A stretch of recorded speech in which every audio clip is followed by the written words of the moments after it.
delegates, our special guests, media, and all those who are following this Congress online, both nationally and internationally.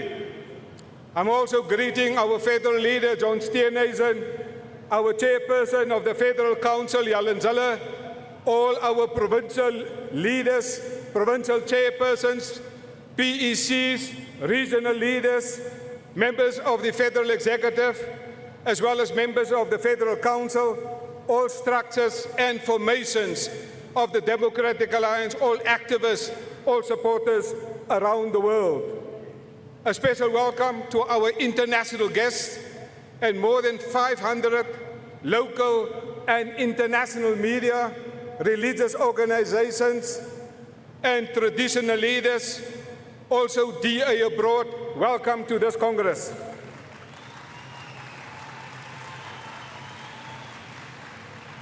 I'm also greeting all our activists, our foot soldiers, our volunteers and supporters across South Africa.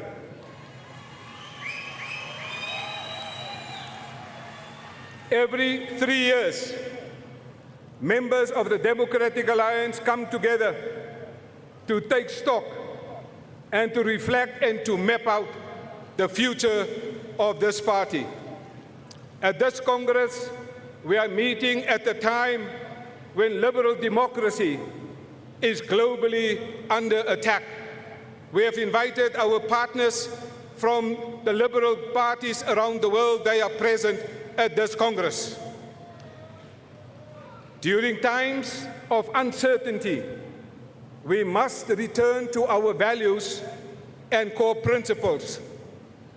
3 years ago, we were the official opposition in South Africa. 3 years later, we are in the government of national unity.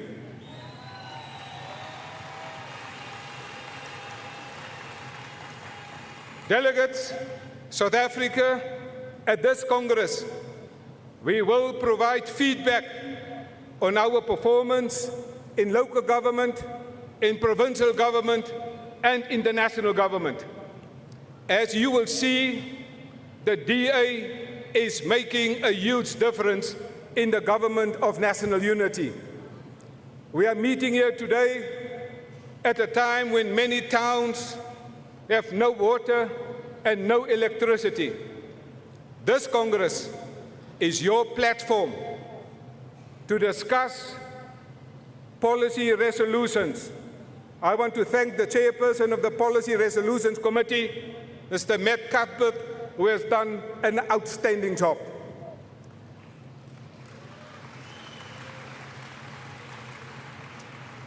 At every Congress, delegates put constitutional amendments and discussions. The chairperson of the Constitutional Amendments Committee will explain how that process will work. I want to thank the chairperson, Mr. Kevin Milam, for doing an outstanding job. The year 2026 is also a year for local government elections. We must rescue our towns. In many municipalities have already collapsed. We know that all politics are local, so this Congress will discuss local government issues at this very Congress. We are seeing that the political ground is shifting in South Africa, and the newly elected leadership will shape our agenda forward for 2029. This Congress will put the puzzle together to fix municipalities, rescue our towns and cities. We will have serious, in-depth discussions because the state is on the brink of collapse and becoming a failed state. There will be a good mix of serious political discourse, but there will also be great entertainment for you. The Federal Congress Organizing Committee would like to express our deep thanks and appreciation to Liana and her team. She has done an outstanding job to put this Congress together. Can we give her a round of applause? We have also a separate program for our special guests at the back. Everything at this Congress will show our approach to professionalism and excellence. We have planned this Congress for the last 24 months, and I want to thank the Federal Executive, the Federal Council, our provinces, provincial directors, the organizing committee, the provincial head officers, the federal head office, and the staff for making this truly a remarkable and a memorable experience. And now, as per the Constitution of the Democratic Alliance, in my capacity as the convener of this Congress, I hereby declare the Democratic Alliance Federal Congress 2026 officially open.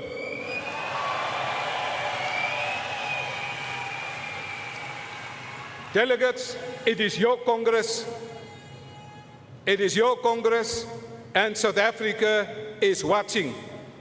South Africa needs you, the Democratic Alliance. Kosi sikelele i Afrika. They said it could not be done, that South Africa would wait decades to see the end of one-party dominance. That change at the ballot box was still years away. They prophesized, we professionalized. They talked, we worked. They said power belonged to one party forever. We said power belongs in the hands of the people. It was a captured state, a playground for corruption, a country pushed to the brink. 29 May 2024, the day South Africans started changing their future. The day we started rescuing our country. The day we began getting South Africa working. They said it could not be done, but when we set our minds to something, there is nothing we cannot achieve. A government of national unity, the DA in national government, and South Africa starting to work again. Our rand is growing stronger. Investment into our country is up. Jobs are being created. We've stopped tax hikes, cut red tape for small businesses, and this is getting South Africa working. A South Africa we can be proud of. The country we love is now in much safer hands. They said it could not be done, but if anyone can get South Africa working, the DA can.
And welcome to the stage, Karen Zille. Hello, Joburg! Il est temps.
For decades, the Democratic Alliance has led the fight to get South Africa working. Our roots stretch back to 1959 when Helen Zille's Progressive Party stood up against the apartheid regime. That tradition carried forward through the Democratic Party, which helped shape South Africa's constitution. And in 2000 became the Democratic Alliance, built to be a strong opposition, to protect our democracy and to offer South Africans a real alternative by becoming a party of government. That mission has never changed. In opposition, the DA has been relentless. We have fought corruption. We have exposed abuse of power. We have pushed back for accountability. And we have stood up for the rule of law when others looked away. From the fight for antiretrovirals during AIDS denialism, to the long battle for Zuma spy tapes, to accountability for the Life Esidimeni tragedy, and the pressure that helped bring about the Zondo Commission into state capture. The DA has never stopped fighting for the truth. We have fought for service delivery in broken municipalities. We have fought in councils for fairness and in provincial legislatures against grand-scale corruption. We have fought and we keep fighting. An army of DA councillors in every corner of our country who put residents first, who care deeply, who never give up. Today, millions of South Africans live in DA-run governments. The Western Cape is the best-run province in South Africa. The city of Cape Town is the best-run metro in South Africa. DA-led administrations continue to show that where the DA governs, government works. And now, for the first time in our history, the DA is a party of national government, because this party was built to serve, to lead, and to get South Africa working. And very few people have done more to build that story than the woman we honor now. A pillar of our success, a fierce defender of our values, a leader of uncommon courage. She spoke when others stayed silent. She stood firm when others stepped back. And time and again, she inspired the party to aim higher, fight harder, and believe in itself. South Africa knows her as a fighter for freedom. The DA is proud to call her one of our own. She is also mother to Paul and Thomas, wife to Profi, grandmother to Mila and Francois. She is our favorite Gogo, and to many, a godmother of South African democracy. The outgoing chairperson of Federal Council, former leader of the Democratic Alliance, former premier of the Western Cape, former World Mayor of the Year, and DA mayoral candidate for Johannesburg. Ladies and gentlemen, please rise and welcome Helen Zille.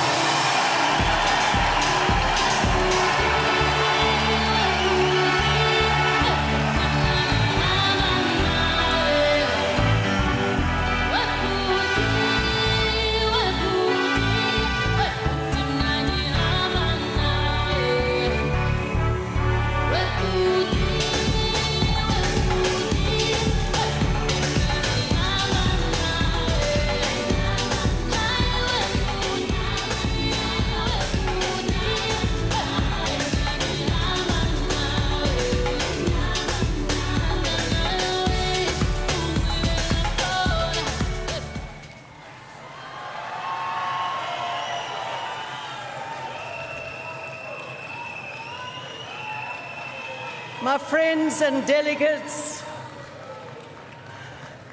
my blue family,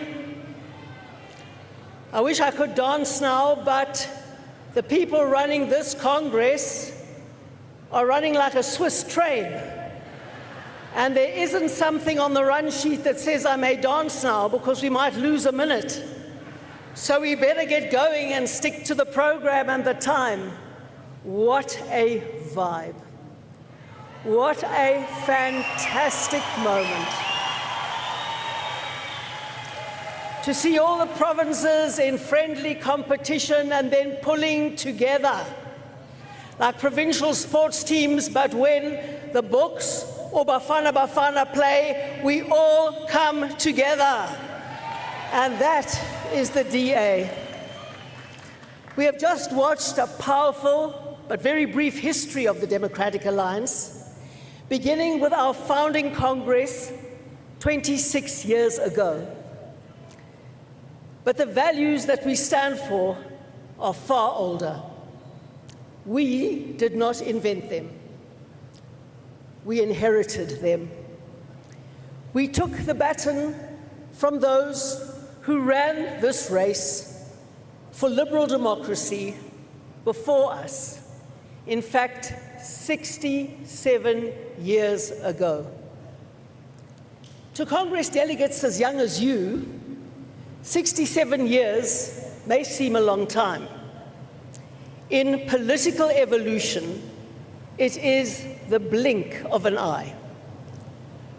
Those who study these things remind us that in building a sustainable liberal democracy, the first 500 years are always the most difficult.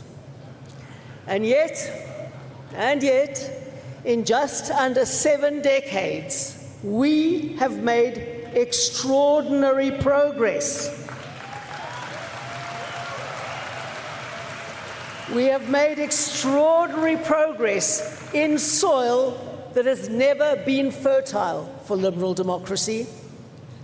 Historically, liberalism has taken root in relatively homogeneous societies.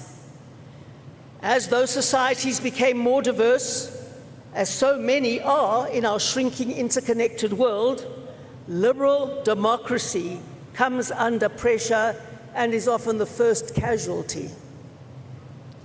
Identity politics rises.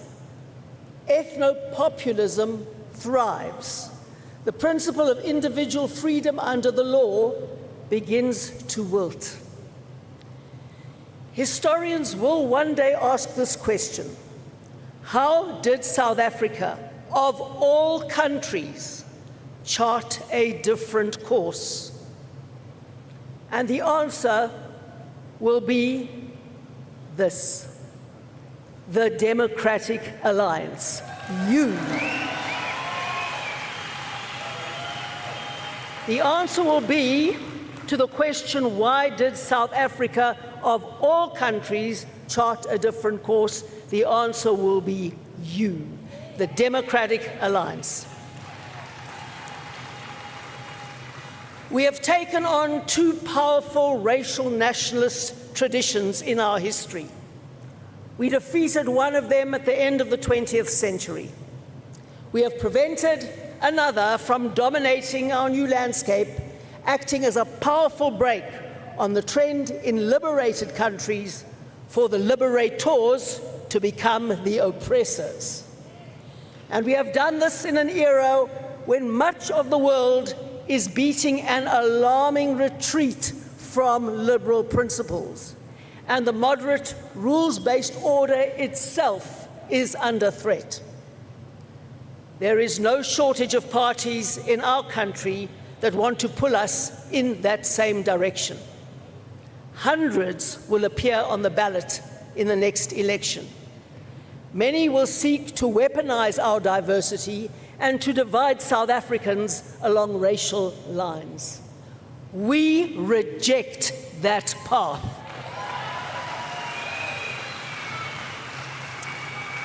We are the party of inclusion, not division. We call ourselves the blue people, not black, not white, not brown, but blue. Blue people distinguish themselves by their shared values. And no matter what we look like in this hall today, we share the same core blue values. We believe in a nation defined not by race, but by principles. The rule of law, constitutional democracy, individual freedom, human rights, and a market-based economy that creates opportunity for all. These once uncontroversial principles are now under attack worldwide. And yet the DA stands out as an extraordinary outlier. Unbent and unbowed in the face of a global liberal retreat, we march forward. We have built one of the largest, proudest, and most resilient liberal movements in the world. And we did it in one of the most hostile environments imaginable to liberal politics. And now we are on course to become the largest party in South Africa's metros at the end of this year. And from there, we move to the next milestone, becoming South Africa's biggest party. Oza 2029, Oza. And how did we do it? Because we learned some hard lessons on our journey. We're a learning organization, and learning those lessons made us stronger. We must never compromise on our core values. We must resist the pull of race-based politics, whether from the far right or the woke left. And we must build and defend the inclusive, rational center of politics. And we have also built strong internal institutions, the blue machine, structures that work, and a culture that values open debate, not factional scripts. This Congress is proof that blue people do things differently. We contest leadership openly and fairly. No one's going to be bought.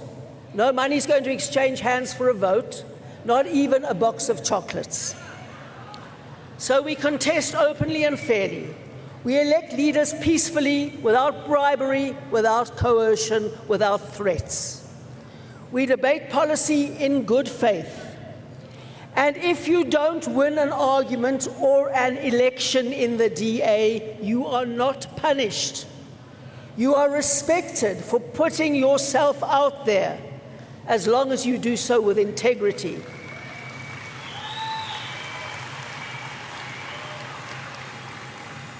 And when you fail in the DA to get what you aim for, you come back stronger by working harder, not by looking for excuses, not by playing the race card or retreating into victimhood and factionalism. That's not the DA way. Because our culture lies in our values, and we are bound together by something much greater than ourselves. A relentless commitment to make South Africa succeed. That is our mission, and we are well on the way to achieving it. But we understand how fragile a rules-based democratic order truly is, how easily it can be eroded by the forces of tyranny and anarchy. We should never take our progress for granted. Over 3 generations, we have learnt this important truth, which I repeat again here today. Democracy is never finally won. It must be defended again and again in every generation. That insight must guide us as we pass the baton today to the next generation of leaders. And we do so with great confidence. Go forth, fight the good fight. Go out and multiply support for the DA, because that will make our country the wonderful, successful, great country we know it can be. Thank you very much.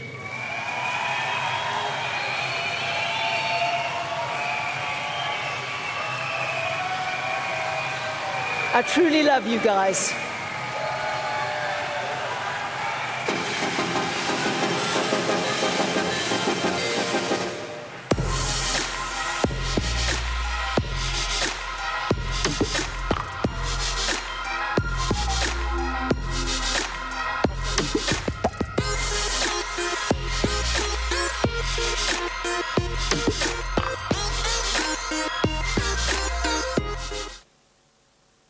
Those municipalities that do best are not ANC-controlled municipalities. They are often DA-controlled municipalities. What is it that they are doing that is better than what we are doing? South Africa was named Best Country, while its iconic city of Cape Town claimed the prestigious title of Best City in the World. The city says it's determined to invest in critical infrastructure to improve the lives of residents. The city will spend more on infrastructure in the next few years than Johannesburg and Durban combined. More than 8 billion rand will go to new or upgraded infrastructure in poorer communities. Most of our local municipalities are in tatters. They are heavily indebted and badly run.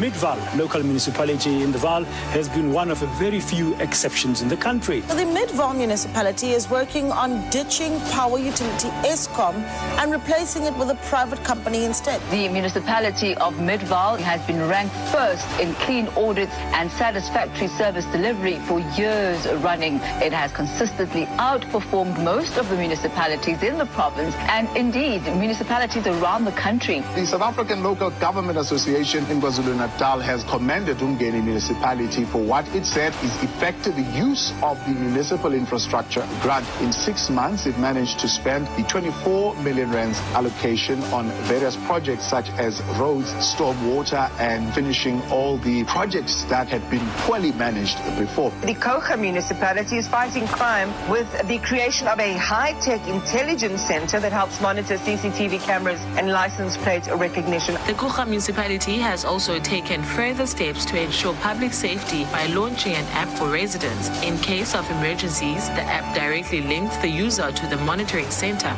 It is a privilege to announce that George Municipality has achieved its 4th consecutive clean audit from the Auditor General of South Africa. This is a significant milestone that reflects our ongoing commitment to clean, transparent and accountable governance. The West Coast District Municipality has officially been named South Africa's best run municipality for 2025. 2 of its local municipalities, Saldanha and Swartland, were tied for first place as the top performing local municipalities in the country. These are the issues you're going to be considering as you go to the polls. Who is the party that can help us achieve better service delivery where I live? The Western Cape government is currently pushing ahead to mitigate power cuts. The province has installed numerous solar panels to harness green energy. And Saldanha Bay, Stellenbosch, George, as well as the city of Cape Town are already using independent power producers to reduce reliance on Eskom. To enable further job-creating economic growth, officials are investing 43 billion rand in infrastructure over 3 years. 7 out of 10 young people in the country are unemployed, but in the Western Cape, 8 out of 10 people have jobs. Sometimes I look at the numbers and I almost have to pinch myself. It's like it's unbelievable. 64.9% of all jobs in South Africa in the last 5 years out of one province. Some of the biggest global companies are expanding its operations in the Western Cape. The Democratic Alliance in KwaZulu-Natal is now aiming to grow the party and take on the ANC head-on. They actually outlined their plans for the province in terms of service delivery as well as governance. The common denominator in KwaZulu-Natal is quite simply building a capable and ethical state. Since I've taken office, we've cut our debt from 800 million to 300 million. We've done a full audit of all the properties, found over 500 properties the department didn't even know it owned. We've put in place a rapid response team that now responds within 24 hours to problems, no longer the 30 days that previously was the record of the department. So things are happening in the province of KwaZulu-Natal. We are seeing very positive developments since the formation of the Government of National Unity. International investors Africans are seeing this. They see that there is a seriousness and a commitment, and they like it. And you know what the DA ministers have been doing. They have been taking interviews. They have been performing. Dean McPherson, Minister of Public Works and Infrastructure, says the real infrastructure problems and crisis resides in local government, and his department's implemented ways to solve these problems at the local government level. I want us to be a department that South Africa is proud of, that we're using public assets for public good, and that we're turning this country into a construction site. Minister of Forestry, Fisheries as well as the Environment, Philip Okamp, is currently briefing members of the media on the damage that was caused by floods at the Kruger National Park. I'm so proud to say that I'm part of this team. Everybody worked so hard to firstly get people to safety, that proactively worked to really make the best out of a really very devastating situation. Okamp has extended the West Coast rock lobster season for a month. The department says it's committed to working with small-scale fishers and to save livelihoods in the sector. The Home Affairs Department has this week announced that it has partnered with 5 major banks as the department aims to reduce the waiting times, strengthen security, and be efficient. I think if we can demonstrate over a period of time that things can get better, even at a place like Home Affairs, we have the potential here to really restore hope that South Africa itself can actually get better. Minister of Communication and Digital Technologies, Solly Malatsi, says his department has launched a digital transformation roadmap to establish a single digital identity for South Africans to access all government services. Basic Education Minister Sivu Kwahobe has reiterated her department's commitment to eradicating pit latrines at schools across the country. The Ministry of Basic Education is launching a transformative campaign to expand access to quality early childhood development. Well, the aim is to register 10,000 ECD centres this year to ensure every child up to the age of 5 benefits from early education. Agricultural Minister John Steenhuisen says South African exports have not only remained competitive, but have increased to $161 million. South Africa has regained market access for the exportation of apples to Thailand. The market has been closed for about 16 years due to changes in requirements by the trading partner. Minister John Steenhuisen says vaccines are already being distributed across provinces. There's a national campaign underway vaccinating livestock against foot and mouth disease. Farmers and farm workers are our country's greatest asset, and it's very, very important that everyone involved in the sector, from a farm worker to a large commercial farmer, feels that they have a department that is on their side and speaking out for them. John Steenhuisen says his party now has a meaningful role to play in the reconstruction of the country. Our responsibility is to now meet the challenge of the hour and to help turn South Africa around. But I want to also be clear that what we will not do is to shy away from conflict when we are confronted with serious and lasting damage to our country or its constitution, or the things that underpin our democracy. Finance Minister Enoch Godongwana has dropped a controversial value-added tax increase. His decision comes as South Africa's second biggest party, the Democratic Alliance, threatened to leave the governing coalition over the VAT increase. The Democratic Alliance has described the court decision as a victory for all South Africans. The DA's court intervention was the pivotal intervening factor that has enabled the people of South Africa to come out victorious and to show them why their vote really mattered. It also shows us, the GNU, starting to function as it should. One party does not now get to dictate a decision for the collective. It's another positive outcome for the Democratic Alliance in terms of them showing that their ministers are going to do the work. They are in this particular coalition to do good work and quality work. And the ANC, their ministers were already complaining that the DA ministers are making them look bad. They're going to have to pull up their socks. It's now up to the next generation of leadership to ensure that the DA continues to do so with ever-growing confidence for many, many more years to come, so that we can deliver to the country of our dreams and deliver this country to all of our children. Democrats, ladies and gentlemen, please welcome from KwaZulu-Natal, the one and only Mayor of Umngeni Municipality, Chris Pappas. And also from Umngeni, please help me welcome our Deputy Mayor, affectionately known as Bones. It's Sandile Mnigati. And now he leads the best run municipality in Gauteng. Help me welcome on stage the Mayor of Midrand, Peter Tixera.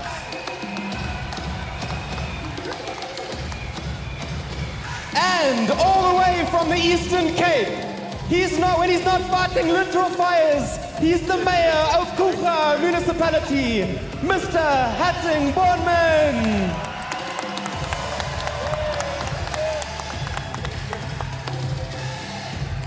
Viva DA, viva! Tswelapele, DA, tswelapele!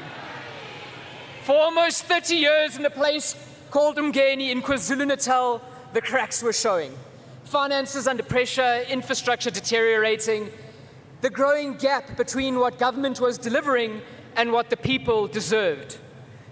And most telling of all, the community had lost hope. But this is where our story is different. Because Umgeni, people didn't accept that this was permanent. Abantu bakhethe okuhlukile. They made a decision. And in 2021, they chose change. And in doing so, they made history. Umgeni became the first DA-run municipality in KwaZulu-Natal and still is the only DA-run municipality in KwaZulu-Natal. For years, they told us that would never happen, that the DA would never win and we would never govern in the province of KZN. Abantu bathe bazobusa kuze kufika uJesu uKZN. Well, the people of Umgeni proved them wrong. Not because it was easy, but because it was necessary. And the transition wasn't always smooth. It was a hard reset. There were some hard, uncomfortable things that we had to deal with. Tough decisions that we have to take. Bekunzima ngempela, umsebenzi bumningi. Kodwa abantu bakhethe ushintsho. We had to stabilize finances. We had to employ the right people. We had to rebuild systems that had been broken over time. And then we got to work where it really matters. Fixing roads, restoring lighting, improving waste management, responding consistently to the issues that faced people every single day. Not grand promises, but visible change. And something began to happen. Not overnight, but steadily. People started to believe again. They started to report issues because they knew that they would be answered. Businesses started engaging because they saw stability. And the community started to take ownership because they saw progress. That is what a DA turnaround looks like. It's not just about fixing the infrastructure. It's about breaking the cycle of decline. Because decline itself feeds itself. But so does progress. Today, Umgeni is on a different trajectory. Not because we had more resources or because the challenges were fewer, but because we made a conscious decision. Because that's what South Africa deserves, and that is the lesson that we take to everyone. Right now, millions of people across our country are in endemic decline, still planning their lives around government failure, still being told to be patient, still being governed by people who have normalized dysfunction. But what we have shown in Umgeni is this, that the story of decline can be interrupted, and it doesn't take decades. We saw it in just a few years, with leadership that is focused, accountable, and determined. So this is the message we take to across South Africa today. You don't have to wait 20 years. You don't have to lower your expectations. Change can start now. Under the DA, the Umgeni is proof of this. And if we can do it in the DA and in KZN, then we can do it where you live today. DA ke yona fela mokgatlo a ka tlisang tsepo ho batho bohle. Because the truth is, this isn't really about policy or politics in the abstract. It's about what people live with every single day. It's about whether, when you wake up, you can turn on a tap, turn on a light, open your business, and trust that things will work. And when that doesn't happen long enough, people stop fighting it. They make a plan around it. They buy water tanks. They get generators. They stop reporting issues. And that quiet acceptance, that is the real danger. Because once people accept less, government gets away with doing less. That's the cycle we found in Umgeni, and that's the cycle that we had to break. not with big speeches, not with plans on paper, but by doing the basics properly, consistently, every day. Answering when people call, fixing what's broken, and following through. Simple things, but done properly. And slowly you can see the shift. People started to test the system again. They'd report an issue not really expecting much. Then it gets fixed. And the next time they report it, then they tell someone else, because that's how trust comes back. Not through one big moment, but through many small moments repeated over time. Because when we talk about change, people start imagining something dramatic.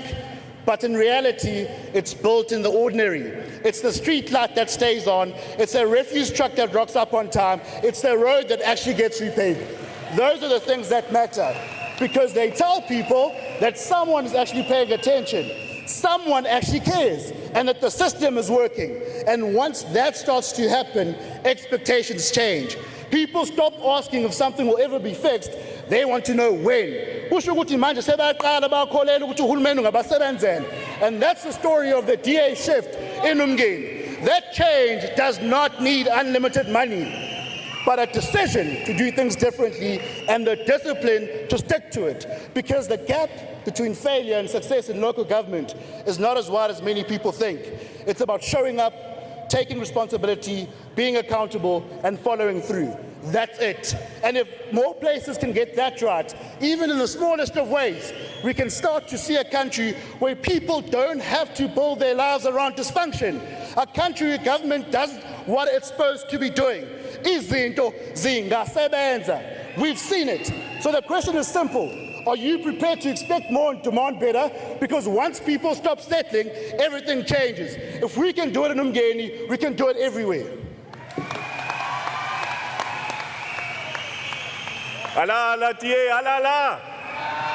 Kula tie kula. Democrats, I stand in front of you, before you, as a very, very proud mayor of one of the longest majority governments, DA governments in Gauteng and in South Africa. Democrats, I want to say to you, because we have been governing with an outright majority in Midvaal, it has allowed us to implement DA policy and build a culture of performance, a culture of ethics, a culture of transparency, a culture of good service delivery, a culture that works for all of the people of Midvaal. Because of this culture, we were able to attract investment, foreign investment. Businesses are coming into Midvaal, creating jobs, the much needed jobs for our people. I can tell you, Democrats, Midvaal has one of the lowest unemployment rates in South Africa. This is because of our investment in bulk infrastructure capacity to accommodate businesses, investors that come into our municipality. When we say we are creating jobs, we are not creating temporary jobs, we are creating proper jobs, permanent jobs for our people, and we are changing lives. Democrats, our residents in Midvaal are safe. They feel safe. They can still walk their domestic pets. They can still go on a family walk because it is safe to live in Midvaal. We've invested a substantial amount into our safety and security to ensure that all of our residents are safe. We have cameras, CCTV footage across the municipality. We have empowered our CPFs with resources, thermal heat drones across the municipality. We are really, really changing lives in Midvaal. We are saying, I am saying, let us go out there and go to every corner of South Africa and tell the story of Midvaal, tell the story of the top performing municipalities in the Western Cape. It is possible, it can be done. We have the proven track record, we have the recipe as the DA. We are not talking about pie in the sky, we are talking about tangible stuff that we can see, that we talk about. Democrats, let us go out there, let's talk about the good governance that the DA delivers. Morena Buluka Sitjhaba sa Yesu. God bless South Africa. God seën South Africa. Baie dankie.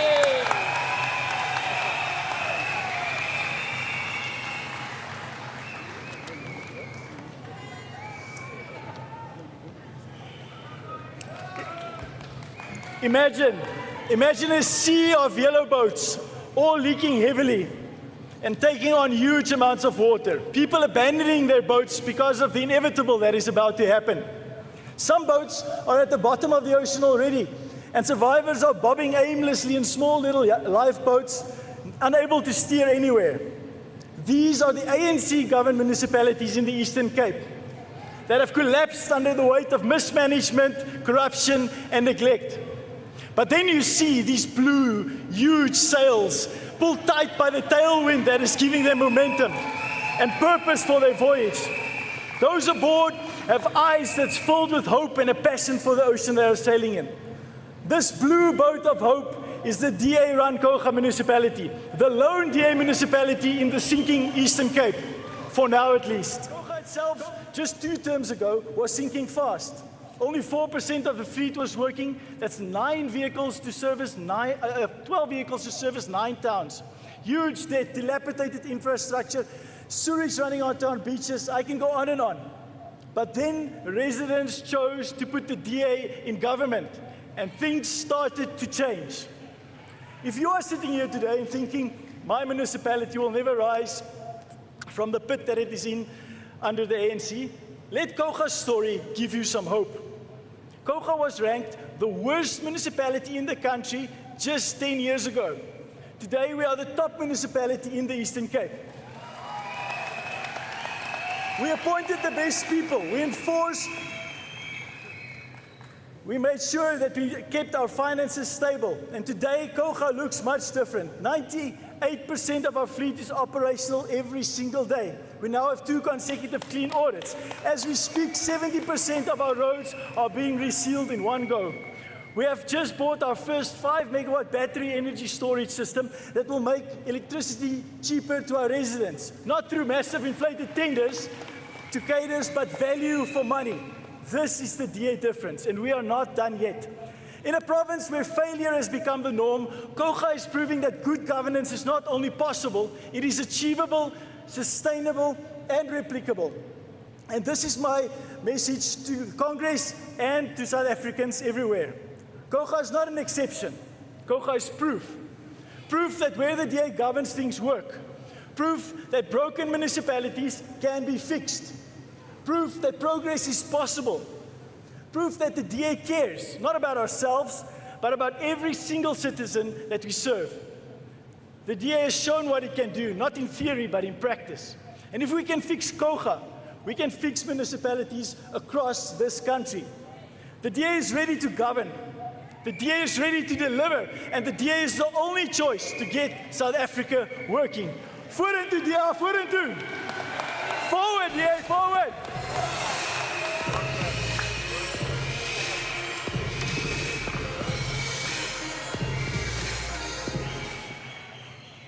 Democrats, ladies and gentlemen, now for this Federal Congress keynote address, welcome to the stage the federal leader of the Democratic Alliance, John Steenhuisen!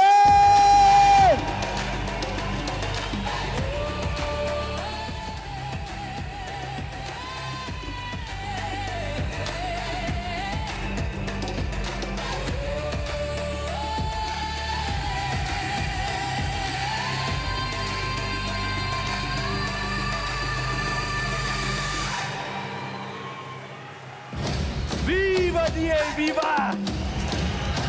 Pambili DA, Pambili!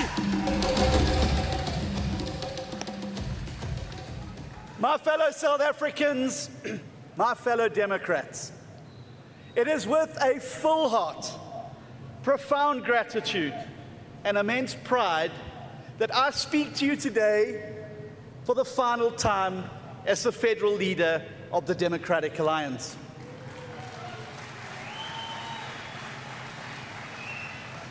It was in late 2019 that the members of this great organization first entrusted me with the responsibility to rebuild the DA, a mandate that you renewed twice in 2020 and 2023.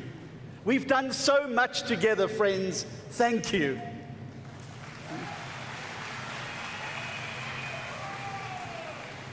party that we inherited in 2019 was on its knees, polling at 16%, divided and riven by a crisis of confidence.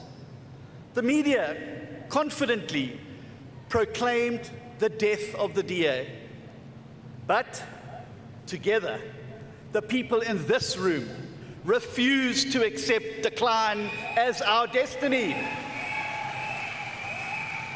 And as that famous saying goes, kyk hoe lyk ons nou. Because as I so often said on the campaign trail, that there was nothing wrong with the DA that could be fixed with everything that is right with the DA. And together, we set out to prove it by navigating our party through the unprecedented turbulence of the COVID-19 pandemic and into a local government election where we got back to the business of growth.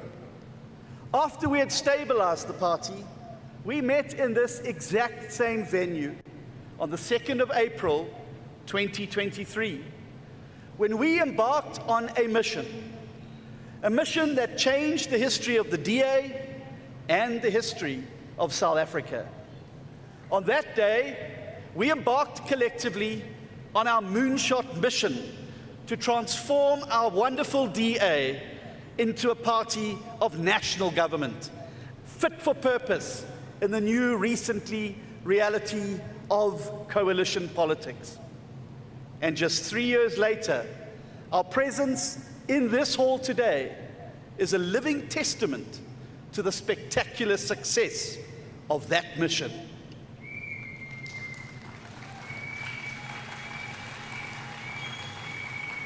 Not only is the Blue Machine stronger and healthier than ever, not only are we now routinely polling close to 30%, but for the first time in South Africa's history, and for the first time in our party, the DA now co-governs the Republic of South Africa.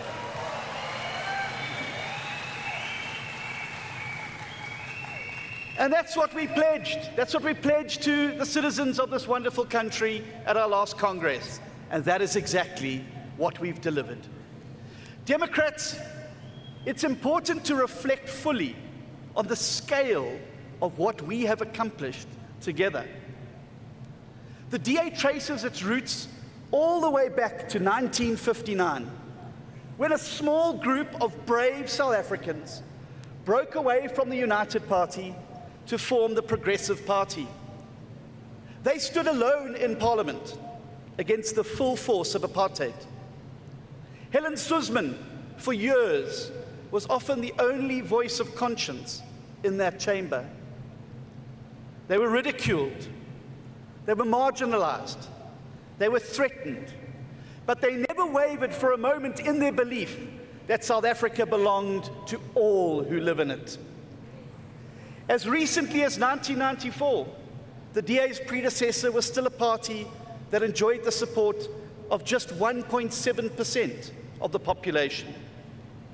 For almost the entire history of our cause, it was unthinkable that the torchbearers of South Africa's liberal tradition could ever enter the union buildings. But Democrats, we are the generation that changed history.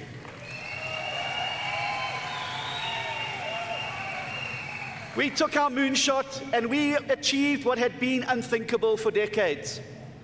For the very first time, the people of South Africa now have a true political alternative, because we have proven that the DA is not only ready to govern a few municipalities and provinces, but that we are ready to get all of South Africa working.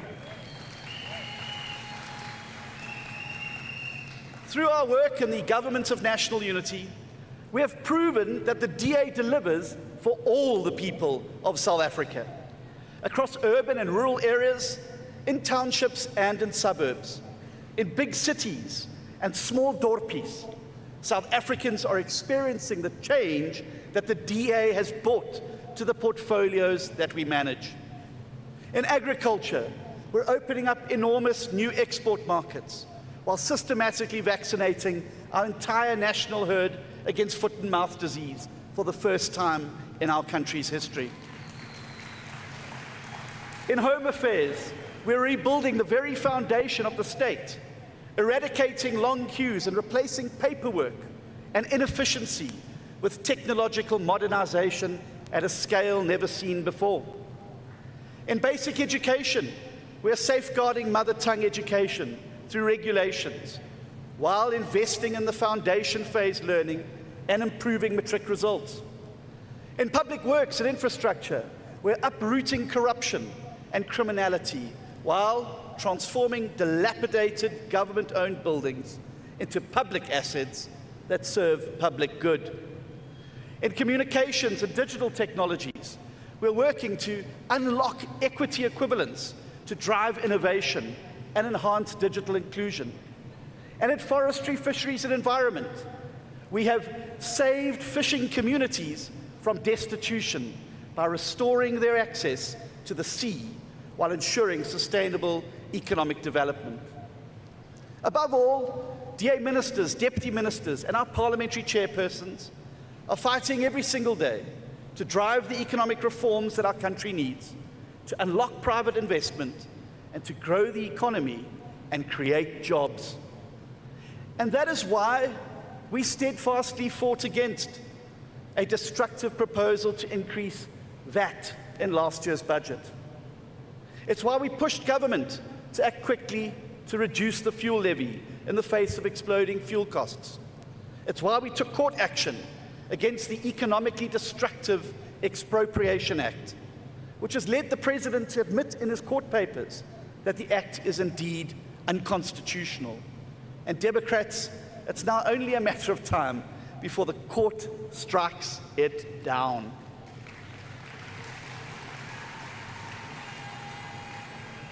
And that is why we continue to fight against the National Health Insurance, which has officially been put on hold through a court order.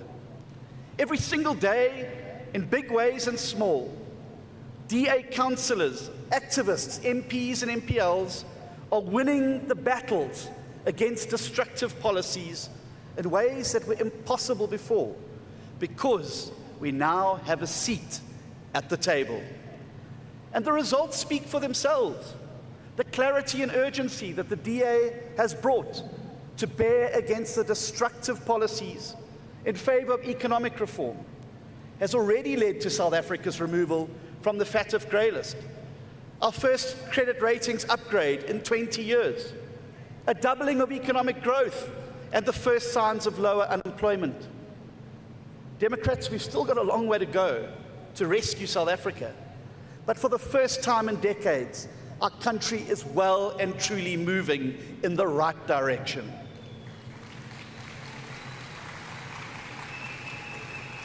And make no mistake about it, the only reason why any of this is happening, the only reason we prevented a VAT increase, the only reason why we are fixing broken departments, and the only reason that our economy is showing signs of life is because the DA accomplished our moonshot mission to enter a national governing coalition.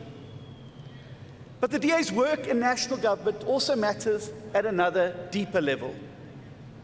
For almost 70 years, our predecessors strove for a South Africa where all forms of ethnic nationalism would be replaced by a liberal, non-racial, governing alternative that regards citizens as individuals worthy of protection and empowerment. A country where every person enjoys access to the opportunities that they need to build a life, and where we could unite them in our diversity. Thanks to our moonshot mission, South Africa has taken a major step forward to realizing the vision. The fact that a country as diverse as South Africa now has a multi-party coalition governing it, and it is increasingly anchored in our liberal reform agenda, is an astonishing national achievement, given our country's divided and violent past. Even in societies that are much less diverse, societies that are much more divided, coalitions routinely collapse over the kind of deep disagreements that our GNU continues to navigate.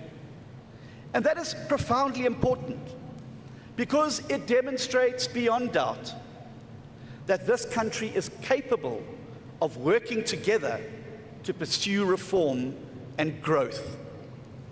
It is not yet at the scale we require, not by a long way, but the experience of the GNU so far demonstrates that, for the first time in South Africa's history, a future with the DA at its heart, united in our diversity, can solve common problems, and that is now within reach. This is also important, Democrats, beyond our own shores. Globally, we have entered an uncertain new era marked by growing division, populism, and violence.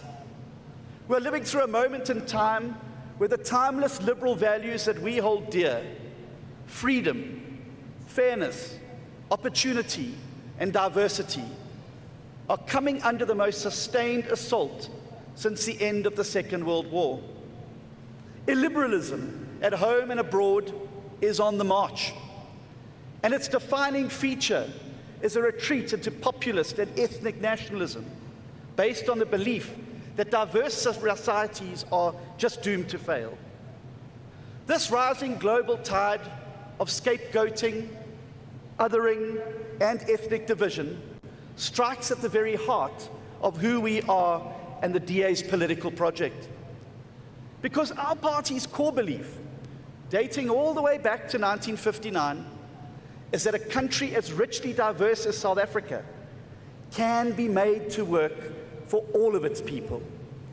That a country home to people who have different skin tones, who worship different gods, who speak different languages, who love different people, and whose ancestors came from different places, is not doomed to collapse in endless conflict, but that it can succeed. And that it can succeed not in spite of its diversity, but it can succeed because of its diversity. And look at us, look at our diversity in this hall today. It's also clear that the rising global tide of populism is also lapping at our shores. The doomsday coalition that I warned about from the stage 3 years ago has now taken power in Gauteng. In KwaZulu-Natal, it's kept at bay by a single vote in the provincial legislature. Ethnic nationalism, anti-foreigner incitement, and a drive to exploit our country's problems to drive division are all manifestations of this growing illiberalism. At precisely the moment that the DA took our biggest step towards building a society where every person, regardless of their background, can look forward to a better future, we are confronted by new forces whose sole aim is to replace our inclusive vision with new forms of division, nationalism, populism, and hatred.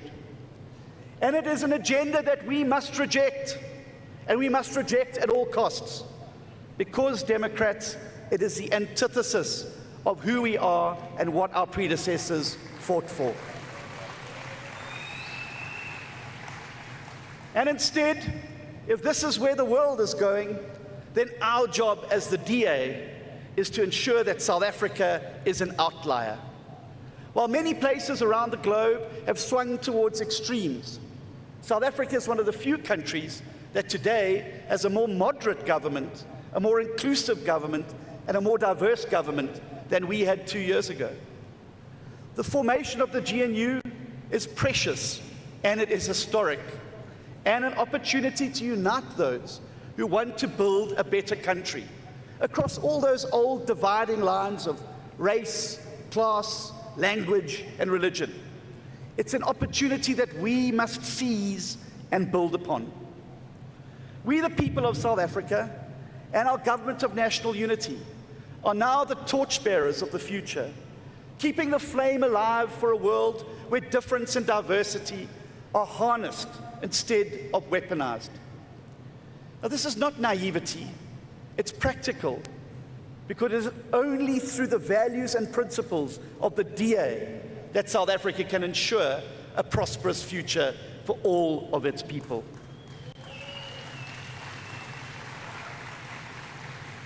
As I conclude my chapter as the head of the DA, it is fitting to quote the founding leader of our predecessor party, Dr. Jannie Steytler, who famously said way back in 1959 that, I quote, "One day South Africa will be governed by our principles because it is the only way it can be governed," unquote.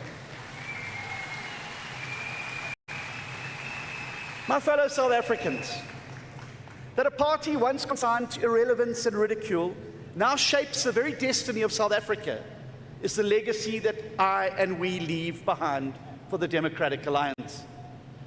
For me, it is mission accomplished. I hand over the baton of leadership with immense pride and complete confidence. The DA today is stronger, larger, more relevant, and more influential than any time in our history.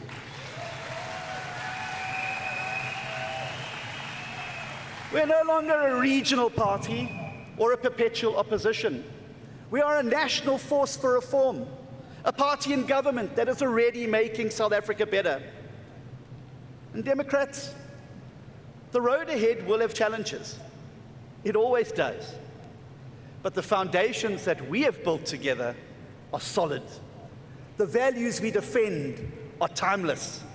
And the mission to become the largest party in South Africa and build a country where every citizen has a fair shot, regardless of their background, remains as urgent as ever. So thank you. Thank you, to every member of the DA, for the millions of acts of kindness and support that you've shown to me through my leadership journey. Thank you for the honor of leading this great party. It truly has been the greatest privilege of my life.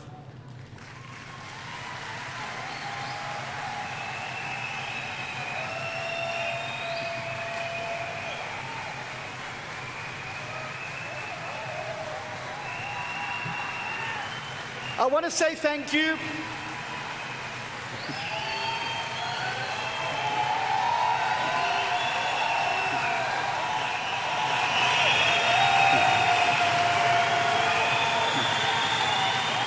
I want to say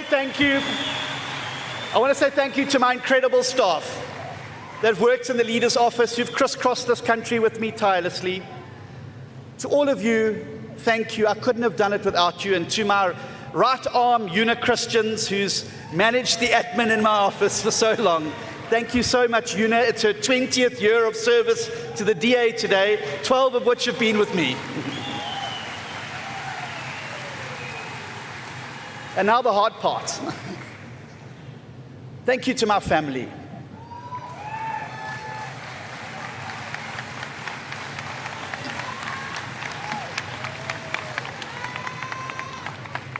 Thank you for the sacrifice that you've all made so that I could pursue our dreams together as the DA. Thank you for putting up with the long absences and the grumpiness when I got home after a long campaign day. My daughters are delighted that they won't be seeing their dad dancing on Instagram anymore. And finally, for anybody who may be wondering what I'll be doing next, aside from working night and day until we defeat foot and mouth disease, I will be doing what I've always done since I first joined this party after high school. I'll be side by side with all of you in this glorious blue machine, working in the trenches, supporting the next chapter of our history. I love my party, I love my country, and I will continue to serve them both with all of my heart and soul. Thank you. God bless you. God bless South Africa. God bless the DA.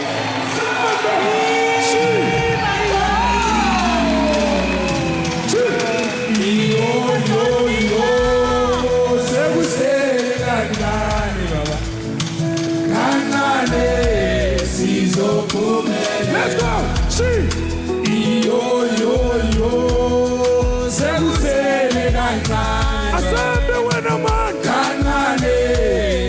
Remember, that's what they've been saying all along. And then, of course, he was going to talk about the achievements the party has been going through. And because he feels at this stage he has done what he had been elected for. I mean, you'd recall in the last Congress here, it was at this very same place. He basically said, as the DA, they are going into the next election, which was 2024, to be part of government, not necessarily to be part of opposition. So when he was detailing some of those successes, the fact that they have turned around certain areas, so points to the fact that he feels he is a man who's accomplished his mission, at least for this period. Helen Zille's speech was quite interesting. The entirety of her speech was focused on the recentering of liberal democracies and liberalism back into the party. She seems to have made the point that the party lost it a little bit. Not once did she mention the ANC. Are they finally speaking like a party that's in government?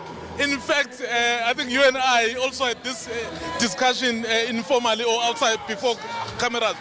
We're saying, we were noticing that the speeches, compared to what we used to know, the speeches involving the DA was quite different.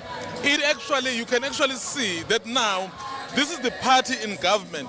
So how they frame and phrase some of their speech is meant to ensure that people see them as a part of government. But also, remember, we're in the GNU, which is a coalition. So what you say here is being watched and listened to by other sectors. If you still want to continue to be in government, can you imagine them coming to a Congress and say all sorts of unpalatable things, for example, to other partners in the GNU, and then after that, there's a move towards getting you out of there.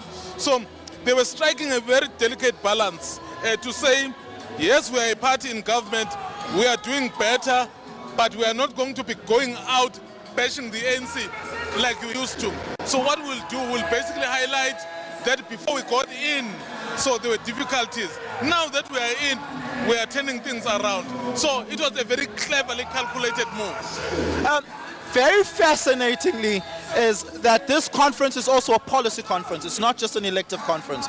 And so the focus will be on policy positions. And of course, we know the DA has lost a number of policy battles in the coalition, right? They lost on Bella, they lost on NHI, they're seemingly losing on BEE, and they have to center themselves politically in terms of their policy imagination as a party.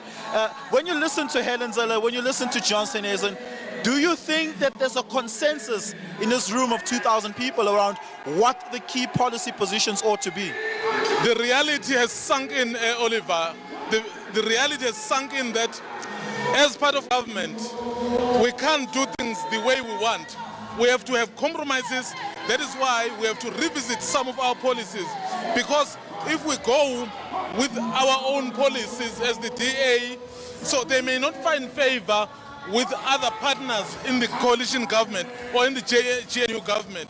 So you want to be in government, you want to compromise, then there's the opportunity like this, a Congress, which is able to make those decisions. So you do exactly that. You refine some of your policies, you park some of them, some of them you're not going to ditch completely, you'll just park because you have to compromise. I mean, remember before they became part of Government of National Unity, you would think the DA would never work with the ANC. Look what's happening now. Somehow, some of those policies, just compromise on them. If you can't, maybe put them on the back bench. Yeah, I just wanna pause you there because this is the official opening moment, right? The national anthem. Let's listen live.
And before that, we heard speeches from Helen Zille as the outgoing Federal Council Chairperson, Ivan Meyer as the outgoing Chairperson, Federal Chairperson, and we heard from John Steenhuisen as the outgoing leader of the Democratic Alliance. We will continue to hear speeches around the constitutional amendments of the party and pertaining to their protocol.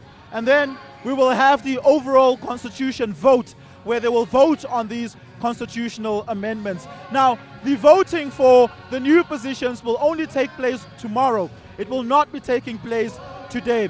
And of course, this program is filled with entertainment. When the program started, we heard from Vusi Nova, who's a beloved South African artist, and we also heard from Karen Zoid, also a beloved South African artist. We heard from Democratic Alliance elected mayors from several municipalities, from Kucha, from the Midrand, from Umgeni, where we heard from Chris Papas and his deputy, who was speaking around their experience in government. And of course, they now have to speak like a party that is in fact in government. And I want to bring Mzwai back into the conversation. Mzwai, the DA has governed across 31 municipalities in South Africa. The Midrand was for a long time in Gauteng part of their success story. Umgeni in KwaZulu-Natal is a big part of their success story. They're really trying to convince their constituencies that they are in government. Are they selling the right story pertaining to the experience of government? I think the strategy of the DA is very simple, is to say, as much, because now we're part of government, let's show you what is it that we are capable to do as government. That is why you saw those mayors in those provinces which they govern. It's always been the Western Cape, this good story from the Western Cape, obviously from their point of view. Now that beyond the Western Cape, they have municipalities like Umgeni, like Midrand, like Kucha. So they are saying, let's bring you people who are running those municipalities to tell the story of success so that others who have not believed it, they can also join. So the strategy really here, particularly on this day. And is it telling for you that Jordan Hill-Lewis is very likely to become the leader of the Democratic Alliance, and he too comes from the local government sphere, but he hasn't spoken, and of course that would be against the constitution of the party, given that he's contesting a position here. But it seems like the party is trying to fashion itself out as the champion of local government here. Later this year, we are going to have 2026 local government elections. So they are placing themselves in such a manner that South Africans believe their story. These are municipalities. They are branded as a success. Someone like Jordan Hill-Lewis, who will contest the national position coming from the local sphere, as you've said. And by the way, he has said he doesn't want to let go of the mayorship, so we don't know whether that's going to happen. Is meant to say the DA is best at governing at a local sphere. So that is the message they are trying to push out there. So that South Africans, when it's time to vote, they then say, we saw, maybe let's try them. Yeah. Look, we're going to take you live back on stage where there are artists currently performing and entertaining there, and we'll bring you some more analysis a little bit later on. We're going to be speaking to the Democratic Alliance leader in KwaZulu-Natal on the breaking news that the NFP in KwaZulu-Natal has found Mbalishing guilty of misconduct.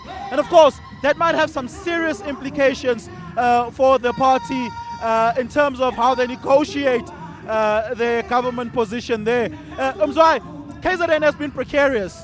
We now know that the DA might be at risk of exiting government in KwaZulu-Natal if the MK party and the EFF have their way there. I mean, Oliver, in the past few months, we have seen attempts really from the MK and from the EFF to try and convince perhaps the ANC to agree with them. They look set to want to take the KZN back. In fact, Malema 2 days ago said this country's politics, the future of it is ANC, MK and EFF. He is trying to lay the ground for when they try to get into KZN. It's not been easy because remember, the numbers there are just different by just one vote. Yeah. So if then we are able, in this instance, they just have to convince the ANC. But at the moment, the ANC appears to be working well with the DA, particularly at the national level. So how you're going to deal with that is very interesting. Yeah. Look, we're going to have to leave it there for now, particularly for our SABC2 viewers. Thank you so much for being with us. We will be covering the Democratic Alliance Federal Elective Congress. You can watch it on the SABC app. Just download the SABC Plus app and you are able to stream the conference live there as well. We continue with our special coverage on DSTV channel 404. Back to you.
Ratings Africa says the state of South Africa's municipalities, with the exception of the Western Cape, is on the brink of financial collapse. From the non-maintenance of buildings and potholed roads to being unable to get the most basic of services such as water and electricity. Experts say aging infrastructure and lack of maintenance are a big part of this problem. The country, of course, has been experiencing water challenges, with some communities not receiving clean drinking water for weeks on end. Clearly, it shows that the infrastructure was never maintained since the ANC government has taken over. Tell them, one of them, to live with us for one day and then see if they're going to survive.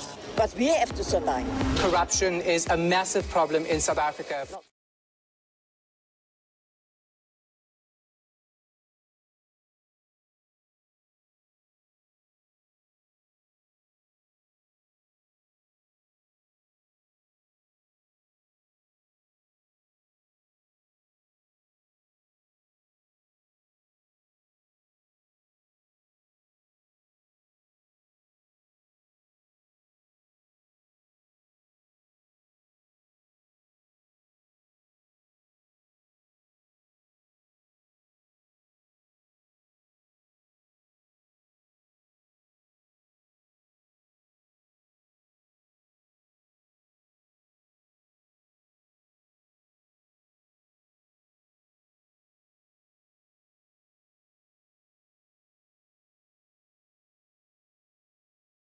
Will get Durban working. The man who has invited all eThekwini residents to walk with him. Welcome on stage, the DA's eThekwini mayoral candidate, Hanif Hussein.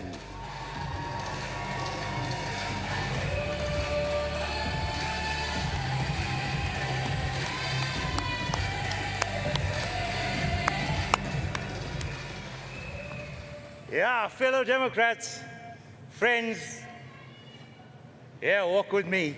The millions of South Africans watching today. What you have just seen on these screens sums it up. Broken towns and cities which must be rescued. For so many years we warned that when government puts power before people, puts cadres before competence, and loyalty before integrity, the result would be destroyed towns and cities. Destruction, corruption, crime, and brazen theft of public resources. In too many places, we still see governments that reward corruption, protect failure, and silence accountability. It destroys hope. And ultimately, it destroys the shared future of our beautiful country. Because all across towns and cities in our country, the story is the same. Where bad parties govern, collapse follows.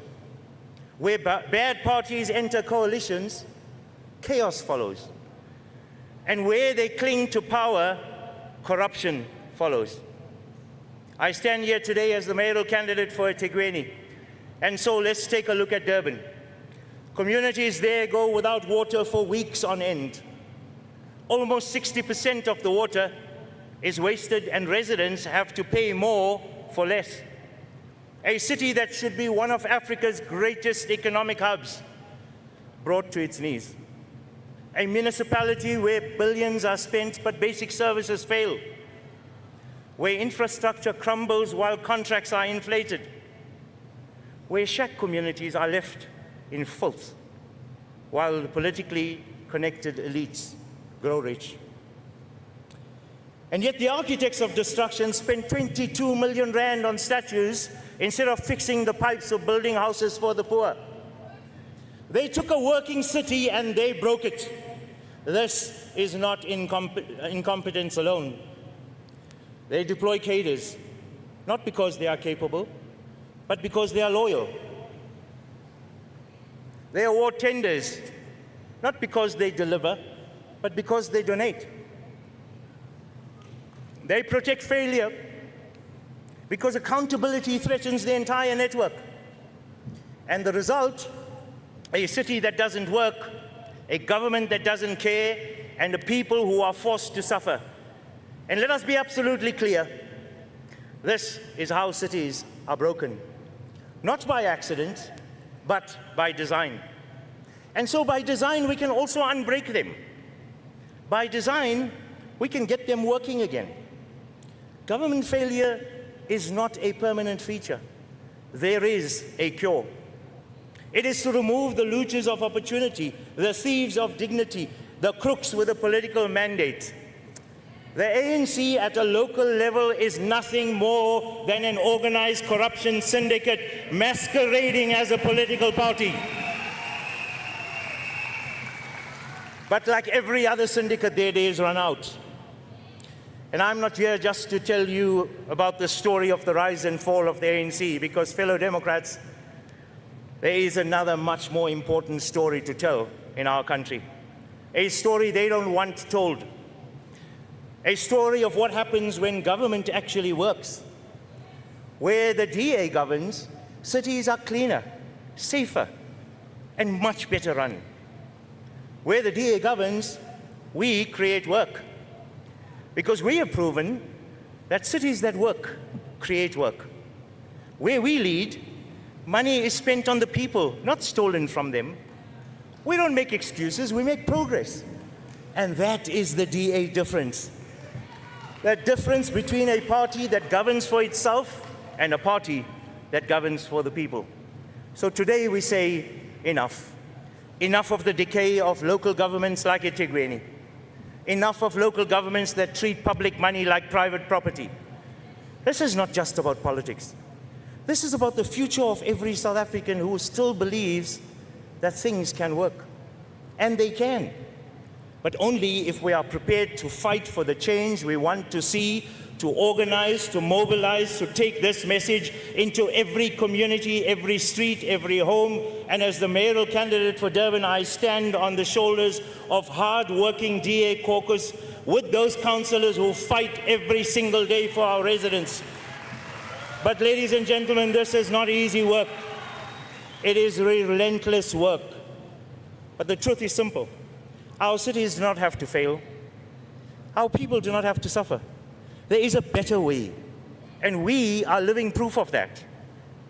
So let this Congress send a message today to every voter, every worker, every young person searching for hope. We are ready to govern, ready to fix what's broken, ready to rescue our cities.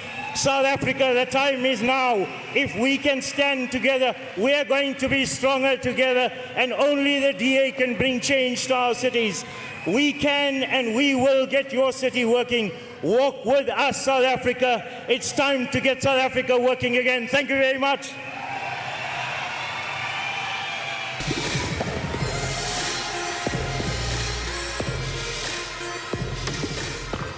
Delegates, help me welcome to the stage the man who brought smart IDs to hundreds of bank branches, like my hometown of Howick. The man bringing you home affairs at home. Welcome, Dr. Leon Schreiber. And now, please welcome Mpumalanga Provincial Leader. She is the Deputy Minister too, cutting red tape for small businesses. Welcome, Mama Jane Sitole.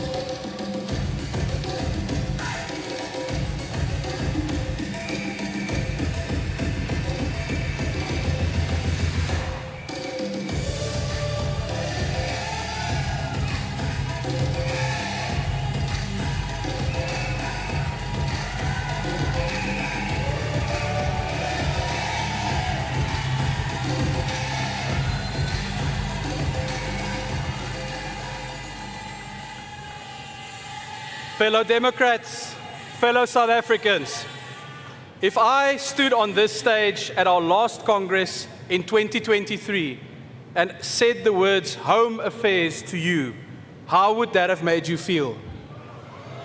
No doubt your mind would have immediately gone to those dreaded queues and the mountains of paperwork.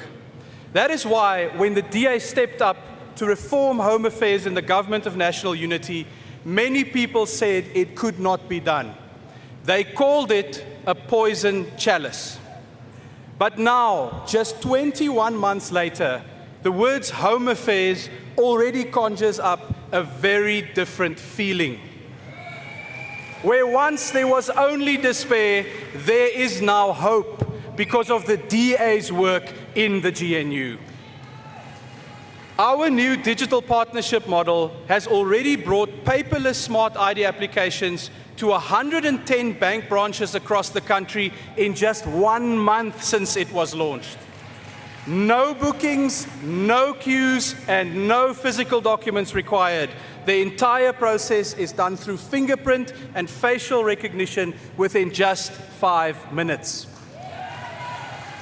Thanks to this work, communities like Iduchwa, Parys, and Katu have now gained access to smart ID services right where they live for the very first time ever.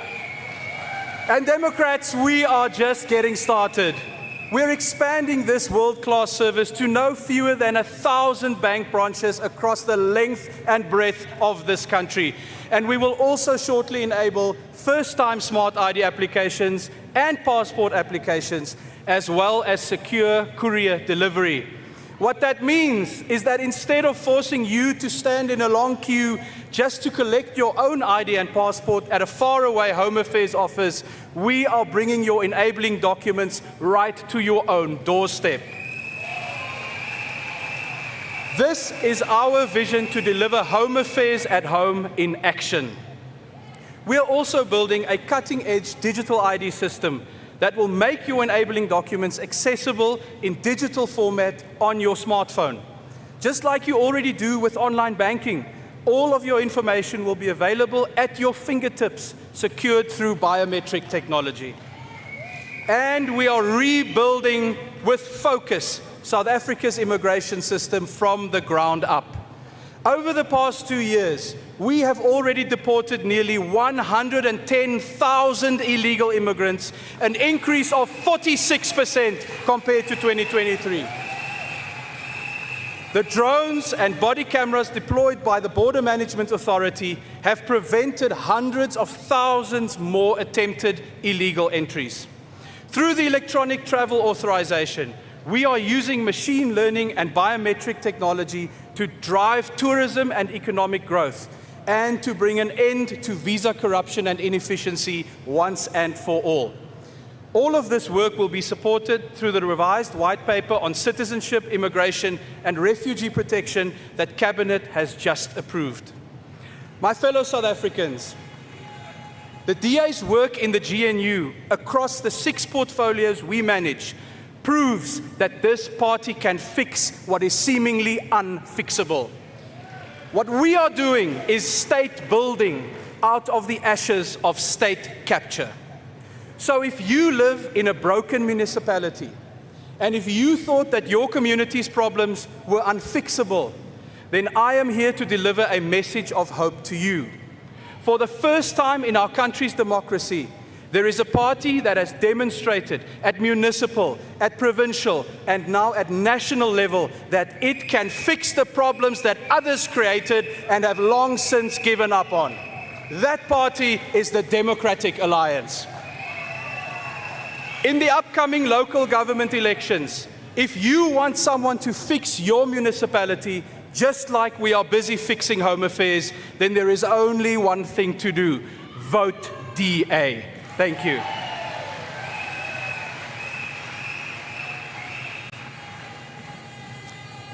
Ala, la DA, ala la. Democrats, what Minister Leon Schreiber has outlined today is not just an isolated story. It is a much bigger shift taking place across government. Because when we entered the national government, we did not just find fault in one department. We found the state-weakened years of corruption, cadre deployment, waste, and decisions that put politics ahead of the people. But South Africans are not interested in excuses. They want results. They want a government that works. They want leaders that implement. And that is exactly what DA ministers and deputy ministers are doing in the government of national unity. Across every portfolio where the DA serves, there's a clear, consistent shift from dysfunction to delivery, from bureaucracy to efficiency, from corruption to accountability. The DA ministers and deputy ministers are hard at work ensuring that they put South Africa first. We are here to make government work. John Steenhuisen has proved and has shown what this looks like in agriculture: driving growth, supporting farmers, helping turn the sector into a stronger engine for jobs and economic opportunity. Dean McPherson is restoring agency in public works, pushing infrastructure delivery, strengthening oversight, and tackling waste corruption to that of public assets that must serve the people, not a connected few. Leon Schreiber is transforming home affairs, Democrats, cutting queues, digitizing services, expanding access for smart IDs through our banks. Sivue Gwaribe has shown exactly what implementation looks like. She acted to stop a controversial nutrition tender worth 9.8 billion, protecting public funds and putting learners first. This is clean governance. Solima Lazi is driving reform in the digital space, cutting red tape, advancing connectivity for all, ensuring that from rural to urban, she unlock an ICT environment that supports innovation, inclusion, and jobs. Valley Ocamp is strengthening environmental governance, protecting marine resources, small-scale fisheries, and working to unlock ocean economy while supporting sustainable growth. Democrats, Sello Sisholo is focused on restoring accountability in water and sanitation, strengthening oversight, and ensuring that those that must supply water are held accountable. Samantha Graham-Murray is helping to accelerate energy reform, pushing for faster approvals, more generation capacity, and supports growth and reduces pressure on households and businesses. Alexander Abrams is driving advanced delivery in trade, industry, and competition. She's championing localization, supporting South African enterprises, and helping create the conditions for industry to grow. Dr. Mimi Gondwe is protecting students and strengthening higher education by taking action against bogus colleges and working to expand skills pathways to connect young people to real opportunities. Asha Sarupen is bringing discipline and accountability back to public finance. He has led the DA's fight against higher tax burdens and struggling South Africans. And in small business, I'm proud to say we are cutting red tape, putting entrepreneurs first. We are pushing against harmful regulations. We are fighting to make it easier to do business in South Africa. That is why the DA has been at the center of pushing back against harmful taxes, resisting policies that make it harder to grow a business, and insisting that government decisions must support growth and not suffocate it. This is what the GNU looks like with the DA in it. No empty slogans, no endless excuses, no politics for politics' sake, but implementation. The DA is not just pointing out what is broken. The DA is in it and we are fixing it. We are rebuilding systems. We are restoring trust, and step by step, decision by decision, we are getting South Africa working. Allah, la DA, halala. Allah, la DA, halala.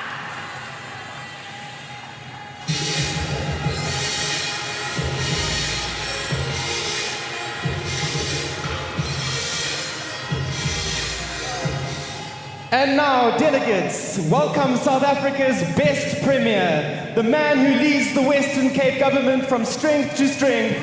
It's Alan Winde!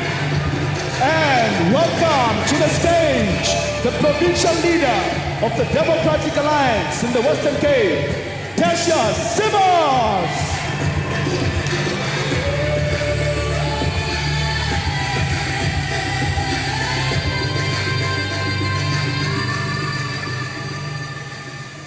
Molweni, goeiemorgen, good morning. Hello, Congress. Hello, Congress.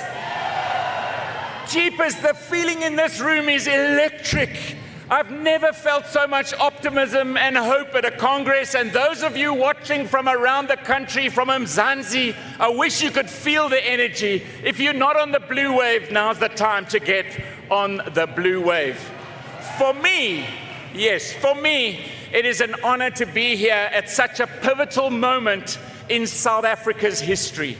Our party is stronger and is in the best position to lead and run every and more local governments across the country. The election later this year will also position our party to become the biggest party in South Africa in 2029. Congress, just imagine a country, our country, so full of potential with a DA-led national government at the helm. It is time to believe. When the DA took over the Western Cape 17 years ago, we knew immediately that we had to get the basics right. We implemented transparent financial management. We attracted investors and supercharged the economy. We took a strong stand against corruption. And this exemplifies DA policy in action. In 2009, when the DA took over governing the Western Cape under the leadership of Helen Zille, we inherited an administration with zero clean audits. By 2015, clean audits became our brand, and trust developed with our residents. You see, good governance is the foundation of delivery and trust. And that's the DA difference. When Helen Zille becomes the mayor of Johannesburg later this year, I have no doubt that the same rapid change will happen in Josie. Johannesburgers deserve a city that works and a government that cares. And Helen Zille will definitely deliver that government. Because when municipalities are led by DA mayors, just like Jordan in Cape Town, just like Stephen Korabi in Drakenstein, or Dirk Hotze in Mossel Bay, or all of those DA-run governments in the Western Cape, delivery improves, services get better, jobs are created, and life gets better. By the time I was elected as the Western Cape Premier in 2019, the foundation had been laid. And our job was to build on that foundation and deliver like never before. Congress, Mzansi, under the DA, we are building schools faster than any other province in South Africa. We can build a school of 500 learners in 100 days under the Rapid School Build program. And talking about education, in Khayelitsha, COSAT High School is one of the province's top performing physical science and math schools. Not in the leafy suburbs, in Khayelitsha. In Mitchell's Plain, where's Mitchell's Plain? In Mitchell's Plain, Spine Road High School is now in the top 10 schools with the greatest increase of bachelor passes, now sitting at 94%. Under the DA, we have built world-class hospitals and clinics across our province. Last year, we began the construction of 45 new health infrastructure clinics or projects, taking healthcare to every single corner of our province. Under the DA in the Western Cape, our team, we are the first to have robotic surgeries in our state hospitals, the first not only in South Africa, but on the African continent. We are leveraging artificial intelligence at our clinics across Khayelitsha to Grooterschuur. This enables us to use AI technology for early diagnosis and treatment for health conditions. We are at cutting-edge innovation in our province because of the DA. Under the DA in the Western Cape, we've been known to become a safer province because we use technology and innovation. We've deployed LEAP officers, but we've also been fighting for more and more policing powers. Because we've shown what we can do when we have power. Imagine what we can do if we've got policing powers.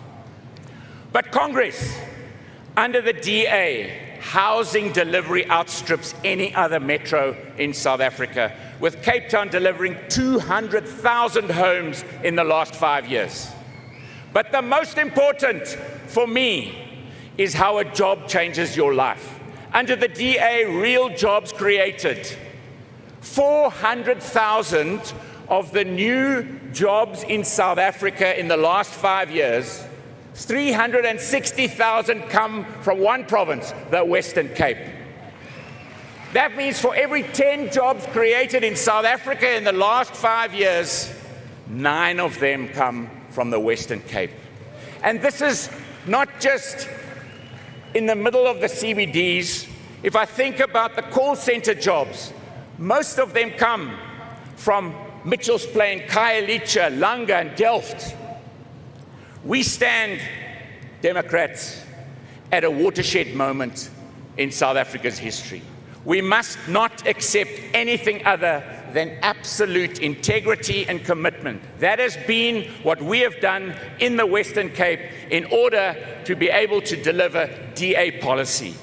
It is the foundation of what we do. So to everyone in this room, and to every DA member across this country, I say, embody the strongest set of values and integrity in how you live, in how you lead, in how you go about doing your various jobs within the DA, because that is how we build a strong future for our country. That is the hallmark of our party, the DA. Values-driven with great policy, and that is how we change South Africa. Viva DA! I look forward to the next election and 2029, when this party is going to take the feeling in this Congress and spread it from every single municipality, left to right. We are going to make the biggest difference in our country ever. I can feel it, catch the wave. We are getting South Africa working. Fellow activists, colleagues, Democrats, but more importantly, fellow South Africans. We have heard earlier from Hanif what happens when government actually fails, when institutions are broken, when money is looted, when leadership collapses. It is the people who pay the price. It is die gewone mense wat die prys betaal. But today, we stand here to speak about actually what works. Because in the Western Cape, for 17 years, a DA provincial government has been building something different. For 17 jaar bou ons iets anders. Not overnight, not through slogans, but through consistent, committed governance over time. 17 jaar het nie per toeval gebeur in ons provinsie nie. Dit was 'n keuse. And the lesson is for South Africans must understand. Goeie regering gebeur nie oornag nie. Dit bou oor tyd. Good governance is not an event. It is a track record. To date, we have built roads that create opportunity. From the recently opened 693 million rand Malmesbury bypass, unlocking freight movement and regional growth, to the 540 million rand Louis Ferry Road upgrade in process in Muscle Bay, improving safety and mobility for thousands of commuters. Dit is hoe ons groei ontsluit in die Weskaap. Over time, we have delivered housing, schools, and clinics that restore dignity. From inner city housing like Founders Garden, Leeuloop, and Prestwich, bring our people closer to opportunity, to new schools in communities like Sunningdale and Vredenburg, and clinics like Diasville, serving growing communities. Maar ons bou nie net infrastruktuur nie. Ons bou geleenthede vir al ons mense. Ek het onlangs met 'n plaaswerker in Vredendal gepraat en hy het gesê, vir die eerste keer in my lewe het ek 'n huis wat ek my eie kan noem. And that is what delivery means. It's not just about our projects, but the dignity made possible through those projects. And here is the difference. Where other parties govern for the next headline, we in the Western Cape will govern for the next generation. Ons bou vir môre. Ons bou nie net vir vandag nie. And if you do not govern with discipline and commitment over time, believe me, you will not deliver. Fellow activists, this is why the DA story matters.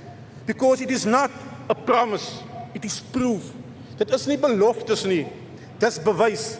Because only the DA has shown over time that this is actually possible. But let us be honest, a DA majority means stable government. Waar koalisies beklei, stop dienslewering. Waar die DA regeer, gaan dienslewering aan. And South Africa cannot afford more instability, more collapse, more lost time. Because Democrats, 2026 is not just another election. For all of us, it is the foundation for 2029. 2026 is nie nooit nog 'n verkiesing nie. Because local government is where people experience government first. It is where services are delivered or where they collapse. Dit is waar vertroue gebou word of gebreek word. So if we want to win South Africa in 2029, we must win communities in 2026. As ons Suid-Afrika in 2029 wil wen, moet elke provinsie gemeenskappe in 2026 wen in hierdie kongres. We must govern more municipalities. We must stabilize more towns. We must expand delivery where people live, work and build their lives. Want dit is hoe ons 'n nasionale toekoms bou, deur plaaslike lewering. It is about taking what works and now scaling it. Dit gaan daaroor om te vat wat werk en te vat en dit groter te maak. It is about taking a proven track record and now turning it into a national future. Because that is how we have built the Western Cape. And that is how I believe we will build a better country. So let 2026 be the year we all take to ground. So that 2029 can be the year we take the country. And as I say to the Western Cape delegates, kompatu, siyabangena, masiyabambe. Let's get it done.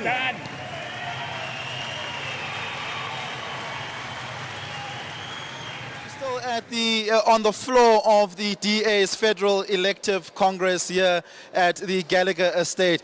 Now, interestingly, the DA is talking about a shift in leadership that they're experiencing, where the old guard is exiting the party and then there's a new guard that's entering, a new cohort of young leaders who are entering.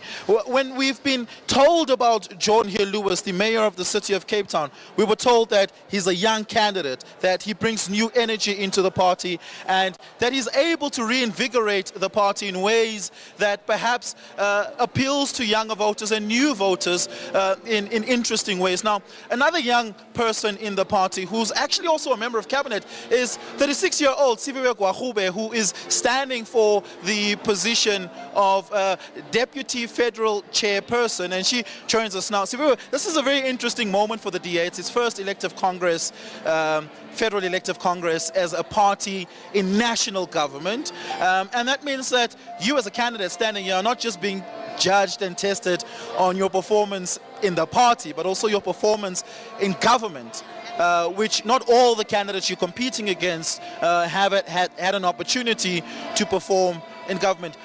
What do you think the test ought to be? Those that you've been speaking to ask to vote for you, what have you been telling them to test you against? Look, firstly, I think we're incredibly proud of the DA's internal democracy. I mean, our chairs are not bolted to the floor inside the hall here. You won't be seeing any flying chairs. Delegates are able to choose candidates of their choosing. But my offer has been pretty simple. My view is that if we want to be the largest party in 2029, in order for us to drive the kind of change that we need to drive, then we need to grow as the DA beyond our current margins. We need to grow into communities and convince people who have never considered voting for the DA to vote for the Democratic Alliance. And I've been saying to people that, well, in order for us to grow, we've got to make different decisions. We've got to have leaders who've got, one, that growth in mind, number two, who have ideas about how we can do that. In fact, I do want to ask you about that because I think it is quite important that the reflection happens in the party. What would you say the blind spots of the DA is at the moment that you want delegates and constituents to vote for you for, that you would be able to close? Well, look, one of the things that I've been quite, vocal about is the fact that we absolutely need to empower our activists. Our activists are soldiers on the ground, our foot soldiers, people who wear this T-shirt, whether it's unpopular to do so in areas around the country. We also need to empower our councillors. I think it's got to be very important that in the day, there shouldn't be a one-size-fits-all assessment, for instance, on who can be a ward councillor. There can be an excellent person in Guguletu who can be an excellent ward councillor, but if they're subjected to an assessment perhaps that's pegged in a particular way, that is in a different language that they understand, that could be exclusionary. Those are some of the things that we could do that are different, and that's what I've been saying to delegates. But I also think it's going to be important, Oliver, to have people with ideas about how to grow the DA beyond just being a party of competence. We have to be a party of compassion. And I think perhaps that's something that's been missing in the party, that yes, people say, yes, we have clean audits, but are you talking to me in a language that says, I can trust you to be somebody that can represent me and see me from Kwamdingi or for Mkandul? Now, you're from the Eastern Cape, but built your constituency in the Western Cape. The Democratic Alliance has been accused of relying too heavily on the Western Cape story, which, by the way, is a complex story. It's not just a story of success. And oftentimes, the Democratic Alliance doesn't appreciate that complexity that the Western Cape deals with. Given your experience of having grown up in rural Eastern Cape and building your constituency in the Western Cape, what is it that you think is the stumbling block for particularly rural voters who want to give the party a chance but just can't get over that mental hurdle? I think, again, it goes back to what I was talking about that compassion. Understanding that simply because people have stopped voting for the ANC, it's not an automatic choice that they're going to automatically vote for you. So we've got to find ways in saying, while you may have given up on the ANC to bring about the change that you want, what is it that we are offering? What is it that is different that we are offering? And that is why I'm saying we must look at our ground structures. Are we organized enough on the ground? Are activists empowered enough? Are activists able to break down simple concepts to voters? When we say we've opposed the VAT, what does that mean? What does the VAT mean to Ugogo from the rural areas? What would it have meant to her if the VAT had gone ahead? And so those are things that are important that may seem to people like you and me that they may be obvious, but we have to understand that South Africans are diverse and we have to speak to them and reach them where they are.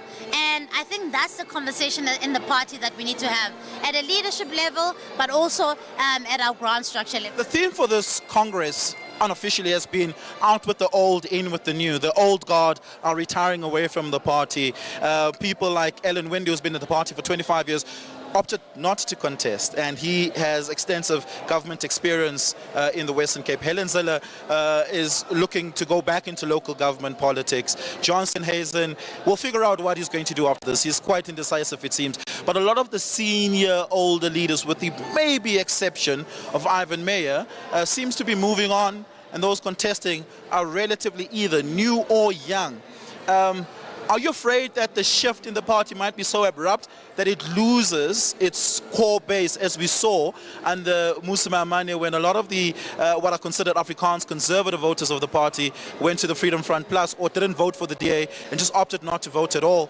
Are you afraid, are you worried perhaps that a similar phenomenon might unfold here? Not at all. I think this generational shift in the DA is exciting. I think we have to understand that the political landscape in South Africa is competitive. We have a lot more political parties in South Africa, and that political parties are going to have to innovate. Political parties are going to have fresh ideas, and they're going to have to evolve. If you're not going to evolve, you're not going to grow. And so it's important. And I think for me, having young people, people with experience, people with government experience, putting their hands up is important, because we need to come up with a strategy that's going to allow us to grow beyond our current margins. So I don't think that this should be something that we should be worried about. In fact, I think it's something that is exciting. I think it can give the DA an added edge that perhaps it needs in this current climate, in this current climate in our politics. Siviwe, thank you very much. Really do appreciate your time. All the best. It seems to be a hotly contested federal elective Congress. You're in a group with a great deal of talent that's competing for the same set of positions. So I don't imagine this is going to be an easy contest. And if it's a victory, I don't imagine that would have been an easy victory. That is Siviwe Gwahube, who is of the Democratic Alliance, and she's hoping to become the first, second or third. It's a rank voting system that the DA is using, and she's hoping to become one of the Deputy Federal Chairpersons of the party. Samkele Maseko is somewhere here on this plenary floor, and I want to throw to him right now. Sam, over to you.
And now, delegates, we move to our very important constitutional amendment section of the program. To chair this session, delegates, welcome Anton Bredell.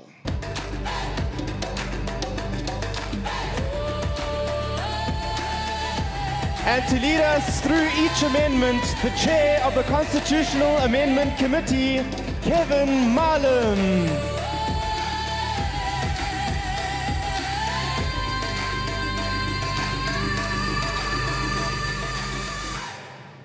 Colleagues, I'm Anton Bredell, Deputy Federal Chairperson, and I will oversee the next session, Constitutional Amendments.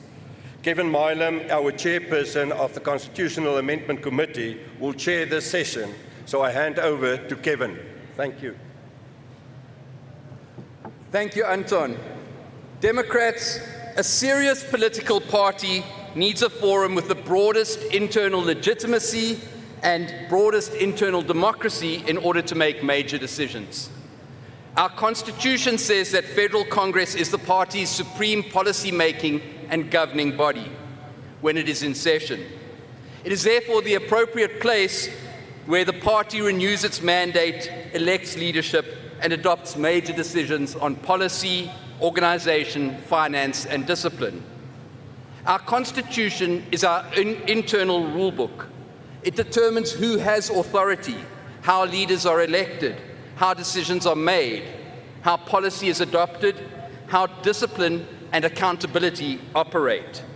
Without it, the party would be governed more by informal influence, factional pressure, and personality than by agreed upon rules. Constitutional amendments are not minor housekeeping. They are the rules of the game and provide us with internal checks and balances. Those changes need the widest possible democratic mandate, which is why they are dealt with here. Our Constitution also says that Congress meets every 3 years, or at least once every 3 years. That matters because it brings and balances stability in that the rules are not constantly being changed, and renewal in that the party still has a regular opportunity to review and improve its internal systems. If a party never reviews its constitutional arrangements, it will calcify. If it changes them too casually, it loses legitimacy.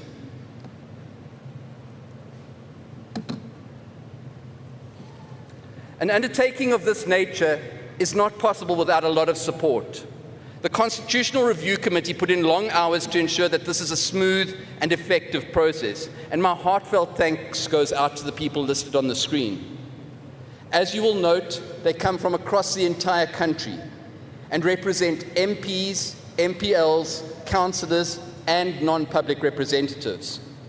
Secretariat support was provided by Marius Victor, and we have also had the support and assistance of a huge back office staff at federal and provincial head offices, ensuring that you received all the necessary information and facilitating both the webinar and today's proceedings. In this regard, I especially want to thank Liana van Wyk and Johan Kutsia. I just want to run through the timeline of the constitutional amendments process so that we're all on the same page of when things happened. On the 5th of August last year, we put out a call for the submission of constitutional amendments with a closing date of the 30th of September. The Constitutional Review Committee then considered all of those. Some were moved to policy, some were referred to provincial congresses for inclusion in provincial constitutions, and others were negotiated with the proposers as not being appropriate for the federal constitution. On the 1st of November, we published all of the proposed constitutional amendments and called for comments or alternative formulations of those amendments, with a closing date of the 30th of November. On the 2nd of February this year, we then sent all of those constitutional amendments out to the party in terms of Clause 13.1 of the Federal Constitution, which requires that you receive them at least 4 weeks before Congress. We then opened registration for people who wanted to speak on the amendments on the 10th of March, And on the 29th of March, we had the Constitutional Amendments webinar, and that was your chance to debate and discuss the constitutional amendments.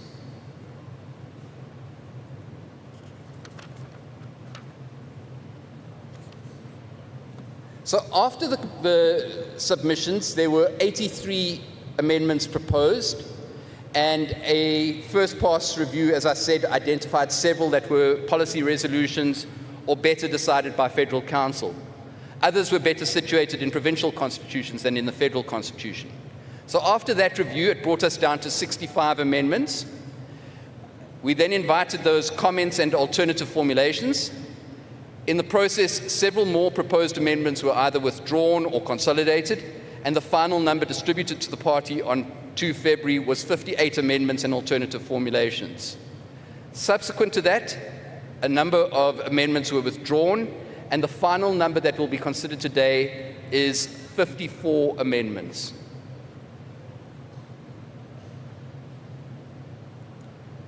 Now, a few things to note about our voting procedure.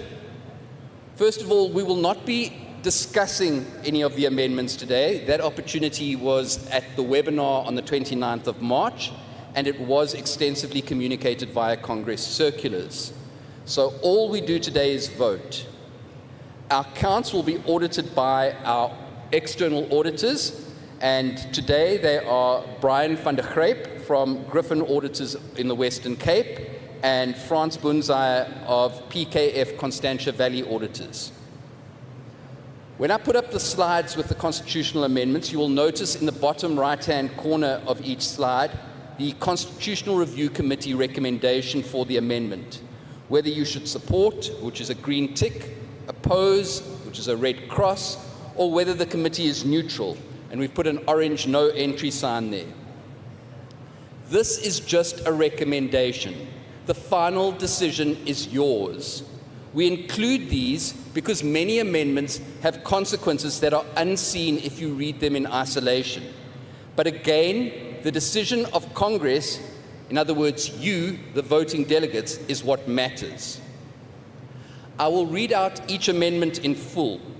On the amendment, you will note on the screen that the original text is unbolded, deleted text is crossed through in red, while inserted text is bold and blue. The full text of each amendment and the proposer's motivation has been included in your Congress booklet. We will work through the alternative formulations first, in reverse order to which they were received. If an alternative passes, the other alternatives and the original amendments fall away. If an alternative doesn't pass, we move to the next alternative or the original amendment, as the case may be. In the past, some members have been upset at the fact that their favorite amendment did not pass and have become disruptive. Our Deputy Federal Chairperson, Anton Bedell, is on hand to maintain order during the constitutional amendments proceedings. Now, in your Congress packs, you have red and green voting cards. They look like this. Please separate them. In other words, don't turn them around, separate them, and hold them up high so that we can see them until we finalize the count. Most of the counts will be visual, with our auditors checking to see whether we reach the threshold. So what is that threshold? For an amendment to pass, it requires 2/3 of the members present and voting. In other words, 66.67% of the people in this room. In other words, it is important. This is an important thing. 50% is not enough to pass a constitutional amendment. So even if we get 55% or 60% of the vote saying yes, it's not enough. It must be 66.67%. So what we're going to do now is we're going to test the voting system, and I'm going to ask you to vote on whether coffee should be recognized as indispensable to the smooth functioning of Federal Congress. If you are in favor, hold up your green card. If you are opposed, hold up your red card.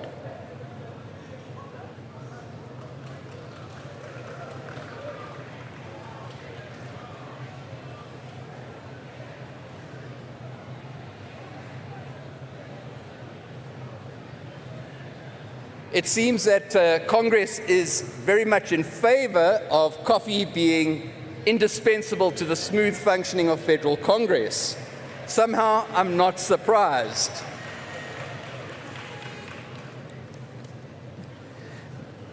I should stress that if a vote is not clear from a visual count, as verified by our auditors, we will ask you to keep your cards raised, and our counters, and they are split up into various blocks, will physically count each vote. In that case, what we will do is we will ask the yeses to hold up their cards alone. In other words, don't put up red cards at that point. We will count all the yeses, the green cards. We will then lower the green cards and we will count all the red cards. The runners will then bring them to the front table over here, where our team will capture them onto the computer. They will be verified by one of the auditors at the table. They will be brought up to the front table here, where they will be verified by our second auditor and our Deputy Federal Chairperson, and then we will announce the outcome of the vote. This is to ensure that we have appropriate checks and balances to make sure that all our votes are accurate. I will announce the actual percentage for the proposed amendment, and that will determine whether or not the amendment passes. So with that, let's go straight on to the constitutional amendments. So the first amendment is Amendment 1C. Can I ask that the people in the middle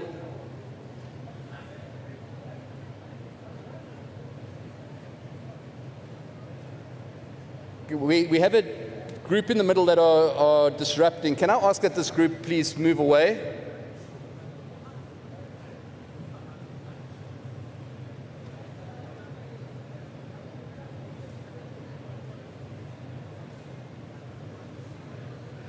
Okay, amendment number 1C, addressing clause 2.3.1 on voting, was proposed by Joanne Horwitz. That amendment has been withdrawn. We will not consider it. Amendment number 1B, and again, if it's got a C or a B or an A, they are alternative formulations. So this is alternative formulation 1B, addressing clause 2.3.1, voting, was proposed by Jan Harm Steenkamp and seconded by Henning de Wet. It reads as follows. Subject to the provisions of this Constitution, voting at meetings of all bodies of the party, and then the section in red is deleted, and the section in bold is inserted, will be by means of an appropriate electronic voting system that is deemed free and fair unless this option is not available, whereby a show of hands for voting purposes will be deemed sufficient if the person presiding or by 1/10 of the members present so choose otherwise. That is the proposed amendment. Again, in the bottom right-hand corner, you can see the committee's recommendation in this regard, but the decision is yours. So those in favor, hold up your green cards. Those opposed, hold up your red cards. Hold them high, please.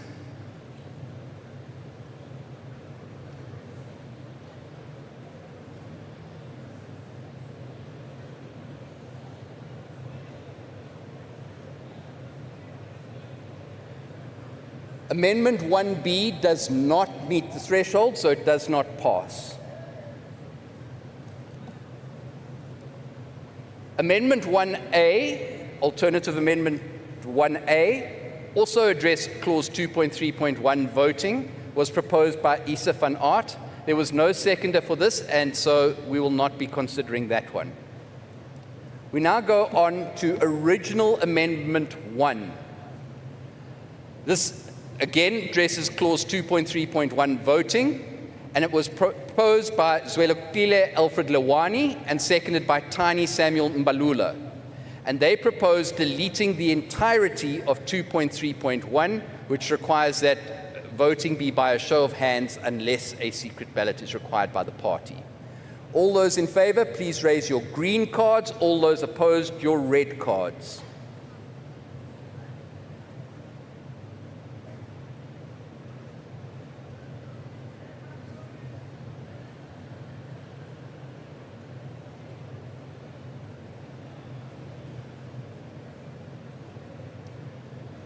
That motion has not met the threshold and does not pass. We now move on to Amendment 2. Amendment 2 addresses Clause 2.3.2.1. We're still dealing with voting. It was proposed by Fred Nell and seconded by Krizan Bosch, and it reads as follows. A teleconference or online meeting being inserted, shall only be regarded as a meeting if a quorum of the participants is present and if notice of such a teleconference or online meeting has been given to the members, and further provided that where a secret ballot is requested, voting shall take place at a special meeting called thereafter or through an electronic voting system that adheres to the provisions of this Constitution, provided all attendees have access to such an electronic voting system. All those in favor, raise your green cards. All those opposed, your red cards.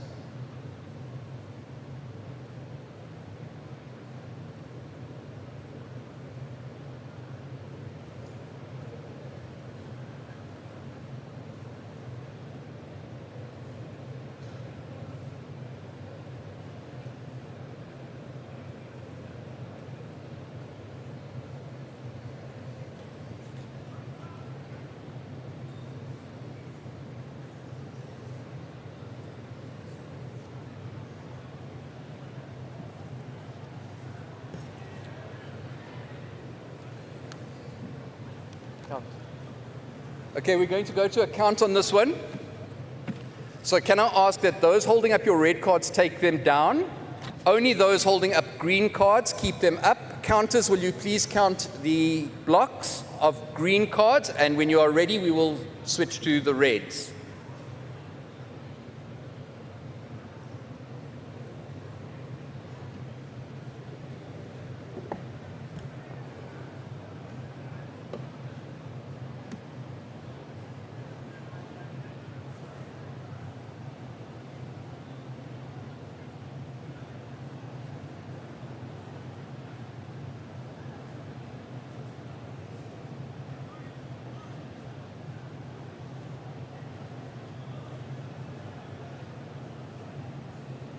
Keep your green cards up.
Colleagues, my apologies. There's a second half to this amendment. So this is the second half. Where an attendee does not have access to an electronic voting system in the instance of a secret ballot, they may convey their vote to the presiding officer for capturing or must be allowed to cast their vote after the meeting within a period determined by the presiding officer. That's the second half of that. So it's a two-part. I apologize for that. It ran over 2 slides. So there's the first half. There's the second. Okay.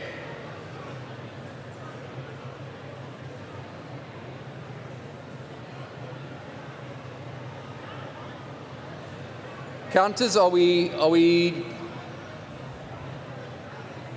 ready to go with the green cards? The red cards, at least?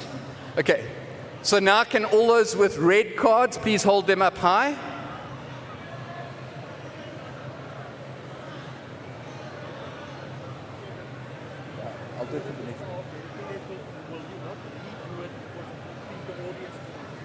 Okay. Colleagues, can we just take all cards down? All cards down? Okay, I have been asked by the Deputy Federal Chairperson, because that amendment ran over 2 slides, that we redo the green card count, so that everybody is aware of what they are voting for. So again, this runs over, 2 slides. There's the first half, there's the second half. All those in favor, hold up your green cards.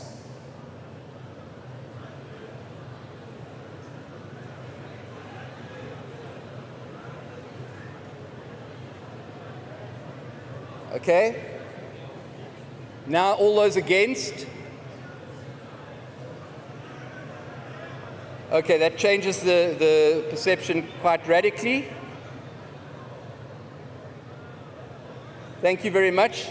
I think it doesn't meet the threshold, so we will move on. Thank you very much.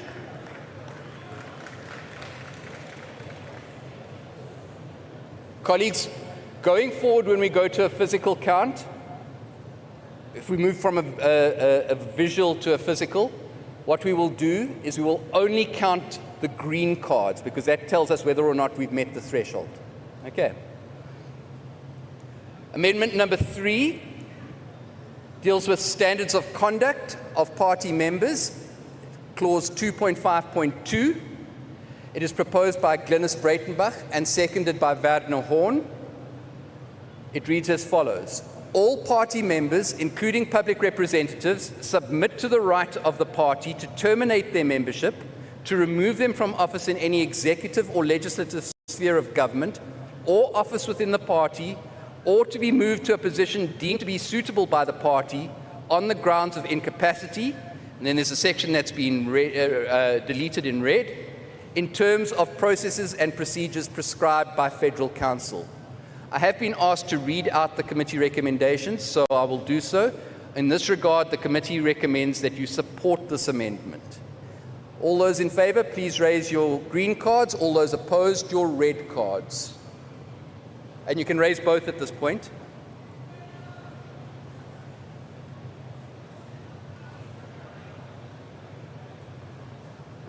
That amendment meets the threshold, and so it therefore passes. We move on to amendment number 4, dealing with clause 2.5.4.14, still on standards of conduct of party members, proposed by Glynis Breitenbach, seconded by Werner Horn. It reads as follows. In any way, sexually harasses any member of the party, staff member employed or prospectively employed by the party, or staff member employed or prospectively employed by government. And again, the committee recommendation on this one is that you support it. All those in favor, raise your green cards. All those opposed, your red cards.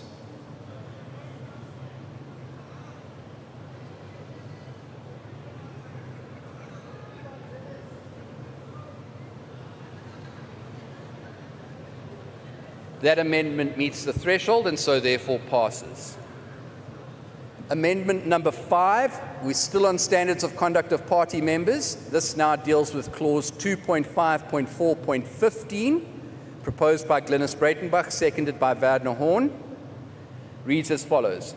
Discloses, and then we insert, or causes the disclosure in any way of sensitive and or confidential information in a closed meeting, as may be defined in terms of a policy adopted by the Federal Council, with anybody outside that meeting other than a person authorized to receive it in terms of that policy. The committee recommendation is that you support this. All those in favor, please raise your green cards. Those opposed, your red cards.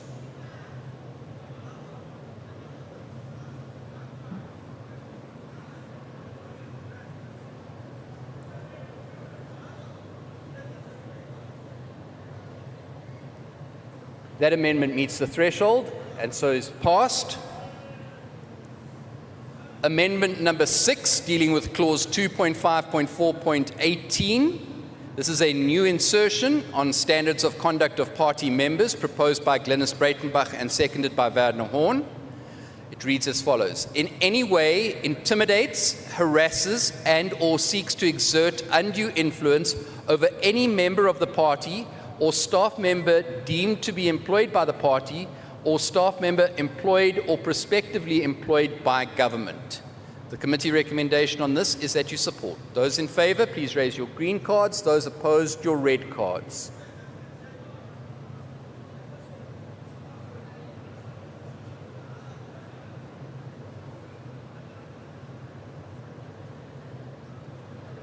That amendment meets the threshold and is therefore passed. Alternative formulation 7A, dealing with clause 2.5.4.19, standards of conduct of party members, was proposed by Martin Meyer. That amendment has been withdrawn. The original amendment, Amendment 7, proposed by Benedicta van Minnen and seconded by Gregory Peck, reads as follows. And again, this is a new insertion. As a member of a regional or provincial executive and who is aware or is made aware of prima facie evidence of misconduct by a member that breaches Section 2.5.4 or Section 3.5 of the Federal Constitution and who does not report such evidence to the Federal Executive is guilty of misconduct. The committee recommendation is that you support. Those in favour, please raise your green cards. Those opposed, your red cards.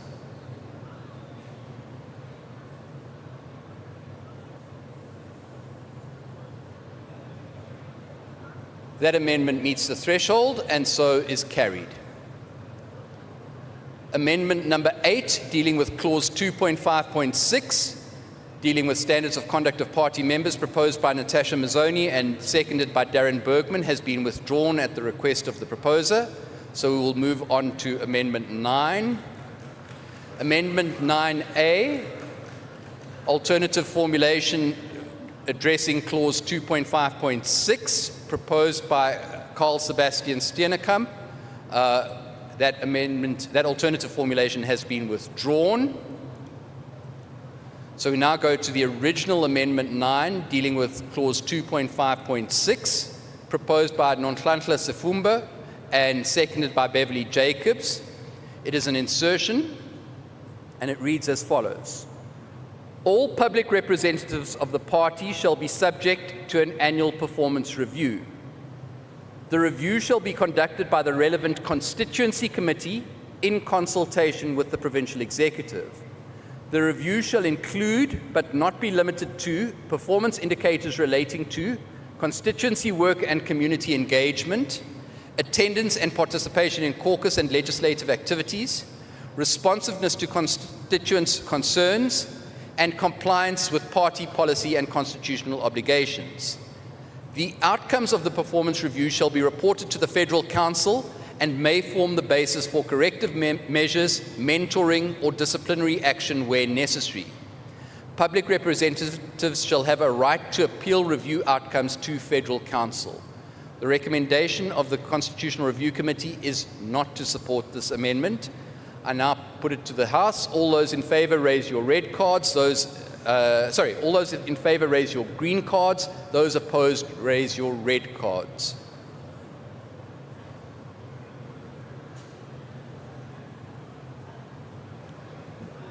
That amendment does not meet the threshold and therefore does not pass. Amendment 10, addressing clause 3.1.7, membership, proposed by Fred Nell, seconded by Krizan Bosch, reads as follows. Anyone who applies for membership or renews their membership via, we then delete the next part and insert an approved online application, shall not be required to sign a membership form. The recommendation is that you support this amendment. All those in favour, raise your green cards. Those opposed, your red cards.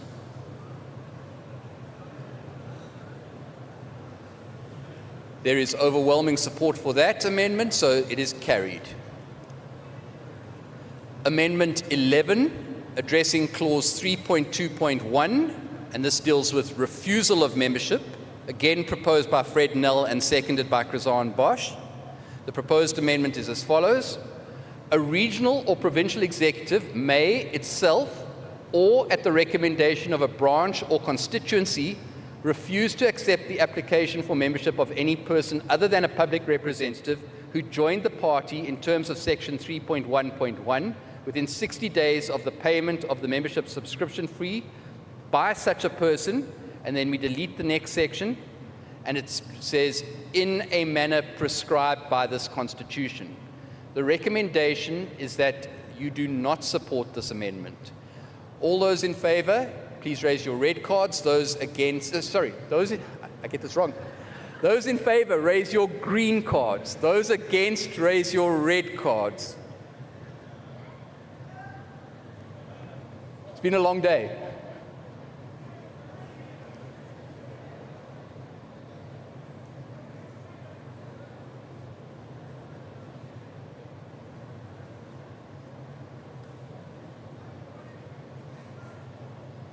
Doesn't pass. This amendment does not meet the threshold and therefore does not pass.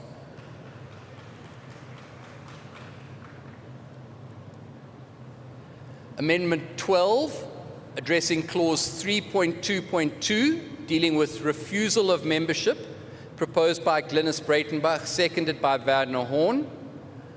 It reads as follows. An individual whose membership has ended, we then delete the next section in red and insert for any reasons listed in clauses 3.2.2.1 to 3.2.2.4 may not be readmitted for membership nor be eligible for nomination as a public representative, then there's a deletion, and may only be considered for readmission as a member upon application, which application is subject to the consideration and express approval of the Federal Executive after consideration of the relevant Provincial Executive.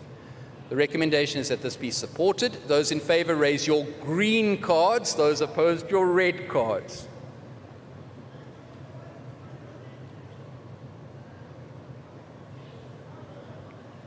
That amendment is overwhelmingly supported, so it is passed. Amendment 13, still dealing with refusal of membership, proposed by Glynis Breitenbach and seconded by Werner Horn, and this proposes the deletion of the entirety of 3.2.3. And so if you are in favor, the committee recommendation is that you support this. If you are in favor, raise your green cards. If you are opposed, raise your red cards.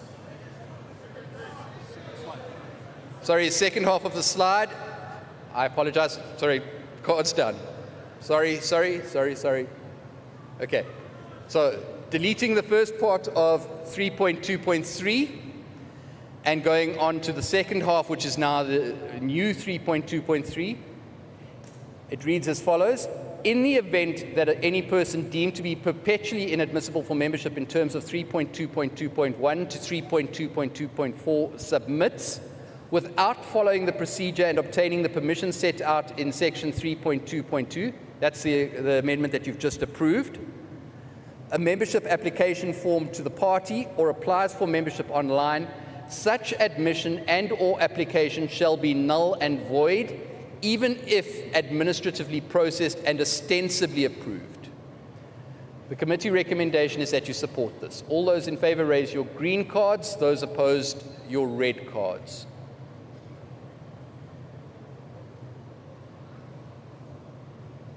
That amendment is overwhelmingly supported and so is passed.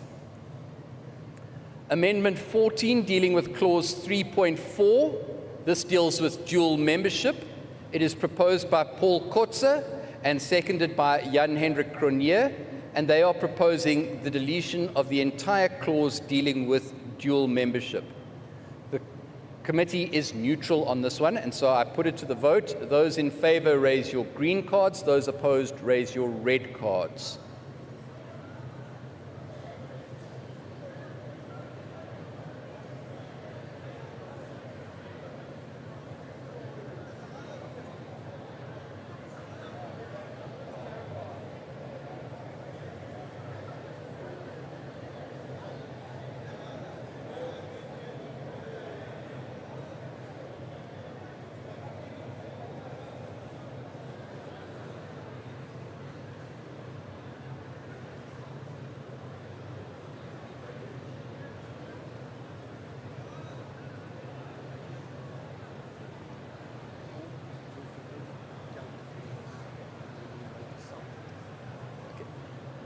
Colleagues, I've been requested to go to a formal count, so we're going to ask all the people with red cards to lower them, all those with green cards to raise them. We're going to do a physical count on the green cards.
Keep your green cards up. The count is coming in.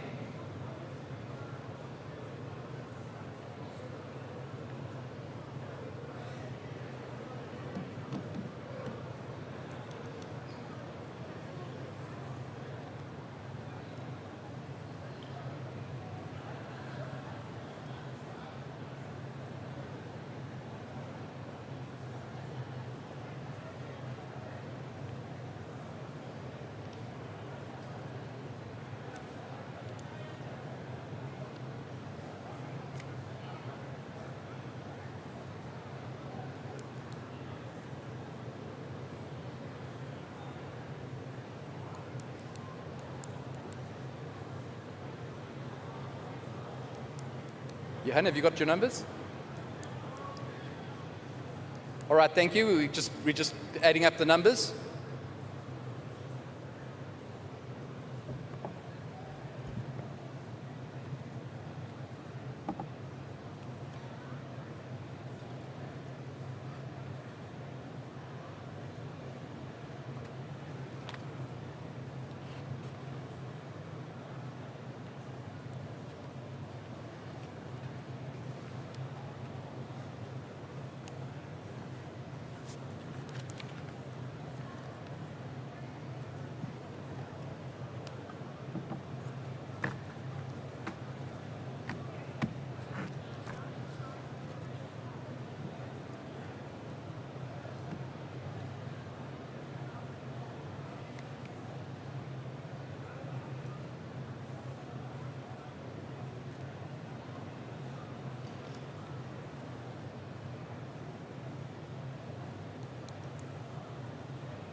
Must we do this? Must wait.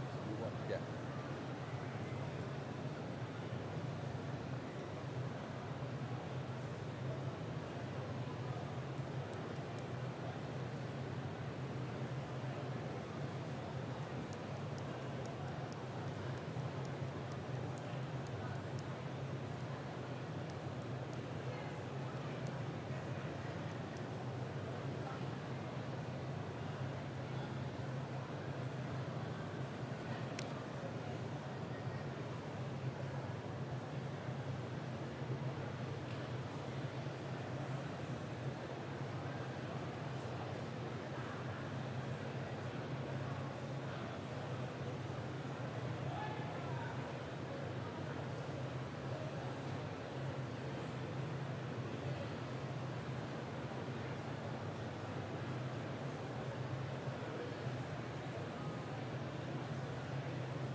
Okay.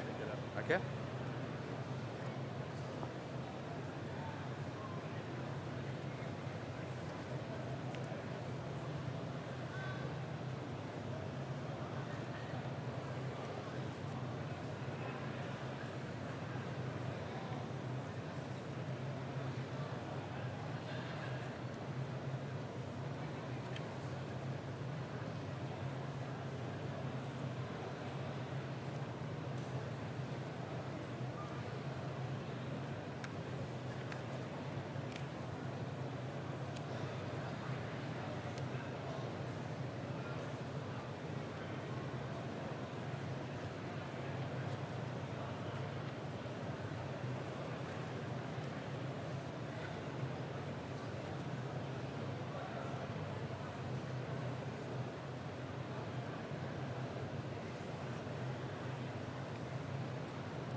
Colleagues, thank you for your patience. We are just verifying the numbers and we will get back to you in a moment with a result.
Thank you very much for your patience, Democrats. That amendment received 18.57% of the vote and therefore does not pass.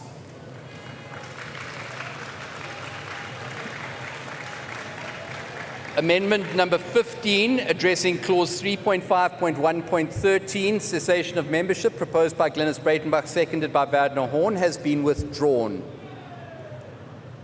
Amendment number 16, addressing clause 3.5.1.13, cessation of membership, proposed by Paul Kotze, seconded by Jan-Hendrik Cronje. This is a two-part amendment. The first part remains the same. I'll read it. Being a public representative of the party in a legislative body in any meeting of that body, votes in a manner other than in accordance with a party caucus decision which is consistent with party policy in that legislative body, or being a single public representative in a caucus votes in a manner inconsistent with the instructions of higher party structures or party policy. Sorry, I think there's a typo there. It should read inconsistent in the third line. Votes in a manner inconsistent with the instructions of party structures or party policy. And then the change comes on the next page. Save in the case where the party allows a free vote on the issue being voted on. And the insertion is, or the caucus has given permission for that member to vote in a particular manner, or the caucus decision constitutes a material breach of a coalition agreement approved by the Federal Executive in terms of Section 6.3.3.8, and the member has formally lodged his or her objection with the caucus leadership prior to the vote. The recommendation here is that you do not support this amendment. All those in favor raise your green cards, those opposed your red cards.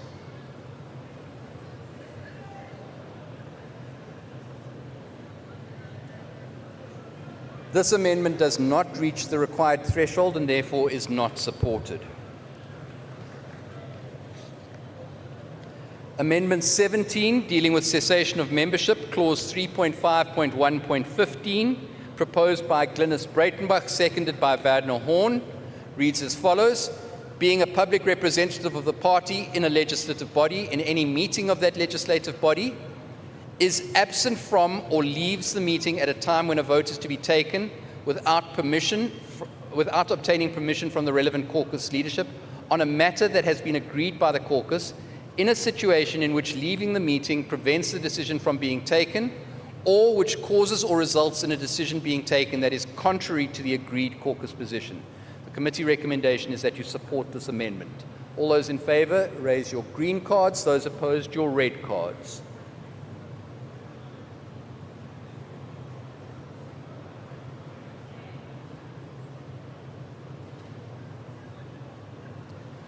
That amendment makes the threshold and is therefore passed. Amendment number 18, dealing with cessation of membership. This is clause 3.5.1.17, proposed by Glynis Breitenbach, seconded by Werner Horn. Reads as follows. It's a new insertion.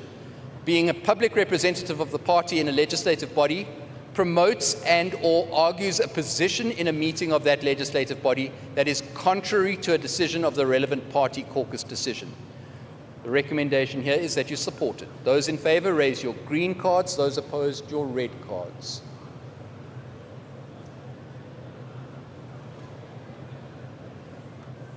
That amendment is supported by a sufficient majority and so is passed. Amendment 19, dealing with clause 3.5.3, cessation of membership, proposed by Glynis Breitenbach, seconded by Wagner Horn. It reads as follows: the process or processes to be followed in the case of cessation under this section will be determined by the FLC rules, and the rest of the clause is deleted. Committee recommendation is that you support this. Those in favor, raise your green cards. Those opposed, raise your red cards.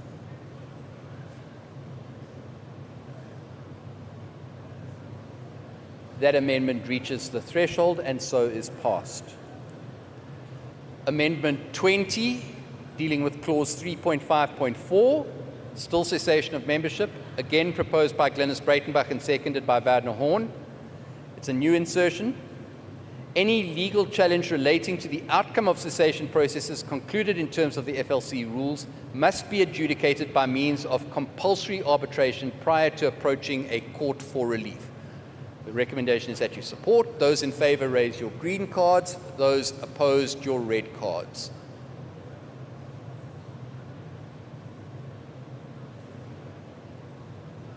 That amendment is supported and so is passed. Amendment number 21, dealing with clause 3.6.3, which is only members can serve. It is proposed by Pomutso Prince Mabanisa and seconded by Ramakopa Daniel Mafararo. It amends as follows. Only members in good standing for 6 months are eligible to serve in any elected positions in the party. The recommendation is that you do not support this. Those in favor, raise your green cards. Those opposed, your red cards.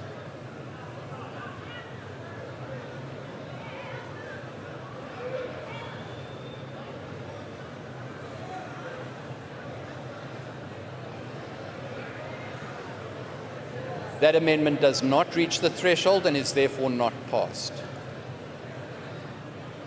Amendment number 22, dealing with branches, clause 3.7.2, proposed by Pomutso Prince Mabanisa and seconded by Ramakopa Daniel Mafarara. It reads as follows. Branches, and then inserts, shall form an integral part of the formal performance assessment process of political heads assigned to them, including any ward and or PR councillors allocated to the ward served by that branch, are established to manage and direct the affairs of the party, to communicate the principles and policy of the party to the public, to recruit activists and volunteers for the party, to participate in the processes of democratic selection of candidates for the party, and to serve as the vehicle for articulation of the interests of members of the party and voters in their areas of jurisdiction. The recommendation is that you do not support this. Those in favour raise your green cards. Those opposed, your red cards.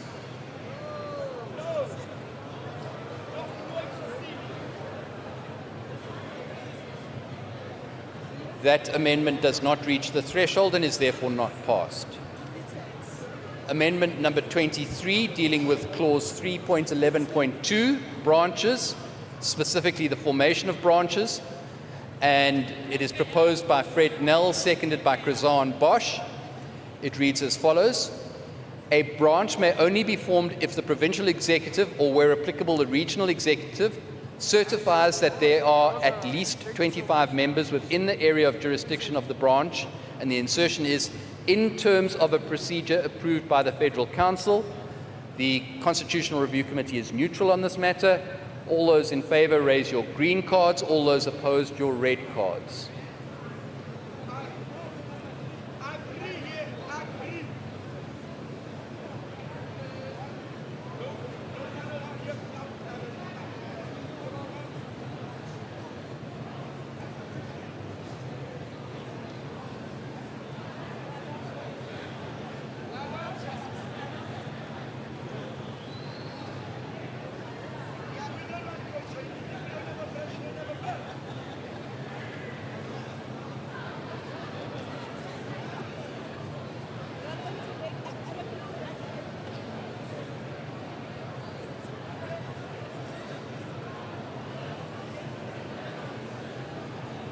Colleagues, we're going to go to a count on this, so all those with green cards, please keep them up.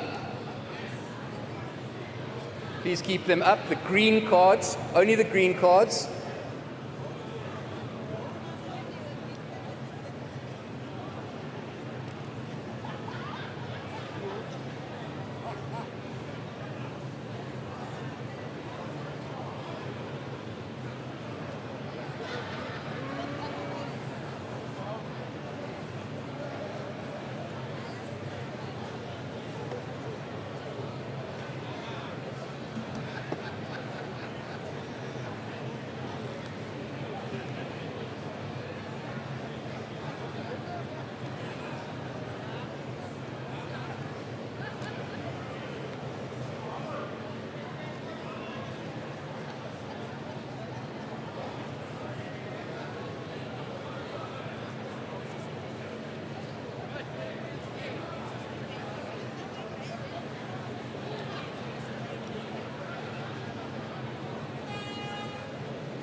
Thank you, colleagues. You can lower your cards. We're just adding up now.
Colleagues, Amendment 23 received 54.5% support. That is insufficient to meet the 2/3 majority threshold and therefore is not passed. We now move on to Amendment 24. This deals with Clause 4.3.1. It is proposed by Fred Nell and seconded by Krizan Bosch. It deals with allocation and responsibilities of constituency representatives. It reads as follows. The Provincial Executive must, after having demarcated as provided in this Constitution and after consultation with the MPs and MPLs and any councillors which it contemplates allocating as constituency heads, and regional executives where these exist, and the constituency executives, allocate one or more members of Parliament or the provincial legislature to a constituency as the constituency heads. Then there's an insertion. Unless an MP or MPL is unfit for such a role or allocated other duties in the party precluding them from functioning as a constituency head, subject to approval by the federal executive, it continues, provided that such other duties shall be commensurate in party political organisation workload with that of a constituency head. A provincial executive may, with the approval of the federal executive, assign a councillor as a constituency head. The committee recommendation is that you do not support this. Those in favour raise your green cards. Those opposed, your red cards.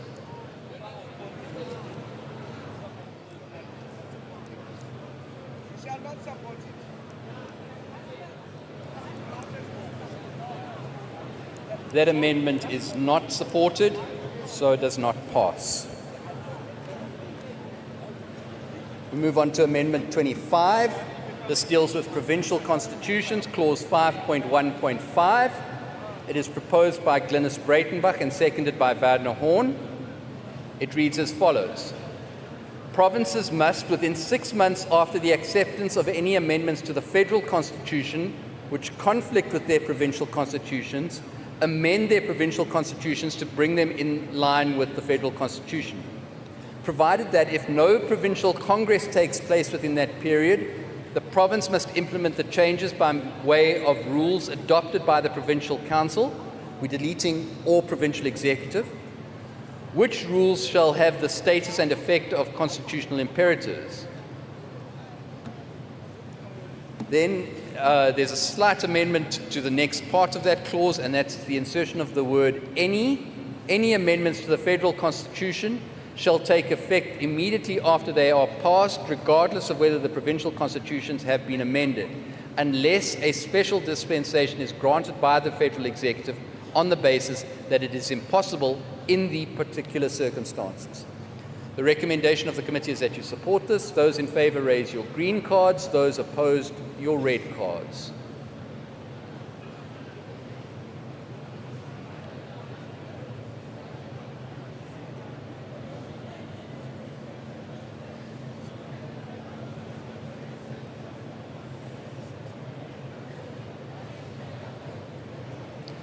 That amendment meets the threshold and is therefore passed.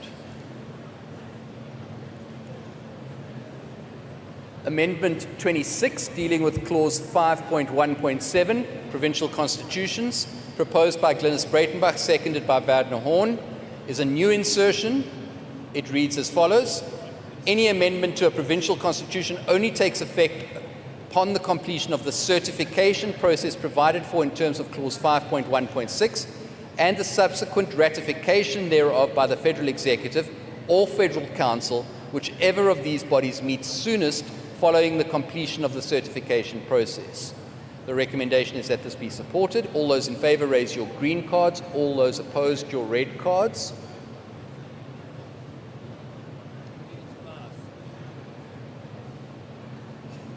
That is overwhelmingly supported and therefore is passed. Amendment 27, dealing with Clause 5.3.3, Regional Structures, proposed by Glynis Breitenbach, seconded by Wagner Horn. The deletion of 5.3.3 in its entirety, so it's been replaced by that previous clause. any amendment to a provincial constitution only takes effect upon the approval of that amendment by the Federal Council.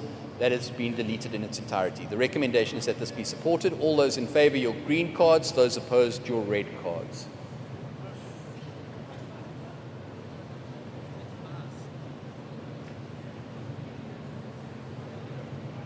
That amendment meets the threshold and is passed. Amendment number 28, dealing with clause 6.1.2. The title is Federal Congress. It is proposed by Anton Bredell, seconded by Dennis Ryder. The proposed amendment reads as follows. The Federal Congress generally meets once every, then there's a deletion and the insertion of the word 5 years, on a date as close as possible to the date 24 months before the 5-year anniversary of the last national and provincial elections. The Federal Congress will, irrespective of the provisions of clause 6.1.2.1, and as a transitionary arrangement, be convened to take place as close as possible to 10 April 2030, and thereafter as close as possible to 10 April 2033, after which clause 6.1.2.1 will come into effect. Notwithstanding any other provisions, the Federal Congress must be convened at any time by a 2/3 majority vote of the Federal Executive, a 2/3 majority vote of the Federal Council, or when requested by a petition signed by at least 5,000 members of the party.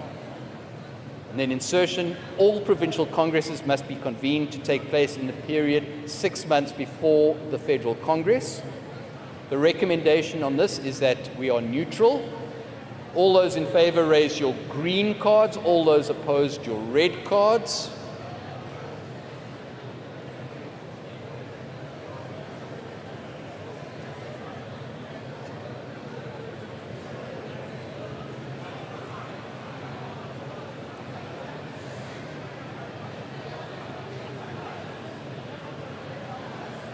That amendment does not meet the threshold and is therefore not passed.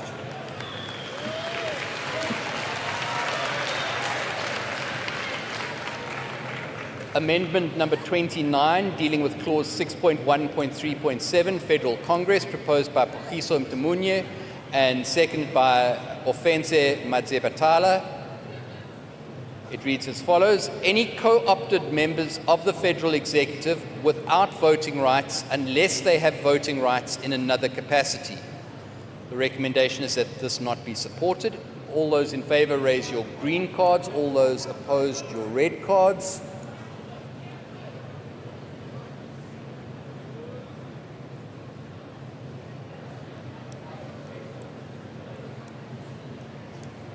That amendment does not reach the threshold and is therefore not passed. Amendment number 30, dealing with clause 6.1.3.8, still Federal Congress, proposed by Pogiso Mtemunye and seconded by Offense Madzebatala. The proposed amendment is the provincial leader, one deputy provincial leader, and the provincial chairperson, and a maximum of 2 deputy chairpersons per province. The recommendation is that this be not supported. All those in favour raise your green cards. All those opposed your red cards.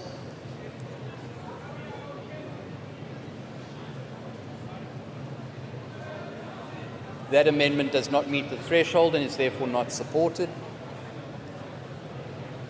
Amendment alternative formulation number 31A, dealing with clause 6.1.3.10.1, Federal Congress, was proposed by Tava Mafaila Masebe.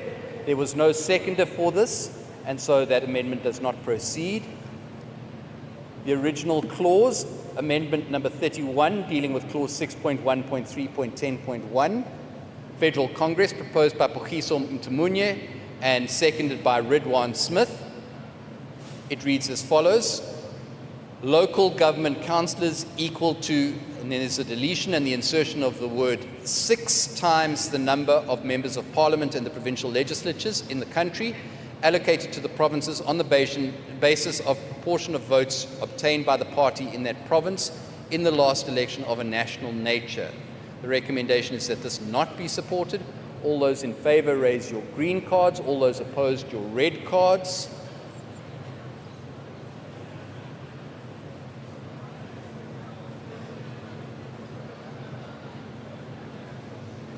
That amendment does not reach the threshold and is therefore not passed.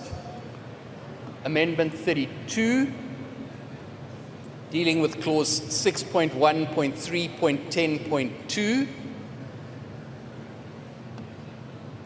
I just want to point out something on the next two amendments. So these were received as original submissions. They are not alternative formulations. They address the same issue. So Amendment 32 proposes that we change the allocation of non-public representation or delegation to Federal Congress to 50% of the total Congress delegates. And Amendment number 33 says it shall be 55%. I'm going to deal with them in the order that they were received, which means that we deal with Clause 32 first. If Clause 32 passes, we will then move on to Clause 33. If Clause 33 passes, it overtakes Clause 32. Is that clear? Is everybody happy with that? Okay? So we're starting with the proposal that non-public representative delegates allocated to branches and elected by a proportional voting system approved by the Federal Council or the Federal Executive, which shall not comprise less than 50% of total Congress delegates. They've deleted 45 and increased that to 50. The recommendation is that that not be supported. All those in favor raise your green cards. Those opposed, your red cards.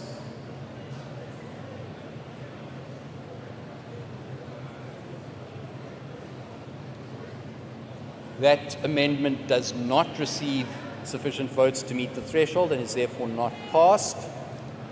Amendment number 33 is the same amendment, but it shall not comprise less than 55% of total Congress delegates.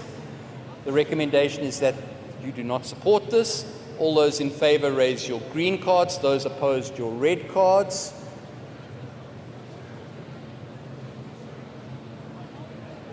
That amendment does not reach the threshold and is not passed. Amendment number 34, proposed by Nonhlanhla Sifumba and seconded by Bev Jacobs. This deals with clause 6.1.10.3, Federal Congress.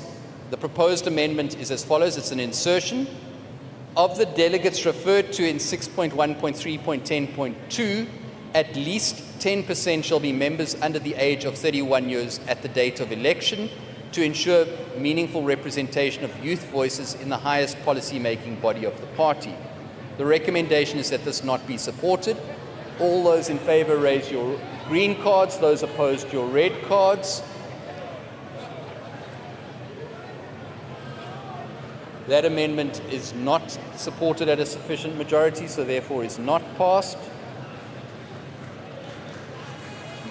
The next amendment is Amendment 35, dealing with Clause 6.1.3.11, Federal Congress, proposed by Fred Nell, seconded by Krazan Bosch. It's an insertion. It reads as follows. The federal leader, where applicable, federal chairperson and provincial chairpersons, where applicable, of all constituted ancillary bodies recognized in terms of Chapter 11 of this Constitution, unless otherwise specified, and it has consequential deletions of the existing 6.1.3.11, 6.1.3.12, and 6.1.3.13. The recommendation is that this be supported.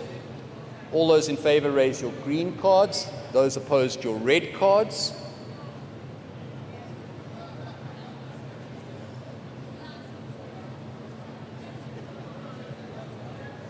That amendment meets the threshold and is therefore passed. We now come to amendment number 36, dealing with clause 6.1.4, Federal Congress, proposed by Pogiso Mtemunye, seconded by Duncan Mtembu. The proposed amendment reads as follows. The Federal Congress elects the federal leader, the deputy federal leader, which is an insertion, the federal chairperson, and the deputy federal chairpersons. The Constitutional Review Committee is neutral on this one.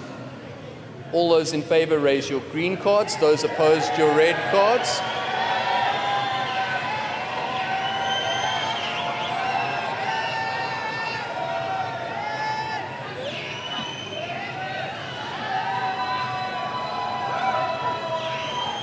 Can we ask Colleagues, can we ask that you keep the volume down? Keep your cards up, but your volume down. Cards up, volume down.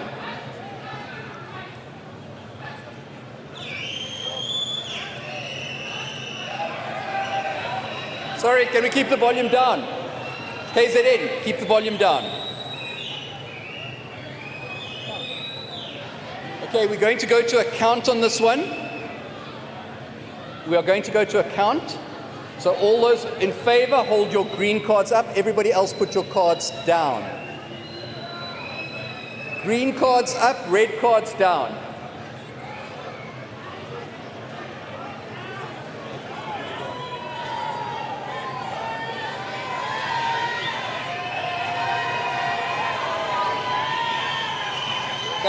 Guys, please help us count. Please help us count. Hold your cards still. When you wave them around, it makes it difficult to count. Hold your cards still.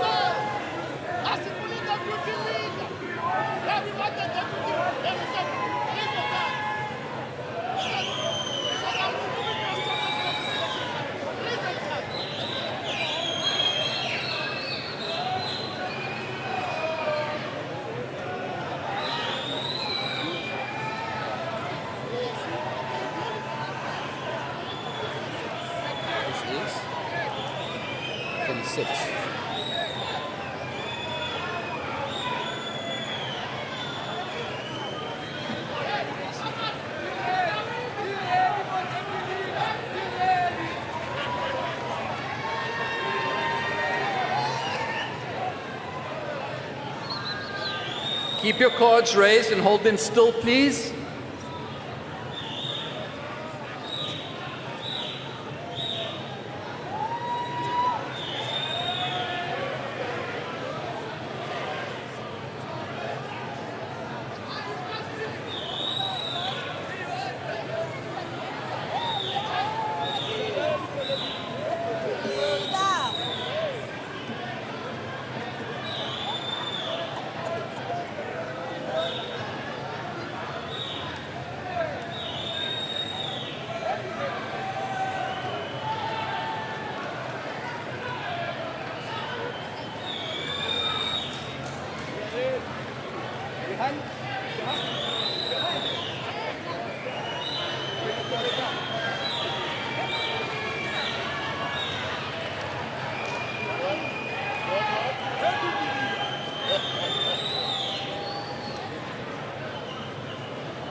Okay, cards down, people, thank you.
Colleagues, Amendment 36 received 50.08% of the vote.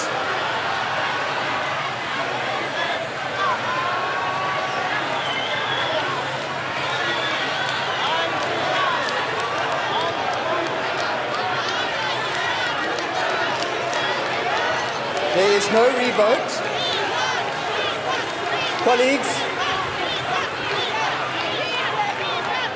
Colleagues, take your seats, please. Take your seats, please. Take your seats, please.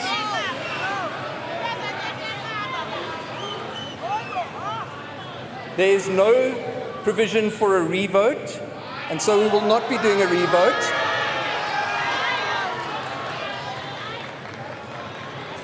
You did not even come close, those that are complaining, you did not even come close to the 2/3 that would be required. So therefore, we're not going to consider it.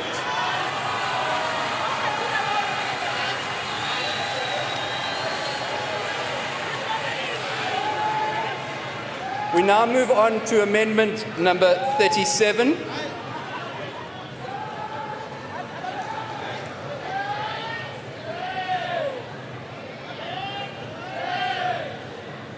Amendment number 37 deals with clause 6.2.3.10. It refers to Federal Council. It was proposed by Paul Kotze and seconded by Jan-Hendrik Cronje. That amendment has been withdrawn, so we'll go on to amendment number 38. Amendment 38 deals with clause 6.3.1.10. It deals with the Federal Executive. It was proposed by Fred Nell and seconded by Krizan Bosch. They proposed deleting the entire sentence and replacing it with the Provincial Chairpersons.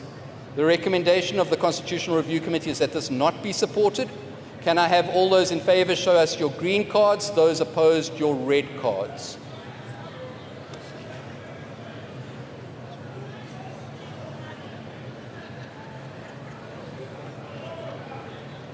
That amendment does not receive a sufficient majority and therefore does not pass.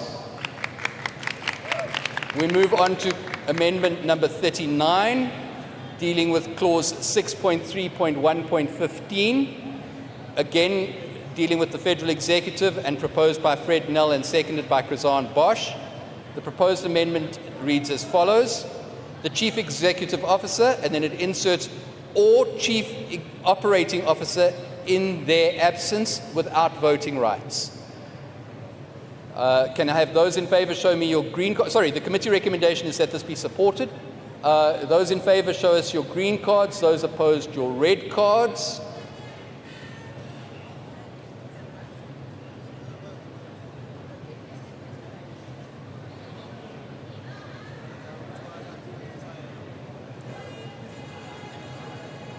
That amendment is supported and therefore passes.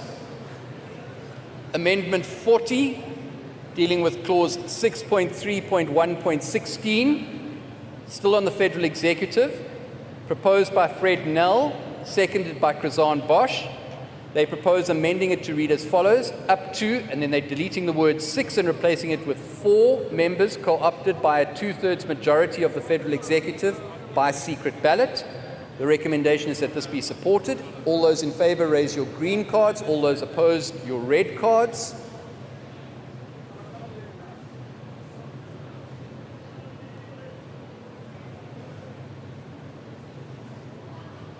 That amendment is supported and will be passed.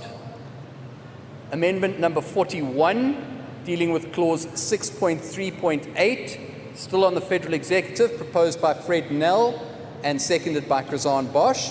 It's an insertion. It reads as follows: the Federal Executive shall report to each Federal Council meeting on decisions taken.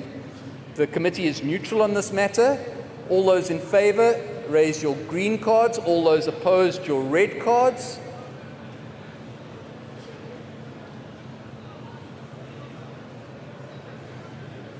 That amendment receives a sufficient support and therefore is passed.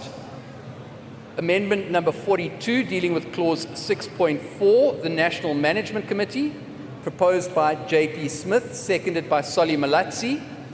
The proposed amendment reads as follows: The day-to-day management of the administration of the party is entrusted to the National Management Committee, consisting of the federal leader, the parliamentary leader if the leader is not a member of parliament, the federal and deputy federal chairpersons, the chairperson and deputy chairpersons of the Federal Council, the chief executive officer, the federal chairperson of finance, the chief whip of the National Assembly, and such other persons as may be co-opted to assist, subject to the agreement of the federal executive. The National Management Committee shall report to each federal executive meeting on its activities and any decisions taken. The committee is neutral on this matter. All those in favor raise your green cards. All those opposed your red cards.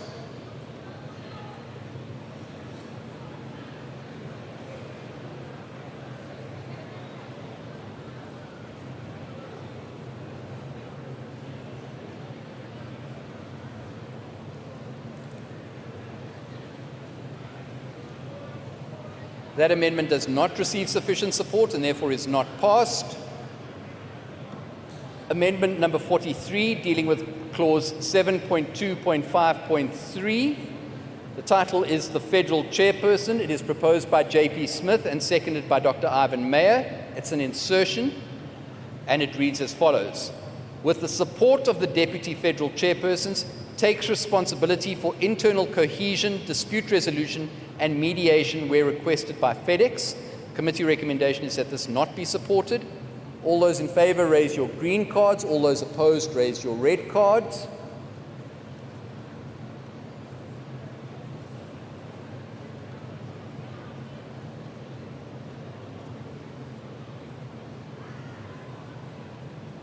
That amendment does not receive sufficient support and therefore is not passed. Amendment number 44, dealing with clause 7.3.5, the Federal Deputy Chairpersons, proposed by J.P. Smith, seconded by Anton Bredell. It reads as follows, 7.3.5, any other function assigned by the Federal Chairperson and approved by the Federal Executive, then inserting at its first meeting after the Federal Congress, including but not limited to 7.3.5.1, DA Government Oversight and Development, 7.3.5.2, Monitoring and Oversight of Legal Matters Involving the Party, and 7.3.5.3, Talent Acquisition and Recruitment. The recommendation is that this not be supported. All those in favor raise your green cards. All those opposed raise your red cards.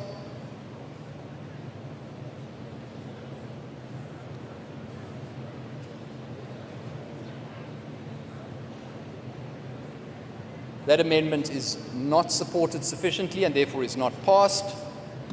Amendment number 45, dealing with the federal deputy leader. I want to go back to the earlier amendment that was not passed. Because it was not passed, this is a consequential amendment. You don't have a federal leader in the Constitution because we haven't created the position in Chapter 6. So this amendment falls away. We move on to Amendment 46, dealing with Clause 9.6.2. This deals with caucus rules. It is proposed by Glynis Breitenbach and seconded by Werner Horn. It reads as follows. All caucus rules must be submitted to the Federal Legal Commission for certification that they are consistent with this Constitution.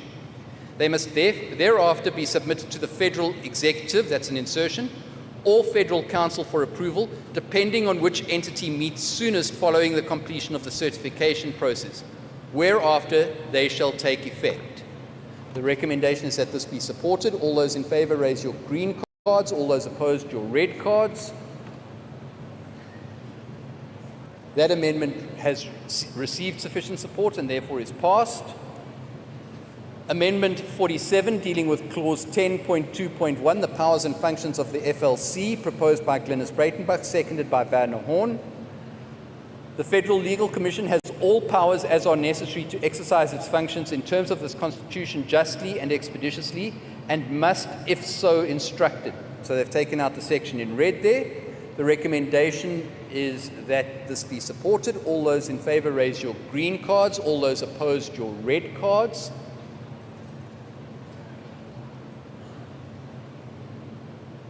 That amendment receives sufficient support and is therefore passed.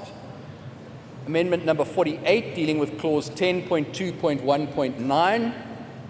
Still on powers and the functions of the FLC, proposed by Glenys Breitenbach and Werner Horn. The FLC has the power to refer a matter for and facilitate meeting proceedings. Not meeting proceedings, facilitate mediation proceedings. The recommendation is that this be supported. All those in favor raise your green cards. All those opposed your red cards.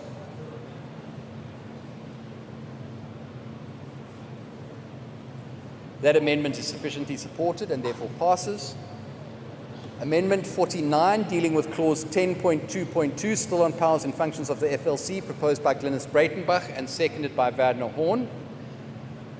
The first sentence is deleted and a new insertion is, matters may only be referred to the FLC by 10.2.2.1, the Federal Executive 10.2.2.2, the Federal Council 10.2.2.3, the Federal Leader, or 10.2.2.4, the Disciplinary Tagging Committee.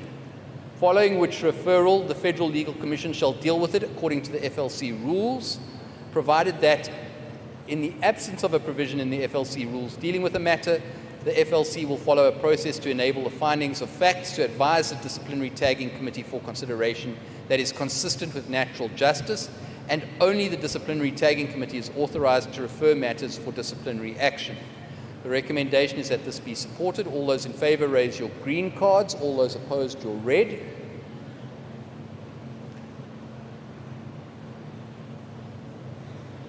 That matter has received sufficient support and therefore is passed.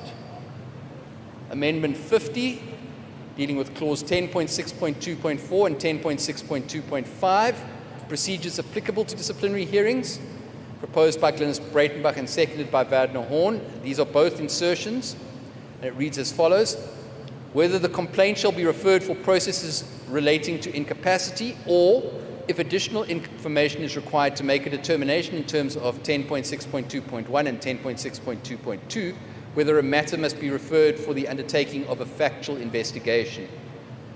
The recommendation is that this be supported. All those in favor raise your green cards. All those opposed your red cards.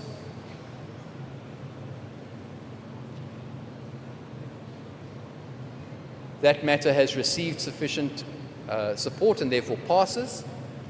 Amendment number 51, clause 10.6.4, proposed by Glenys Breitenbach, seconded by Werner Horn. Federal disciplinary proceedings shall be conducted by a disciplinary panel appointed by the chairperson of the FLC and which shall be made up of members of the FLC, of which the chairperson of such a panel shall be the holder of a suitable qualification in law, and then the last sentence is deleted. The recommendation is that this be supported. All those in favor raise your green cards. All those opposed your red cards.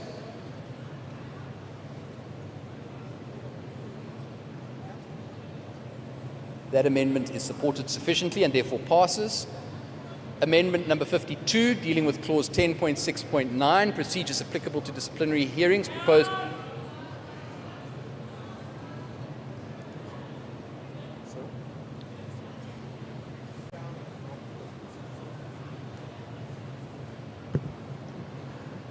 Amendment number 51.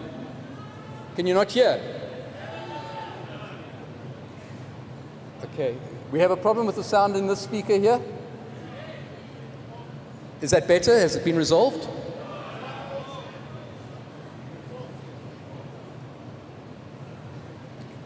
Okay, can we get some help from the tech team? Please stand by.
Colleagues are just busy sorting out the sound, so please just be patient with us.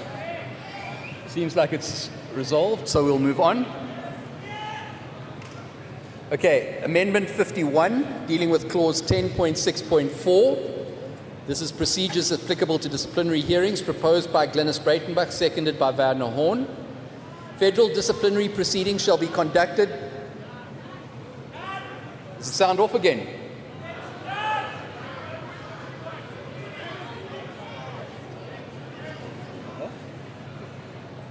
Are we on 52? Oh, okay, we're on 52. Okay. My apologies. We are on Amendment 52, dealing with Clause 10.6.9, procedures applicable to disciplinary hearings, proposed by Glenis Breitenbach, seconded by Werner Horn. The Federal Executive may amend a sanction imposed by a disciplinary panel, and then we delete the words "within 5 days" and insert "without undue delay," but only by a 2/3 majority of members present. If the sanction is imposed by the disciplinary panel is termination of membership, the sanction does not take effect until the Federal Executive has taken a decision in this regard. The recommendation is that this be supported. All those in favour raise your green cards. Those opposed, your red cards. That amendment has received sufficient support and therefore passes. Amendment number 53, dealing with suspensions and commissions, proposed by Paul Kotze and seconded by Jan-Hendrik Cronje, has been withdrawn. Amendment 54 deals with appeals to and reviews by the Federal Legal Commission. It is proposed by Glenis Breitenbach and seconded by Werner Horn, and it is proposed that the entirety of 10.10.4 be deleted. The recommendation is that this be supported. All those in favour raise your green cards. All those opposed, your red cards.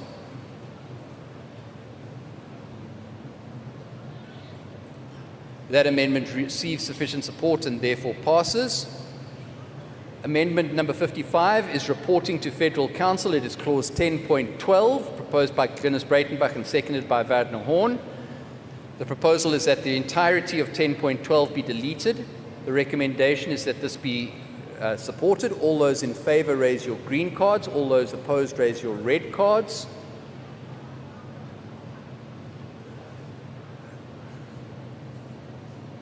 There is sufficient support for that one, so it passes.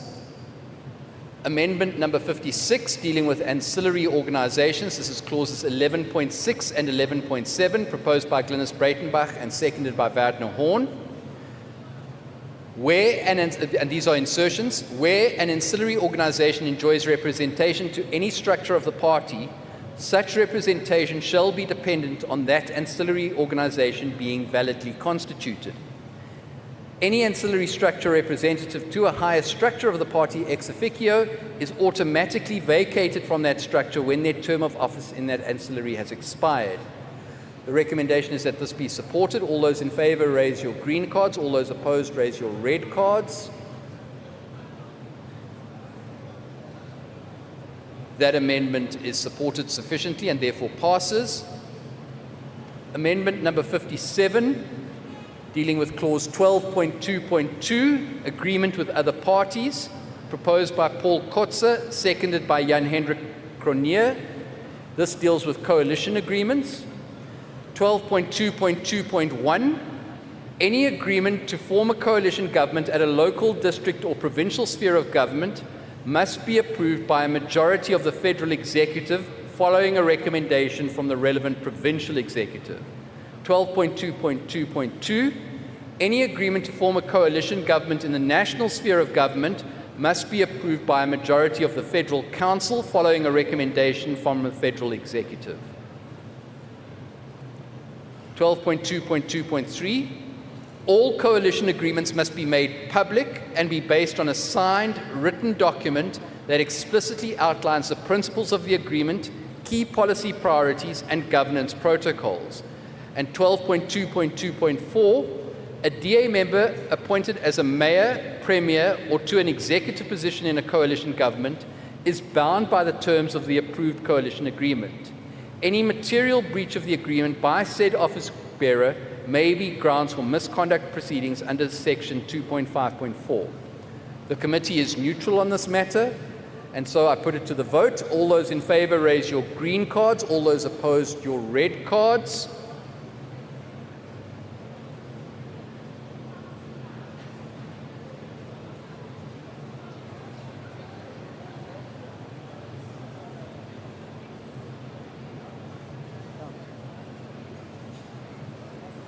Colleagues, we're going to go to a count on this one.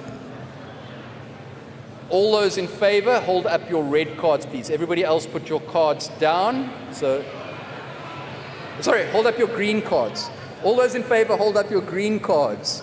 It's because I can see red cards, that's what I'm thinking. So hold up your green cards, red cards down. Hold your green cards high and don't wave them around, please.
Keep your green cards up.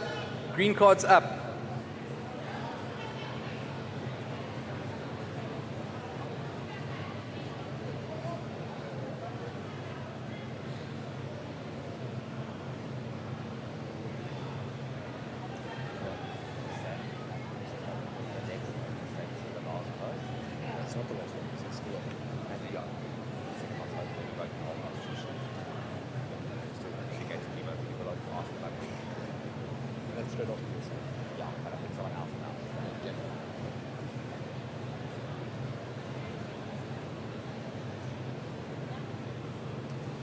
Just to let you all know, we are nearly done. There are only a couple of votes left, and then there will be an announcement of what happens after that.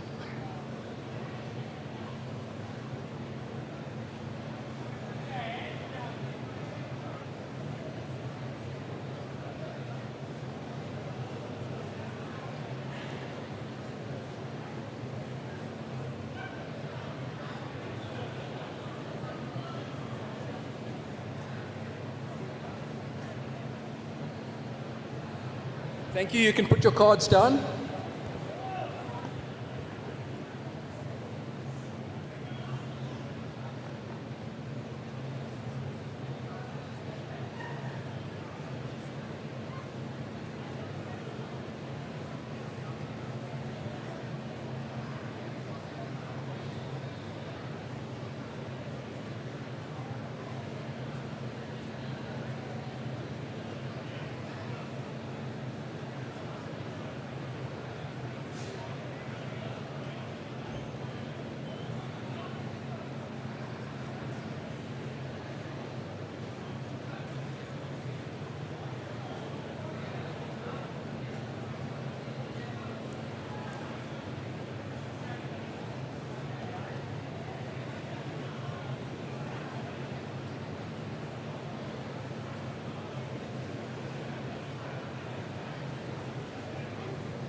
Colleagues, Amendment 57 received 55.81% of the vote. That is insufficient to pass and therefore falls away.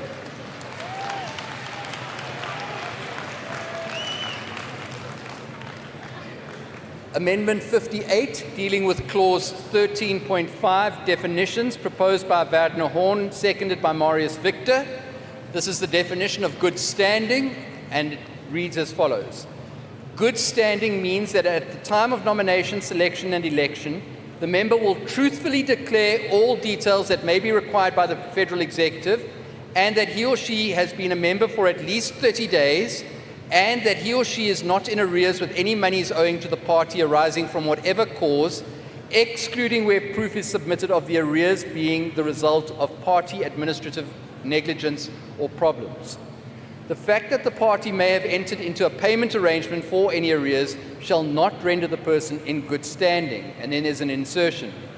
Furthermore, a member is deemed to be not in good standing if they have failed to comply fully with any condition or sanction imposed on them by the party after a formal disciplinary process. The recommendation is that this be supported. All those in favour hold up your green cards. All those opposed, your red cards.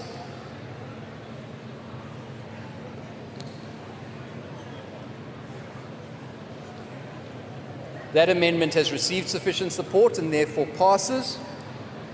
Colleagues, that was the last amendment. However, there is one more vote that we have to take. I now put the Constitution in its entirety as amended. Please be aware before we vote that there may still be consequential changes, for example, numbering changes that need to accommodate any changes or any amendments that we have made today. So I now put the Constitution as a whole as amended. Those in favour hold up your green cards. Those opposed, your red cards.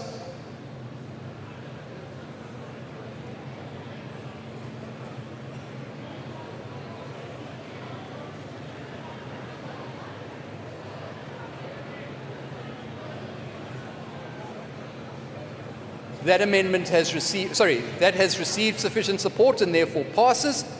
Colleagues, thank you very much for this process. It is an essential part of our internal democracy. I want to thank you for your patience during the counts and for the long period that you've been sitting here. And there are going to be some announcements shortly. Hold on a few moments. Thank you very much.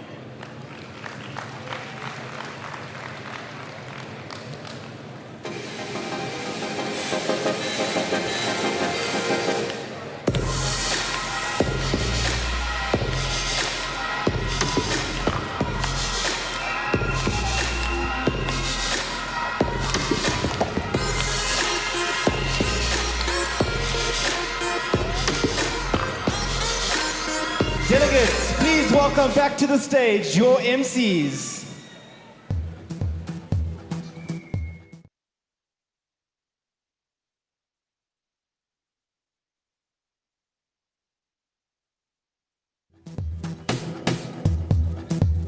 Viva DA, viva! Viva! Viva DA, viva! Viva! Democrats, we actually do have one more important vote before we close the session. It's regarding lunch. So those that want lunch, please raise your green cards. Those that want to continue, please raise your red cards. Hey, it's seeming close. I think the Reds have it. You think the Reds have it? Who's there? KZN. KZN's not hungry. I'm shocked. KZN, green or red? Democrats, it's been an amazing session so far. The energy's been great. Viva DA, viva! Indeed, Gwena, the energy today has been electric. Such incredible performances. And we've been inspired by the leaders that have been on the stage, both at regional levels, provincial levels, national levels, who are fighting to get South Africa working, that are showing the DA difference in action. We are a party of action, a party that delivers. And in 2026, we're coming to a town near you. And we have a newly adopted constitution to carry the Democratic Alliance into the next era. The mandate from delegates across the country has been clear. We are going to deliver on that commitment today. Now the moment you've all been waiting for. Lunch is in Hall 5 across the road. Please make sure that you are back in your seats at 14:40. That's 20 to 3 for our second session, where we will honor fellow Democrats in the first part of the 2026 Congress Awards. Please be back, Democrats, at 14:40, 20 to 3. Enjoy your lunch.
Yes, well, indeed, Tabi. So when you talk about policy, you talk about the foundation of the party, what guides the party, what makes it appeal to the electorate. That's their plan, that's their foundation, it's their blueprint. But with me, I'm with Matthew Cathwert, who is also the policy head of the DA.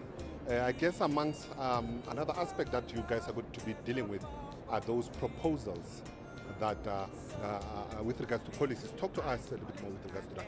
Good afternoon, Nhlanhla. It's great to be with you, and it's great to share this with your listeners. We are focusing on our policy resolutions over the coming 2 days of the Federal Congress. We've got 32 that are going to be serving before our Federal Congress, and we've got a specific focus on 4 themes. Number 1, job creation. Number 2, crime. Number 3, corruption, and then basic services. And what this particular Federal Congress allows for is an opportunity for delegates across the country to come and help shape the direction that the party takes in terms of our policies, particularly moving towards the 2026 local government election with a view towards the 2029 national and provincial elections. So it's a critical platform for our members to be able to help us as the federal policy unit guide our ways and make sure that we put out credible alternatives to the South African public. Matthew, another question that I want to pose to you is with regards to the GNU. I mean, one of your friends, the ANC, you differ with regards to policy in terms of your nature. Just talk to us with regards to those views, with regards to your foreign policy, but also being in the GNU, the NHI. I mean, there's something that, you know, a lot of people are talking about with regards to you guys being different in nature. Yes, so I think we must understand that despite us being in coalition with the ANC in the government of national unity, that doesn't mean that we need to agree with them all the time. We are a party who has our own values, principles and policies, and we believe that these values, principles and policies are what are needed in order to get the country on the reform path so that we can have a more prosperous South Africa. So I think it's healthy for democracy that there's debate within the GNU, debate within Parliament, so that there's this contestation of ideas. We must understand for the past 30 years the ANC have had the hegemony over power in the country, over policy development, and it's important that we point out where they are acting against the national interest of South Africa. And we will continue to do that despite our participation in the GNU. Take us through the process of those, you know, policy proposals. Can we see changes? Can we see adoption? Just talk to us with regards to those who are proposing. So this is a culmination of a year-long process where all delegates were given an opportunity to submit their resolutions. We have a policy resolutions and review committee internally within the party. We had a look at them to make sure that they align with party principles and values, and we helped our delegates to put together their resolutions. Once that was done, we had then agreed on a final set of resolutions that would come to the Federal Congress, and now members will have an opportunity to debate and vote on these policy resolutions in order to help shape the policy direction of the party. What's your view to remarks that say DA differs from ANC with regards to policy? They are in the GNU. That difference will break the curtains back at some point. I mean, DA will not compromise when it comes to their policy position. Sure. So we are here based on our values and our principles in the GNU. And we've had hot contestations within the GNU. We look at the VAT fight, we look at my own private members bill, which I introduced late last year regarding economic empowerment policy. And we will continue to have these fights. And we will continue to make sure that we put our policy agenda on the table. And I think the GNU in many ways has matured and it's stabilized so that we can have these debates without it leading the country into a period of instability or ultimately undermining what our shared objective is as a country. I mean, you are behind closed doors. You can share this with us. With regards to policy, you see this GNU lasting? Pardon you? With regards to you not compromising when it comes to policy and the ANC not compromising, do you see the GNU lasting? I think that we've had some tough times over the past 18 months, but I think that we've been able to engage on a party-to-party level, and I think we've been able to come to a middle ground on certain issues.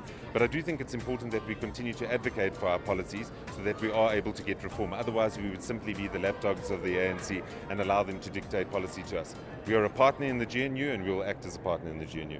Thank you so much. That was Matthew, Head of Policy for the Democratic Alliance. So basically saying that despite the fact that they are in the GNU, that's where they are not going to compromise. And that is on the basis of what they stand for, the policy position of the party. So with that being said, it's back to you in studio.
Delegates, please take up your seats.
Delegates, please all take up your seats now.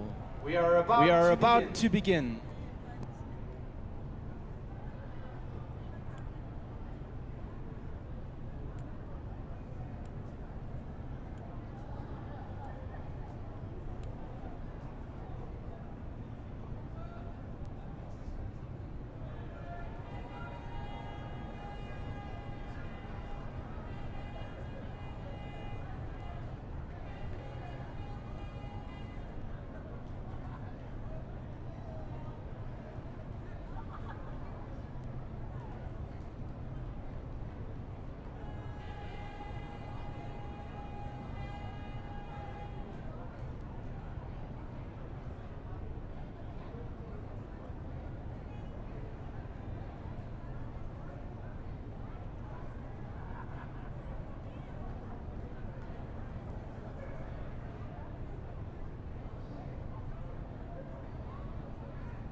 Are you ready to dance?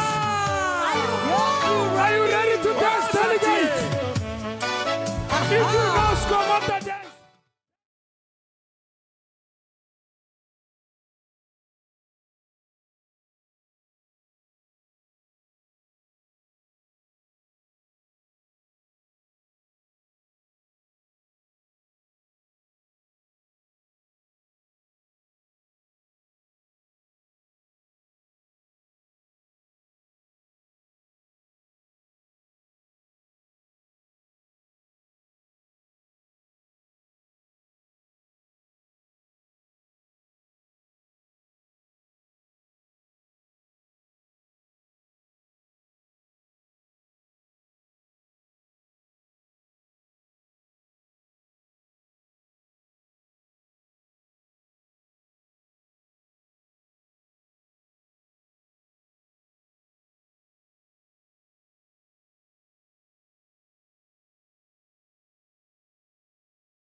can get everyone on their feet, making the loudest noise possible, and getting ready for a very special artist in a few seconds' time, then I think we're on the right track.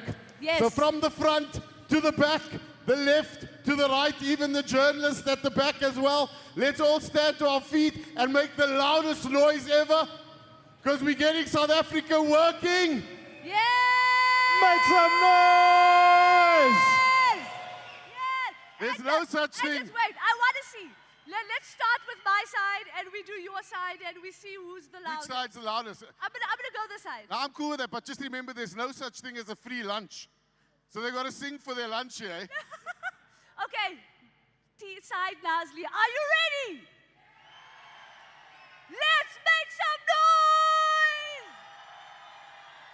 noise! Well, okay. Listen, KZN, we spoke about it earlier, and the rest of you, we spoke about it earlier. Let's show them what it's all about. The vast majority of the votes for this party comes from this side of the auditorium in any case. So are you ready? Are you ready?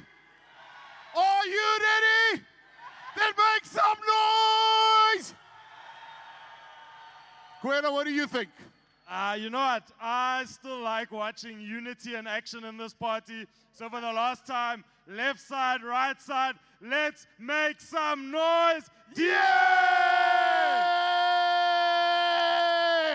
Ladies and gentlemen, we have someone extraordinarily cool for you. You guys will know him from Potchefstroom and the Northwest Province. Put your hands together for the amazing, the talented Vickers Potma. Daar sê Vickers. Vat hom, Fluffy, vat hom.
Wonder of jy ooit sal opkyk, of jy sal jou as ek jou vra. Al die paaie kom met draaie, jy was magic daardie aand. Chicken mayo cappuccinos, skryns na middernacht. Gepraat van dikkies en van daaitjies. Toe vat jy aan my hand en sê ek like jou kwaai, ai, ai, ai, ai, ai, ai, ai, ai, ai, kwaai, ai, ai, ai, ai, ai, ai.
Don't stop believing.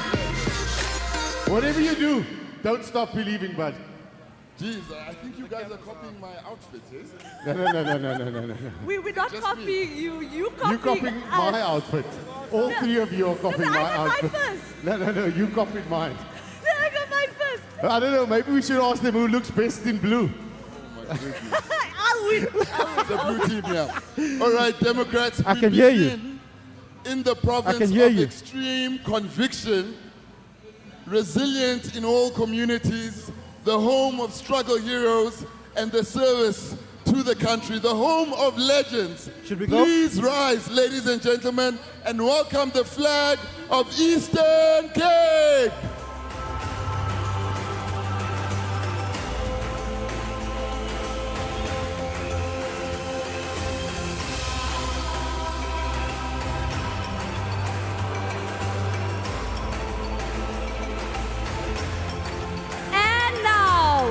The very heartland of South Africa, a province of endurance, principle, and steadfast commitment.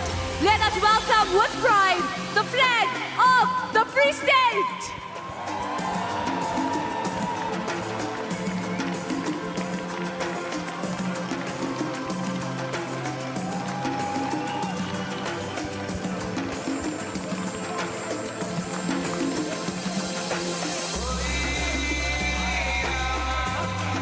Democrats, from the economic engine room of our nation, where ambition meets action and the battle for good governance is fought every single day.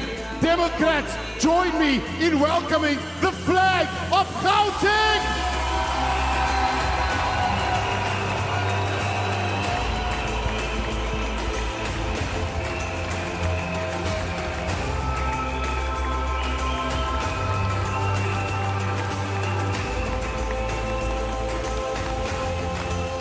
Democrats, we now turn to a province of great beauty, immense strength, and rising democratic resolve. Congress, please meet with full force the flag of KZN!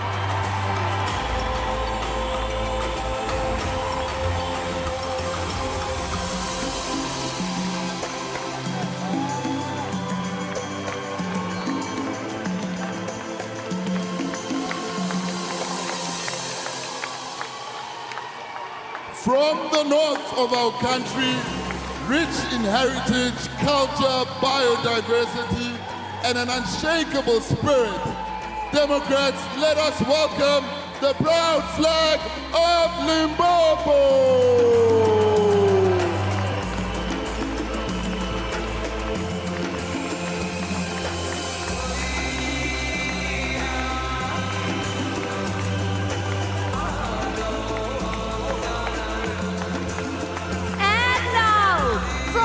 Province of the rising sun, where hope rises afresh and the DA continues to carry the fight forward.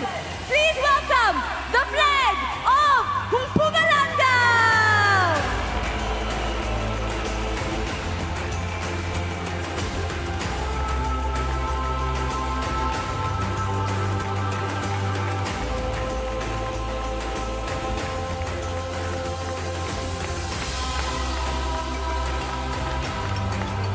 Democrats, from the vast, magnificent expanse of our land, a province of grit, character, and quiet strength, Democrats, welcome the flag of the Northern Cape!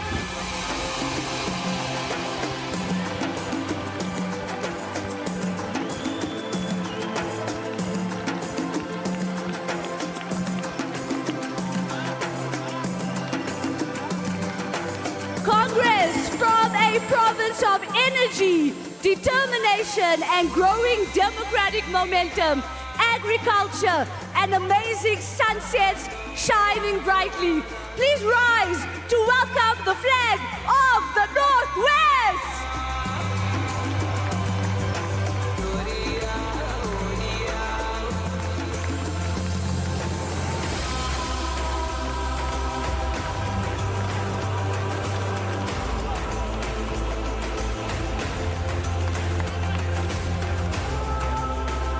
Democrats, last but not least, from the province where the Democratic Alliance governs outright, delivers, and sets the bar for the rest of South Africa with pride and passion. Welcome the flag of the Western Cape!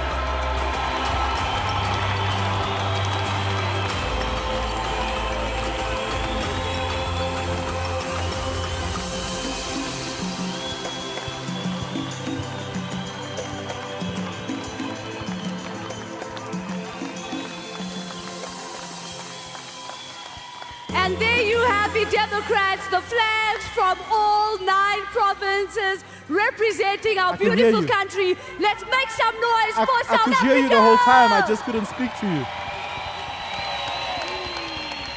Okay, my producer's bringing my guest.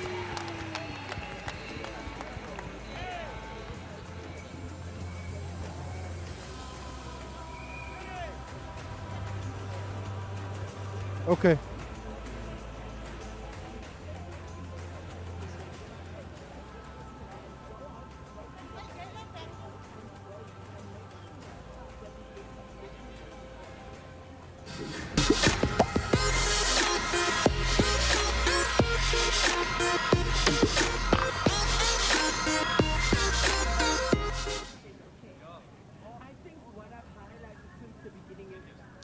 Delegates, it is time for us to pay tribute to a very special Democrat.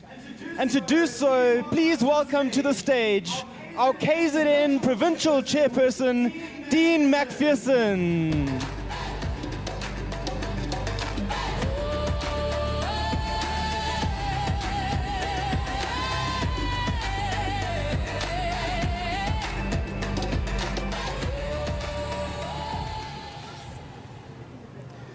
In 2019, the Democratic Alliance had lost its way, and very few people wanted to lead our organization after a news publication proudly proclaimed that this period would be the death of the DA. But there was one man, an individual who not only loved his party, but so loved his country that he did what no one else was prepared to do. He raised his hand and he said, "I'll do it."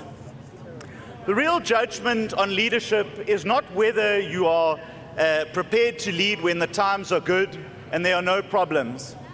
That judgment is passed on if you will lead when the prospects of success are so remote and the chances of failure are so high that you do it anyway. John Steenhuisen decided that he would be judged on the latter. For that, no single critic or analyst can ever take that away from you, John. This is the hallmark of leadership. And what did he do in his time? He made us believe in a fundamental truth, that there is nothing wrong with the DA that cannot be fixed with what is right in the DA. That we fight for both the DA and South Africa. And he made us believe in ourselves once again. John was not an air-conditioned office leader. He taught us to empathize and sympathize with those that we serve. That issues are fought and driven from the ground up. That being a public representative required us to be in communities and not on Facebook. That your view mattered, no matter how different it was. This is the hallmark of real leadership. But John's leadership was not one of roses and good times, as leaders must also be prepared to be firm and principled. We always knew where John stood and what his position was, and it was always grounded in values and not popularity. John has never and would never lead through shadows or through proxies.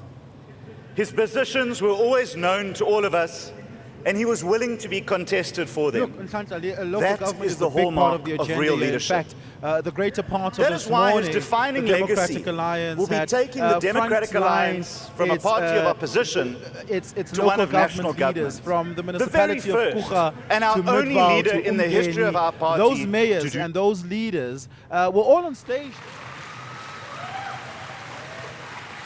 And while many people inside and outside have had their opinions and offered their views on how to do it better, John has relied on something that has never, ever let him down: his political instinct.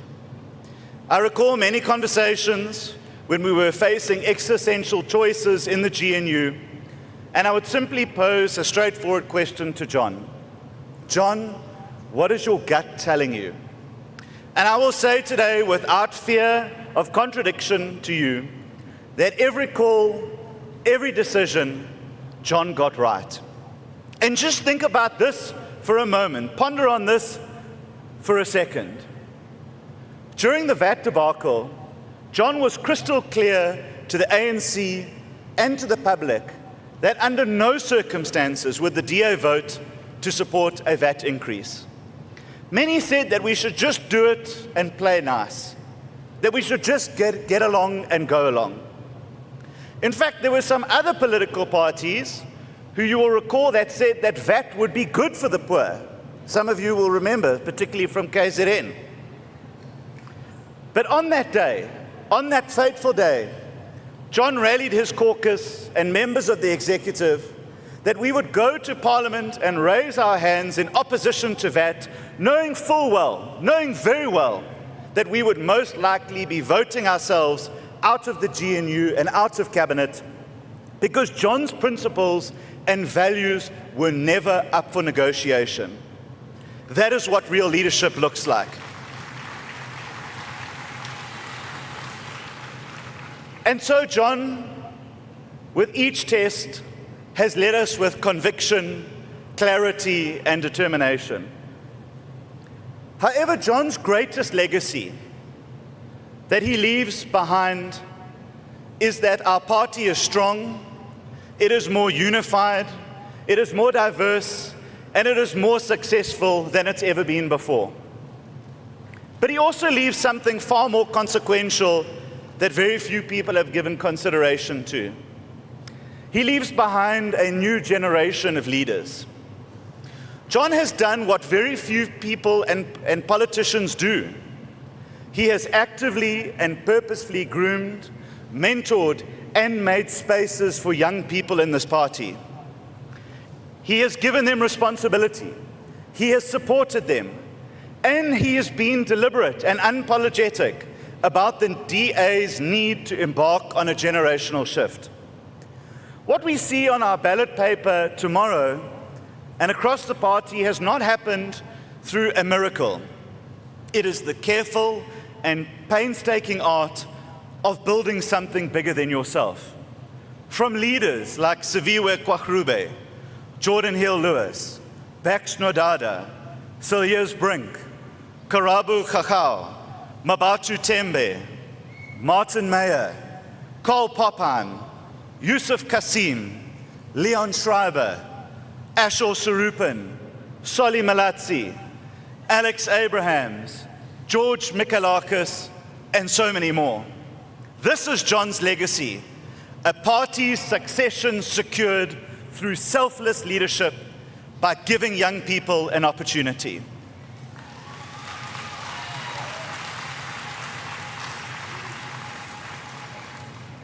John knows that young people don't lack the ability to lead, but the opportunity to do so. And he was the leader that finally did something about it. This is what real leadership looks like. But there's another side to John, a human side, a loyal side. It is John the friend, John the mentor, John the counselor. US President Harry Truman famously once said that if you want a friend in politics, get a dog. I want to tell you today that Truman was dead wrong. John has been my friend in politics. In 2009, John gave me a chance. I was a young 24-year-old boy in Durban who wanted to make a difference to his community, but didn't know how.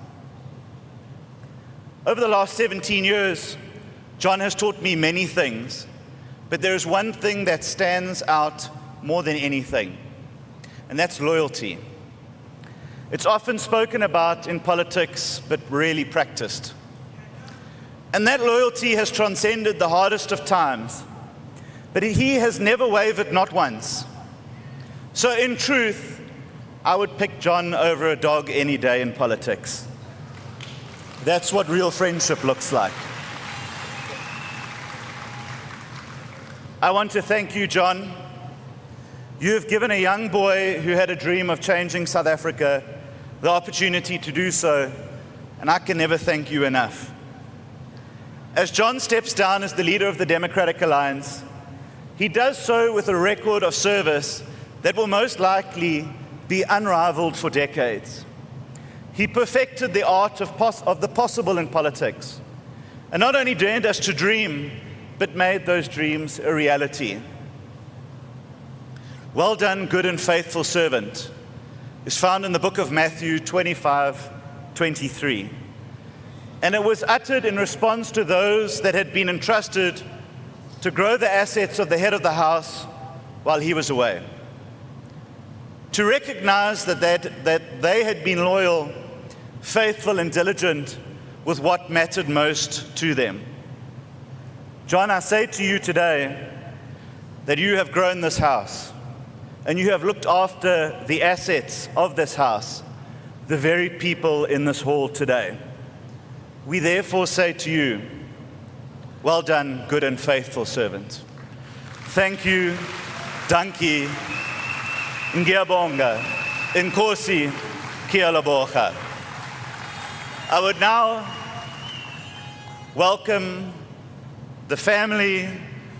I would also ask you to please now stand and welcome the federal leader onto the stage, as well as his family onto the stage.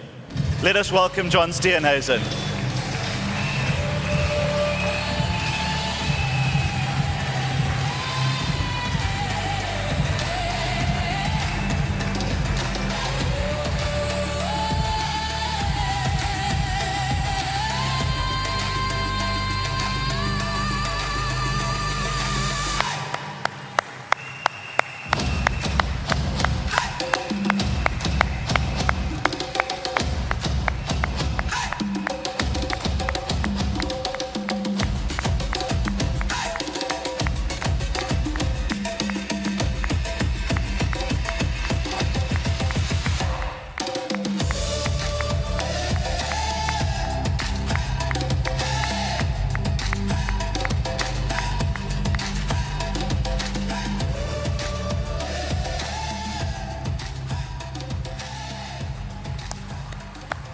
Let's also welcome John's faithful family on stage.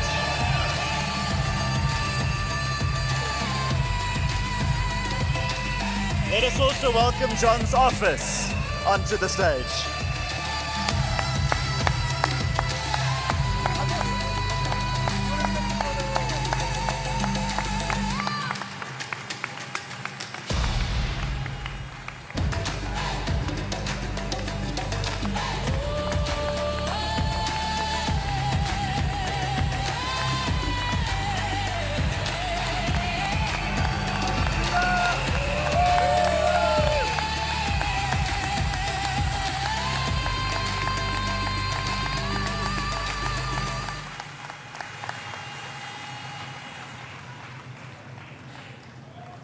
What an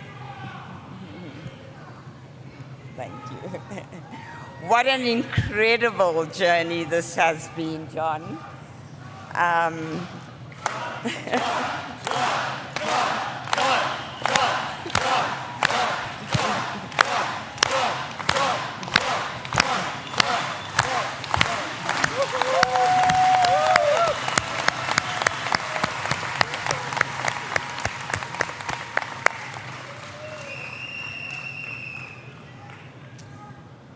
There were often times when it was lonely. It was quite a lonely journey. But this is the end of a chapter. And I so look forward to the next chapters in your life.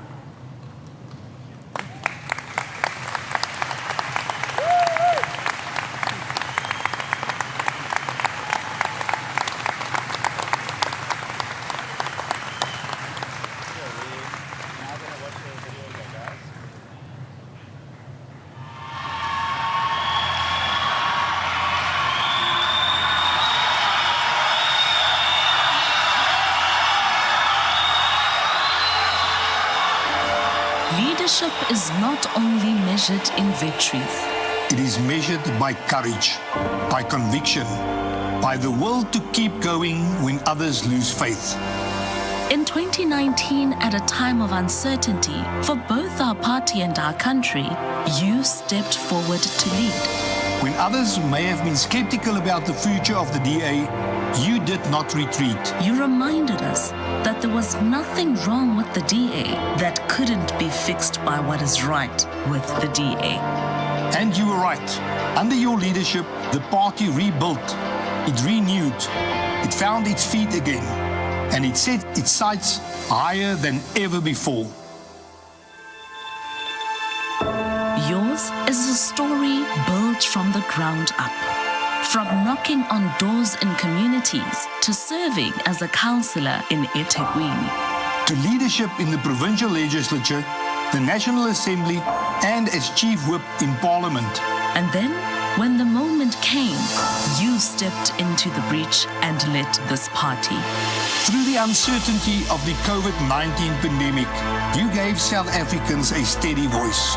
Through the 2021 local government elections, you helped the DA recover ground and regain momentum. In 2023, you launched the Moonshot Pact with a clear belief that South Africa needed a new path. Then came the historic election of 2024. Under your leadership, the DA helped reshape South African politics. We broke the cycle of one-party dominance. We stopped the Doomsday Coalition. And true to our promise to voters, we entered national government to rescue South Africa. You became Minister of Agriculture. You led DA ministers and deputy ministers to start the rescue mission for this country. For you, for now, it may be mission accomplished, but your story goes on and your role goes on. Today, we say thank you, John Steenhuisen. Thank you for your leadership. Thank you for your courage. And thank you for your service to the Democratic Alliance and to South Africa.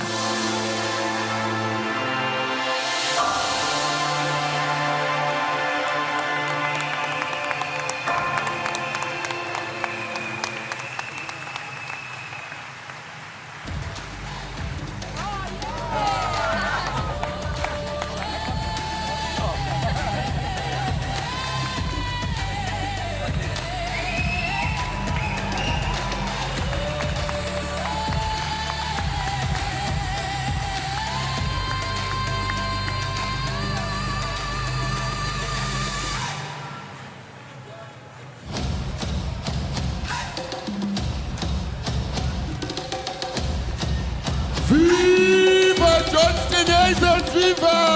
Viva! Viva John Steenhuisen, viva! Viva! A fierce and tactical chief whip. A visionary caucus leader and DA federal leader. The man who led the DA into national government. And something we don't say often enough, but to Terry and the girls and to John's family, thank you very, very much. John will remain an absolute legend to each and every one of us. Thank you very much, John. Thank you, John. Thank you, John. Now, Democrats, just as we celebrate and honor our federal leader, this organization has been built on the backs of many men and women. So don't go anywhere, because now we are going to honor the Democrats that have been building this organization for years. Viva DA, viva! Viva! Viva DA, viva! Viva!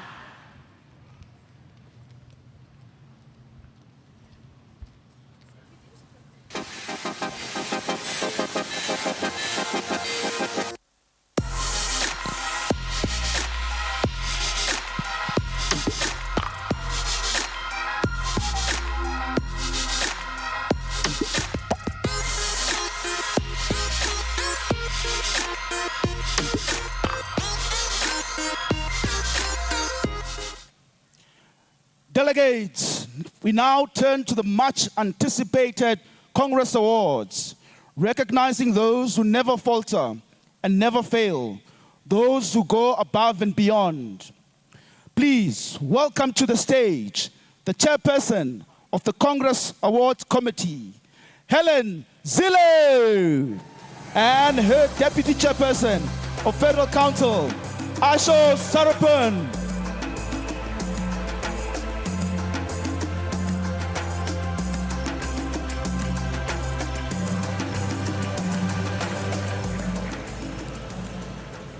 Good afternoon, colleagues, Democrats.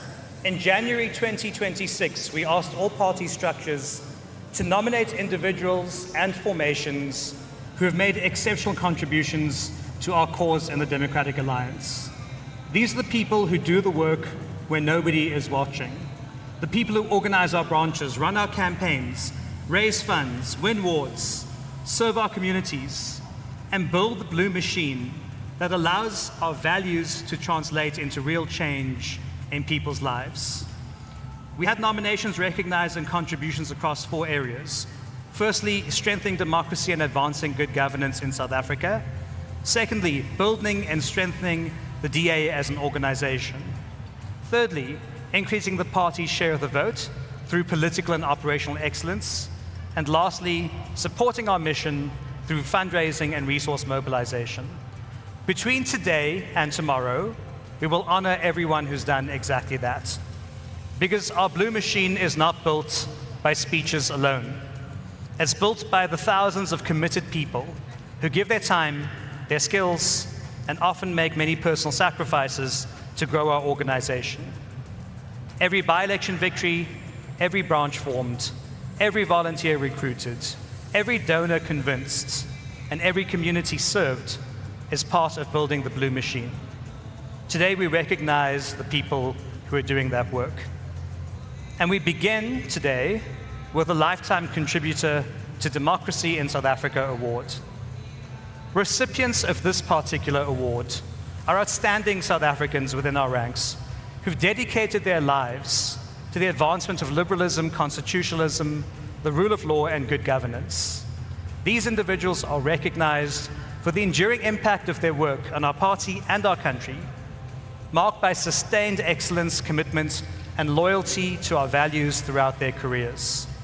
Please note that, regrettably, the first 4 recipients in this category will be honored posthumously. Now, our first award winner is very, very important and special to me personally, because in democratic politics, we know the spotlight falls on the leaders. But behind every enduring political party stands the strategists, the people whose work shapes outcomes long before the voters cast their ballots. The recipient of this first award was that strategist. Born on the 17th of July, 1960, he devoted his life to justice and equality and the strengthening of our democracy.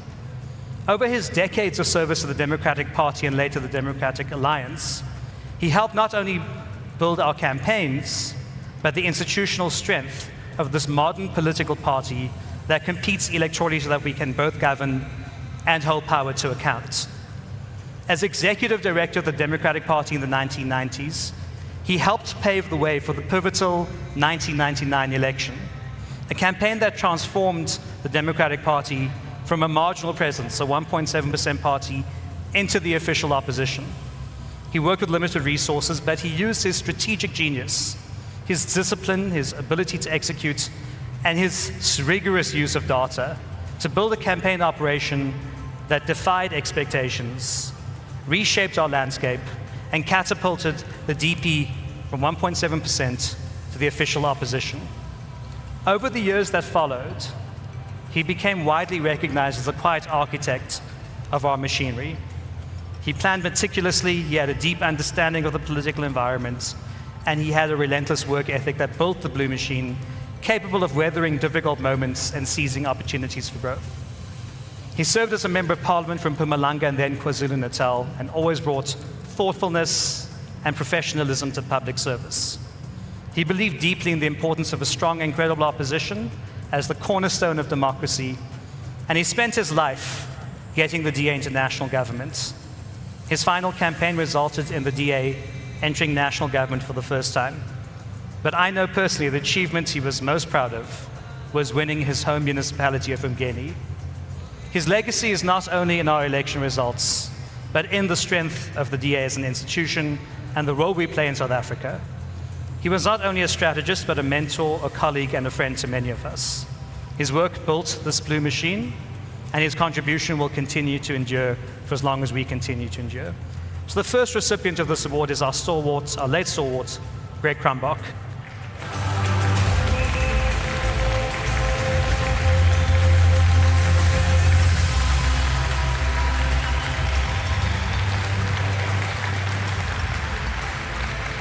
We have Susan Cheek, Greg's beloved wife, to receive this award on his behalf.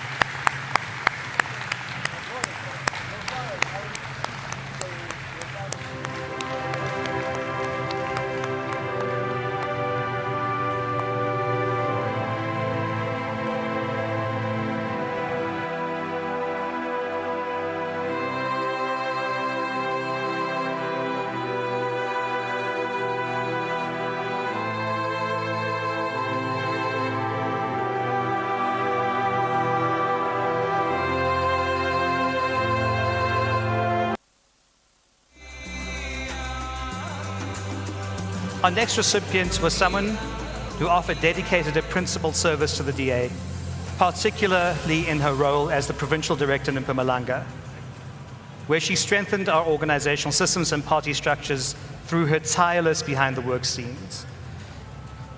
She exemplified our party's values of accountability, good ethics, and of service, and played a significant role in developing and mentoring others in our organization. Her untimely passing leaves a profound void, but her lasting legacy will endure. This award honors Sabira Ahmad, affectionately known by all of us as Sabi, and I call upon Jane Sitole, Bosman Krobler, Thelma Ahmad, and Sabi's mother to receive this award.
Our next award from this category was from the Eastern Cape operational team, who served our party for 26 years.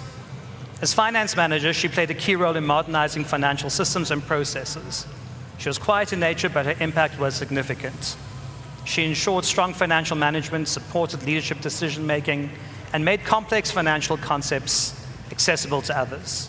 She was known for her analytical skills, her integrity, her commitment to transparency, and she was a dedicated and knowledgeable team member whose long-standing loyalty and contribution deserves recognition.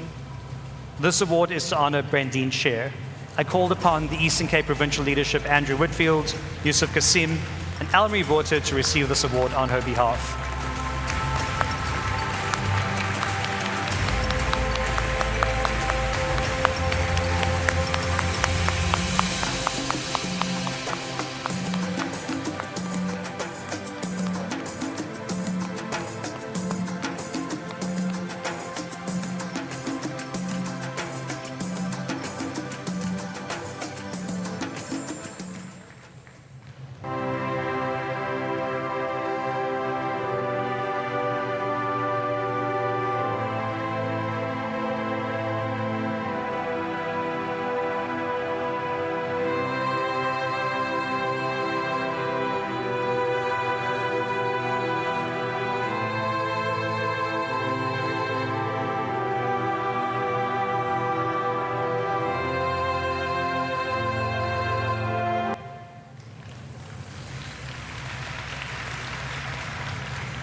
Our next recipient served the parliamentary wing of the DA in operations for 26 years as an administrative staffer until her passing in March 2025.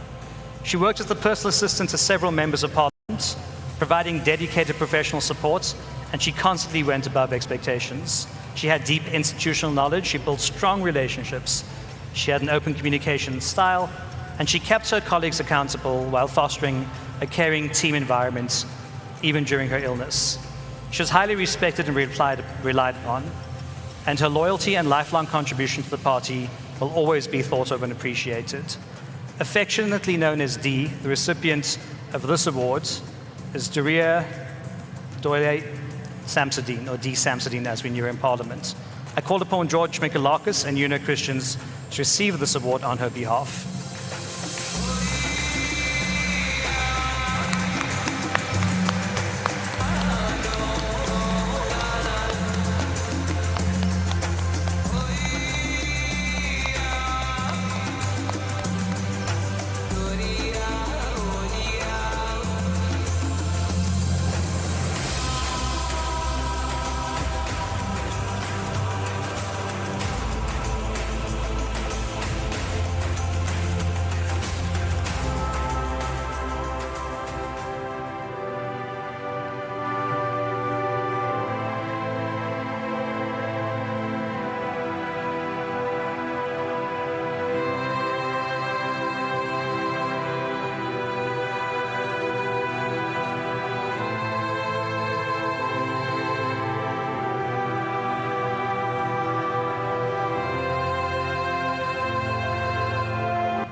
Our next award for lifetime contribution to democracy goes to an individual who's devoted over 3 decades to the Democratic Alliance and our predecessor parties.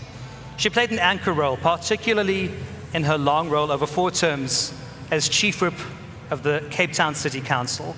She began in this role when we took over in 2006 in a 7-party minority coalition that really had almost no chance of surviving. The fact that the government held was in no small measure due to her stability, integrity, and the fairness in everything that she did. Everyone in the caucus and within our coalition trusted her and accepted her authority and discipline. She was instrumental in introducing the PDMS system and its successors, and did so even-handedly. The Cape Town was one of the few DA caucuses where the system really worked and produced results. She was, and still remains, a very safe pair of hands, and everything that she undertakes is thoroughly and professionally done. Having retired from representative politics, Anthea continues to volunteer for duty, particularly in our candidate selection process, where she continues to play her fair and even-handed role. The recipient of this award is Anthea Seretslev.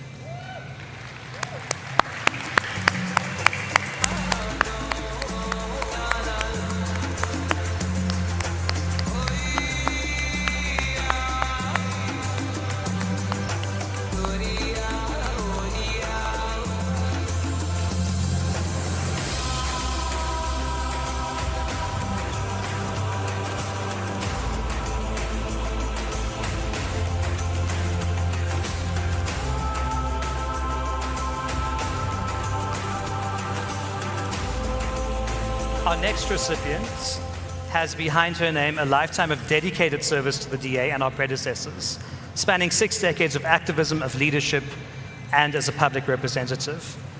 She served with distinction in the City of Cape Town as a councillor, as the deputy mayor, as a mayoral committee member across multiple portfolios, while also contributing to SALGA and key governance structures.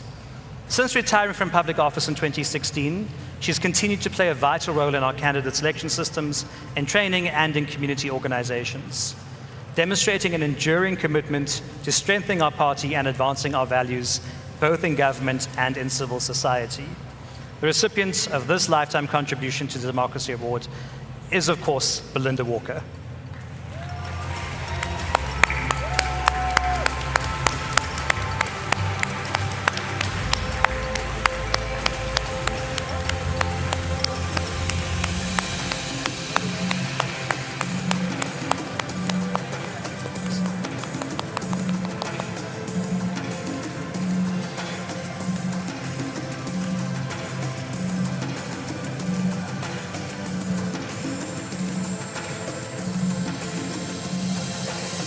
For over 3 decades of dedicated public service, our next recipient has served as a Member of Parliament, a shadow cabinet member, as well as in key oversight roles, including in the Standing Committee on Public Accounts.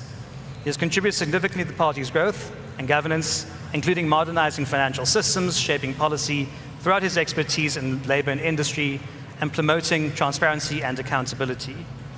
Beyond national roles, he has driven community development, economic partnerships, and stability in challenging areas, demonstrating a sustained commitment to democratic values and improving the lives of all South Africans. The recipient of this award is, of course, Alf Lees.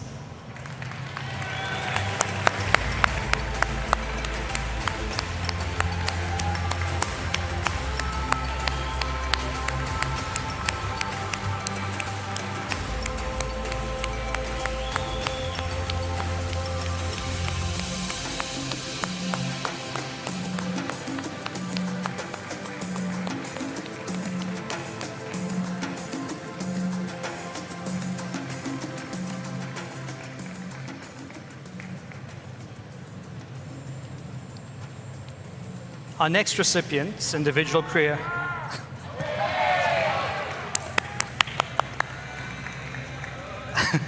Our next recipient has a career that boasts over 4 decades of principled leadership and impact within our party and in our country, beginning with his activism at the Progressive Federal Party in 1977. He served with distinction as a councillor at Provincial legislature, a long-standing leader of the opposition in the Eastern Cape, while playing a key role in advancing democratic values both during and after the apartheid system. Beyond elected office, he has shaped party strategy, governance, and leadership development through mentorship, institution building, and sustained organizational leadership. His career reflects an enduring commitment to strengthening our democracy and building effective political structures in our party and in our country. We honor, of course, Bobby Stevenson.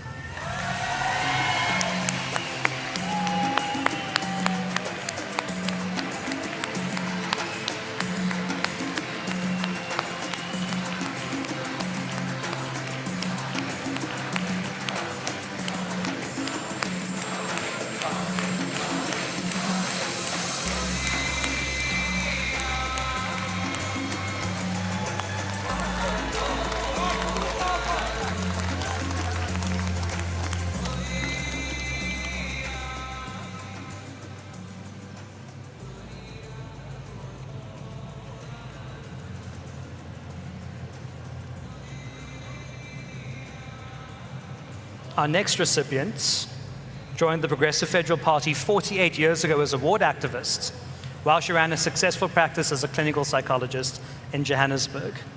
She eventually agreed to run for public office and was finally elected as a councillor in 1991, as a member of the Provincial legislature in 1999, and then to Parliament in 2005. And she served with distinction in every portfolio that she handled. She was elected 3 times as a Deputy Federal Chairperson of our party to advance our whole-of-society approach. She served as Chairperson of the Parliamentary Caucus from 2014 to 2019. After retiring from active politics, she's continued to serve in a voluntary capacity, particularly in candidate selection panel members, where she is frequently a chair, as a mentor for mayors and our DA-run governments where we have challenges. She's distinguished herself by her commitment and dedication to her cause in every role that she's fulfilled, and her calm and steady leadership, and her capacity to uphold DA values in difficult situations. She has, like all our recipients, given a lifetime of service to building democracy in South Africa, and so this award goes to, of course, Anchandrea.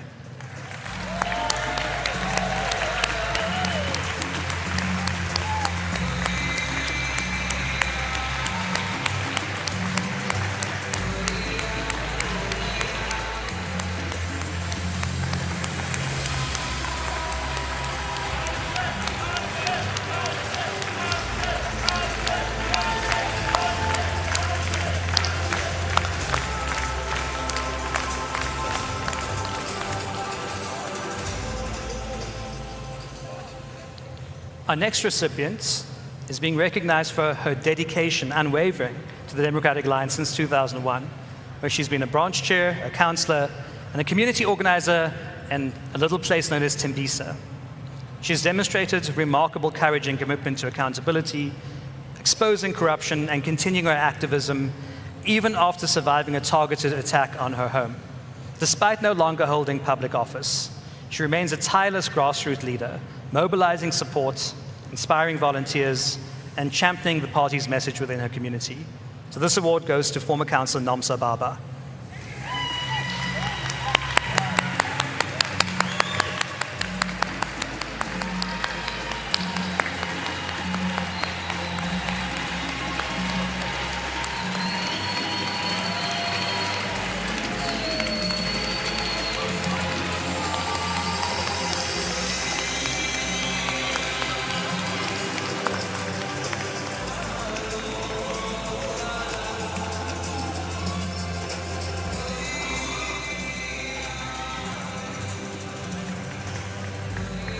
Our final recipient in this category is being recognized for 5 decades of dedicated service to our party, beginning with his involvement in the Progressive Party in 1961 and continuing through sustained leadership roles across regions and structures.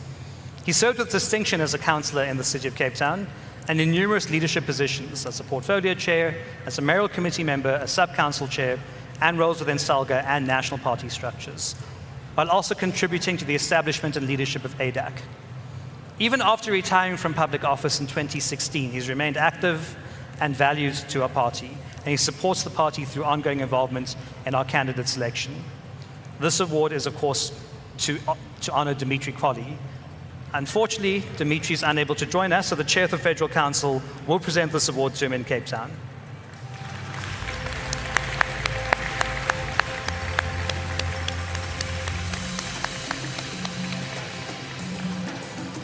Okay, so now we move on to our next category. And the next category is to celebrate star performers. Recipients of this award demonstrate commitment to our party that go far beyond what is normally expected. These recipients go consistently beyond the extra mile to advance our mission, our values, and our operation. It's meant to recognize the members, activists, and staff whose extraordinary dedication often happens with little fanfare or recognition. Party structure submitted to the nominations of these individuals whose hard work, reliability, and passion made a meaningful difference to the strength and growth of the Democratic Alliance. I'd like now to call Helen up to the podium to introduce the first winner in this category and then hand over the awards.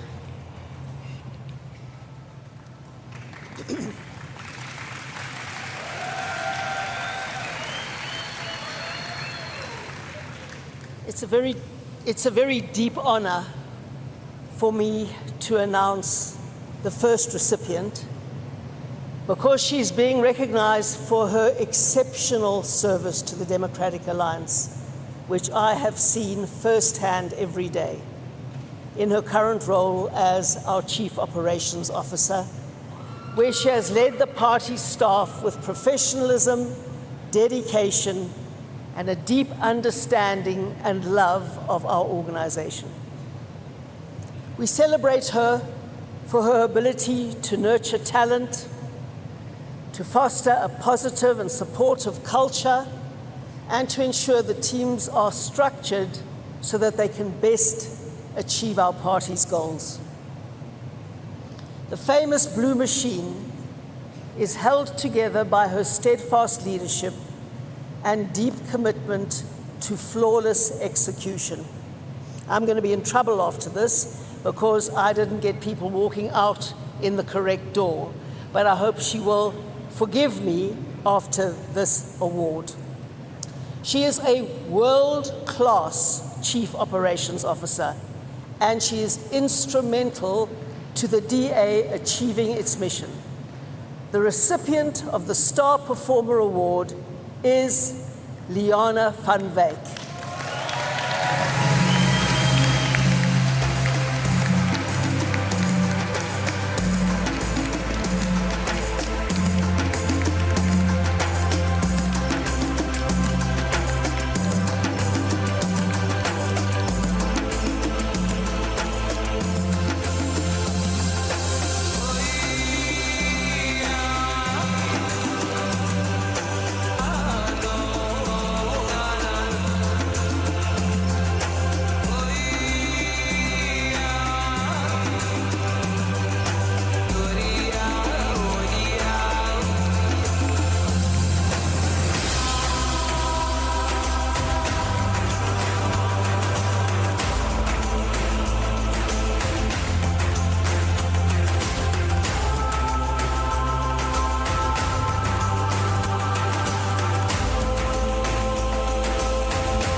Thank you, Helen and Liana. We are now honored to be joined by our federal leader, John Steenhuisen, who will present the remaining awards for today's ceremony.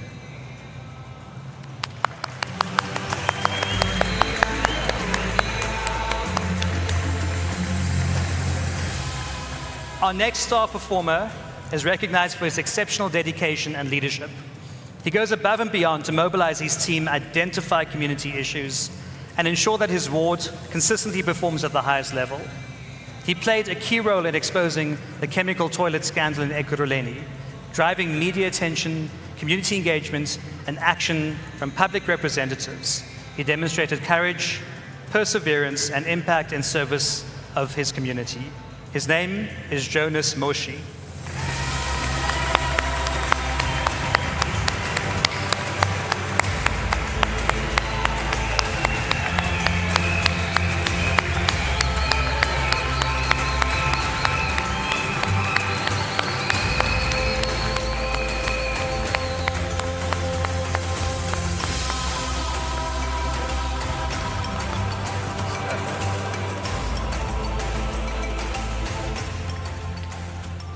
Our next star performer is being recognized for her transformative leadership, her tireless activism, and her deep commitment to her community. She played a key role in reclaiming key voting districts for the DA. She strengthened her branches, her membership, and mentored young people to meaningfully engage in community life. Beyond politics, her compassion and service demonstrated in crises response and ongoing support for vulnerable residents highlights her courage, her selfishness, and her unwavering dedication to both her community and her party. Her name is Shumanani Boklant.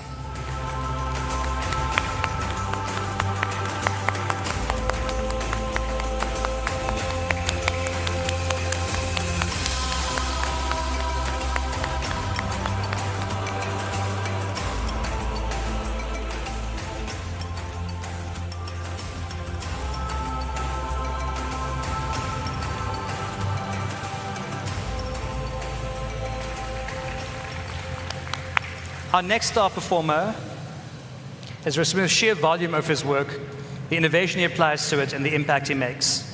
He's played a critical role in helping the DA's Johannesburg region find its feet and regain momentum after a very difficult couple of years. He's outstanding at party logistics and strategy, having driven key by-elections in communities where the DA faced intense competition from populist parties. He devised and led the tip of the spear strategy to regain DA support and is beginning to have a significant impact. He's an inspiring leader that others are willing to follow, and the results of his efforts will be crucial to ensuring that the DA emerges as the largest party after the local government elections in Johannesburg. The winner of this award is Gert Niemand.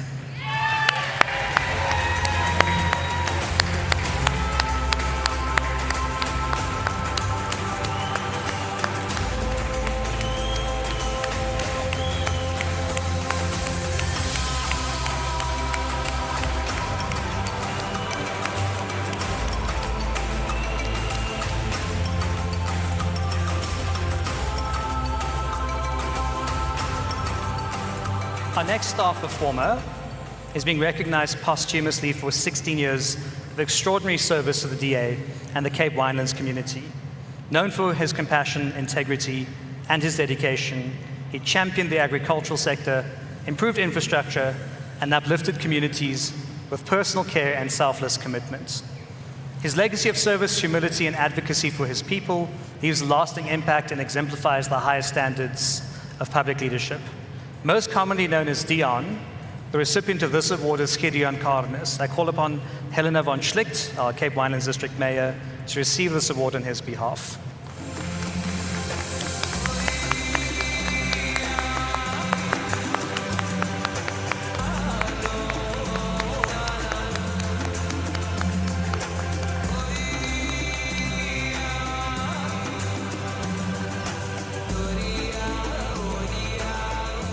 Next up is an exceptionally inspiring leader from Limpopo who goes consistently above and beyond what is expected. Despite his disability, he effectively performs oversight duties with the support of an aide and independently produces media releases using assistive technology. He's highly dedicated, is well prepared at every council meeting, and actively contributes through his oversight mechanisms. He maintains strong engagement across the 5 wards he serves and has established leading branches while staying closely connected to his community. With an exceptional command of both party and national constitutional frameworks, an unwavering work ethic, he stands out as a committed public servant whose determination and resilience makes him truly deserving. Please welcome Sipho Mboko to receive this award. He is being assisted by Lindy Wilson.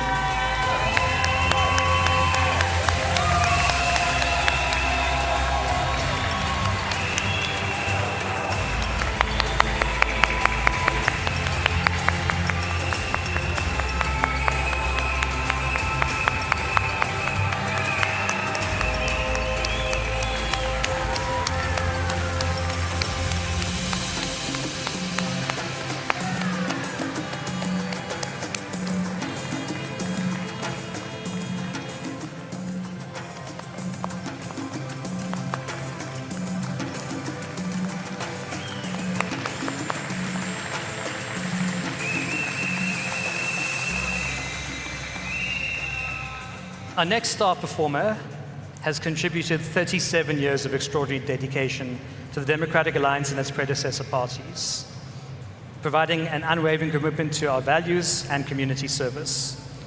From revitalizing Cape Town's urban areas as a ward councillor to transforming safety and emergency services and MMC for safety and security, he's delivered tangible improvements and strengthened party structures and nurtured young leaders. His principled leadership, tireless advocacy, and impactful governance has advanced both the DA's mission and the well-being of many communities in Cape Town, making him truly a deserving recipient of this recognition. The winner of this award is JP Smith.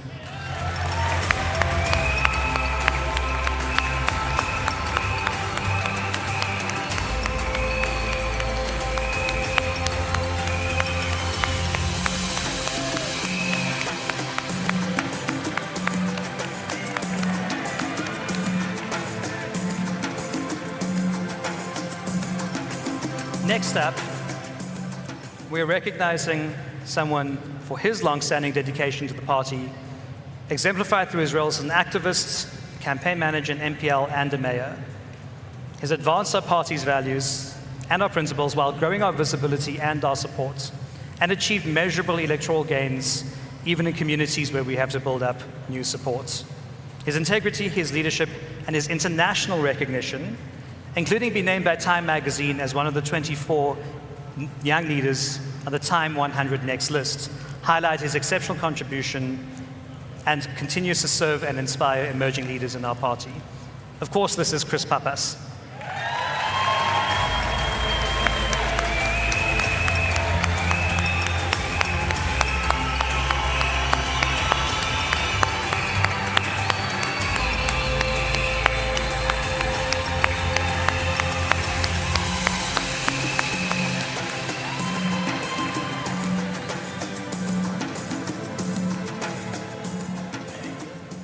Our next star performer is being recognized for his steadfast dedication to serving communities in Mfuleni and advancing the values of the DA in that area since 2008. He's a councillor and a member of the legislature. And in Mfuleni, he has tirelessly fought corruption, he's fought for essential services, he's empowered political activists running one of the most active constituencies in the country, he's achieved measurable improvements in voter engagements and constituency performance. He's suffered many personal risks, including a violent attack in 2017. But he's consistently prioritized the welfare of his community, human rights, and the growth of capable leadership, producing some of our best results in formerly ANC supporting areas, and he's made a tangible and lasting impact. The winner of this award is King Sol Chabalala.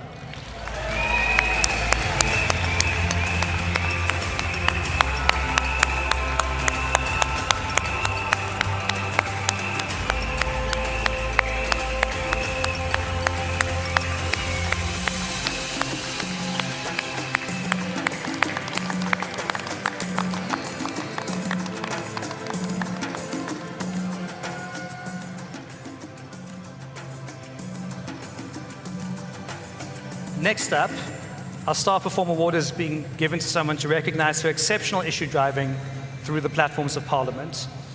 She exposed and relentlessly drove the cadre deployment process involved in appointing people to the CETA boards. She leveraged media attention and persistently drove this issue and advocated for tangible results, ultimately resulting in the removal of an ANC minister. For this masterclass in issue driving, the award goes to Karabo Kakao.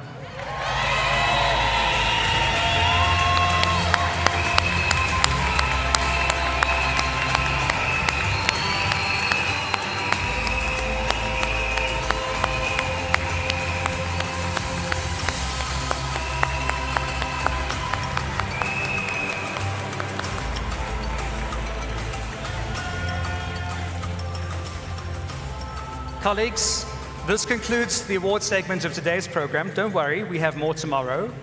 But I want to thank all of our award recipients for their extraordinary contribution that you're making to building the Democratic Alliance and to strengthening liberal democracy in South Africa. Thank you very much. Thank you.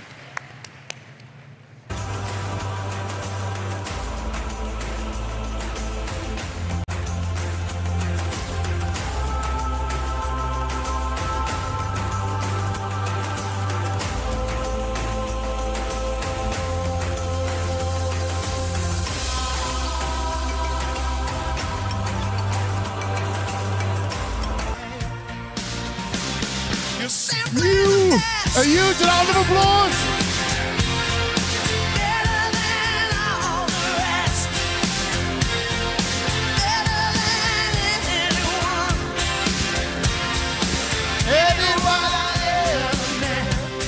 Hey, me, I can't sing.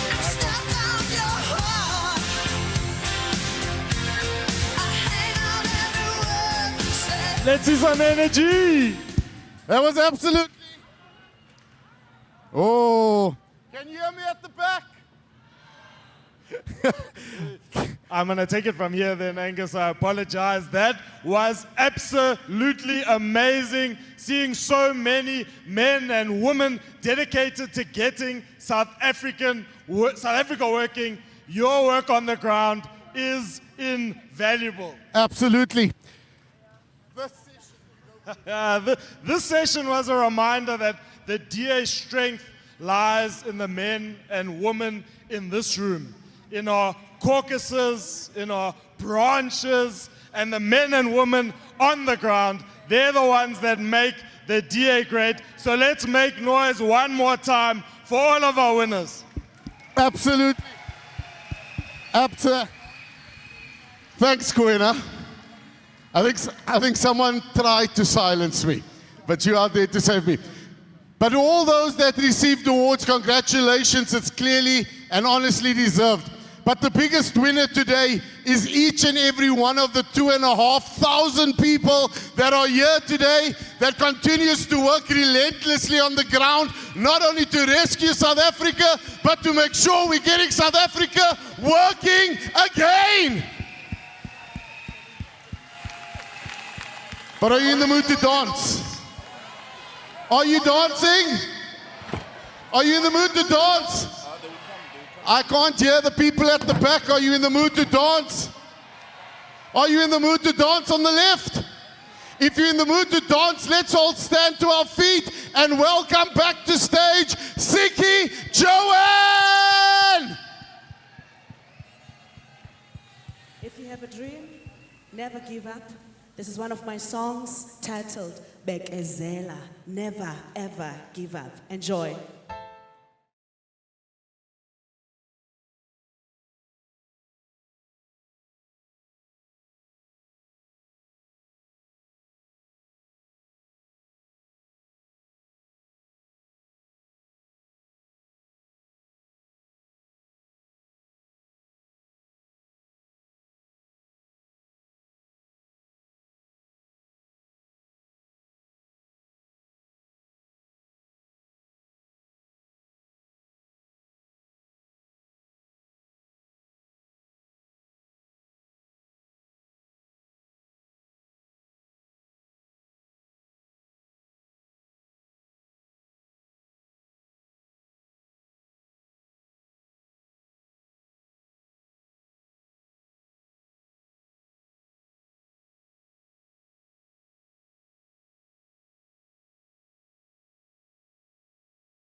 Hoi, hoi, tiai, hoi, hoi. Hoi, hoi. I'm back with this one.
Umama uBridget Masango.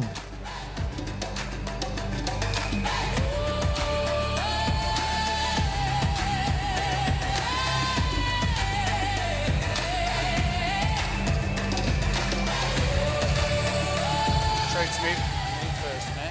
Yes.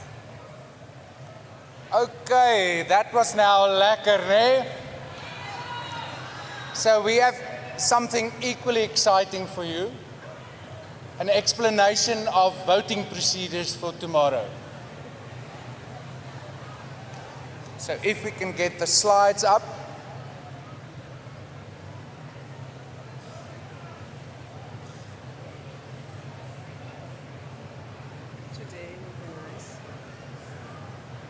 So while we wait for the slides, let's confirm no early celebrations of outcomes you expect this evening, because voting tomorrow starts at 6.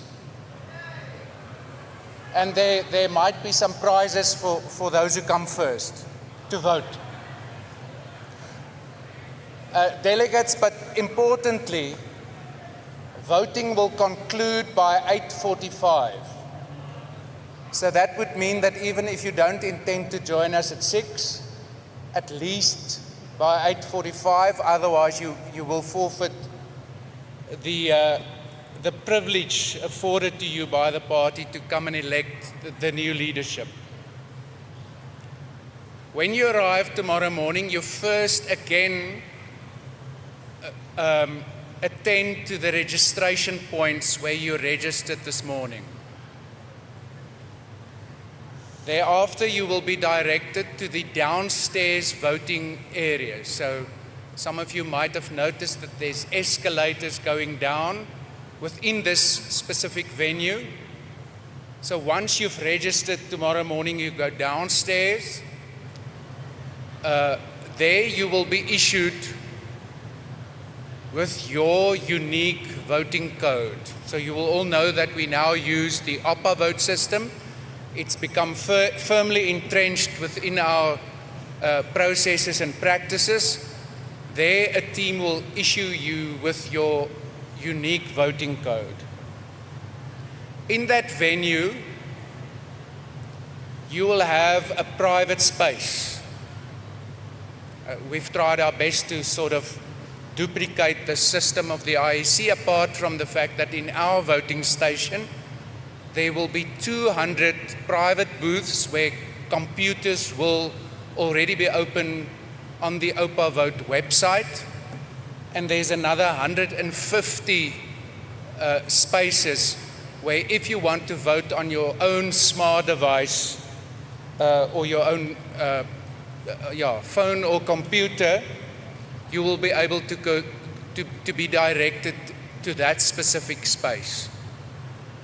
Those spaces are set up to afford you the privacy you need in order to vote. We will come to an explanation just now as to how you access OPA Vote. I think most of you would have used it by now, but there will be a detailed explanation. But a few things to remember. At this Congress, you will not be allowed to collect your code, leave the voting hall, and go and vote somewhere else. So you must vote at either one of the computers set up or at one of the designated spaces where you can vote on your own device. And at the end of the exercise, once you're done voting, we will require of you to deposit your voting code into a box or a bin there for us to ultimately have it in safekeeping. So before I go into the technical explanation of how you vote, let me say, and I've already said, the whole system is set up in order to protect the freeness and the fairness of our internal elections. Therefore, you will not be allowed, unless you have made a prior arrangement, a limited number of delegates has, because of visual impairment, to be joined by another delegate to assist you. Bridget and I will be there along with some of the seasoned presiding officers of the party to give technical assistance, and there will be a team of staff to enable you to also access the website, although they will not be allowed to show you how to choose the candidates of your choice. That, if you need assistance with that, that help must come from one of the presiding officers or deputy presiding officers. Candidates will also be allowed to observe this process, either alone or joined by candidate agents, in much the same way we allow party agents during national and provincial and local government elections when the IEC conduct the elections. However, there is another important briefing note to also take careful note of. And that is, you would have seen this morning when you arrived here that you were lobbied, canvassed, cajoled by candidates. And that is part of our internal democracy. You might have been lobbied, cajoled, and even asked by fellow delegates to vote in a certain way.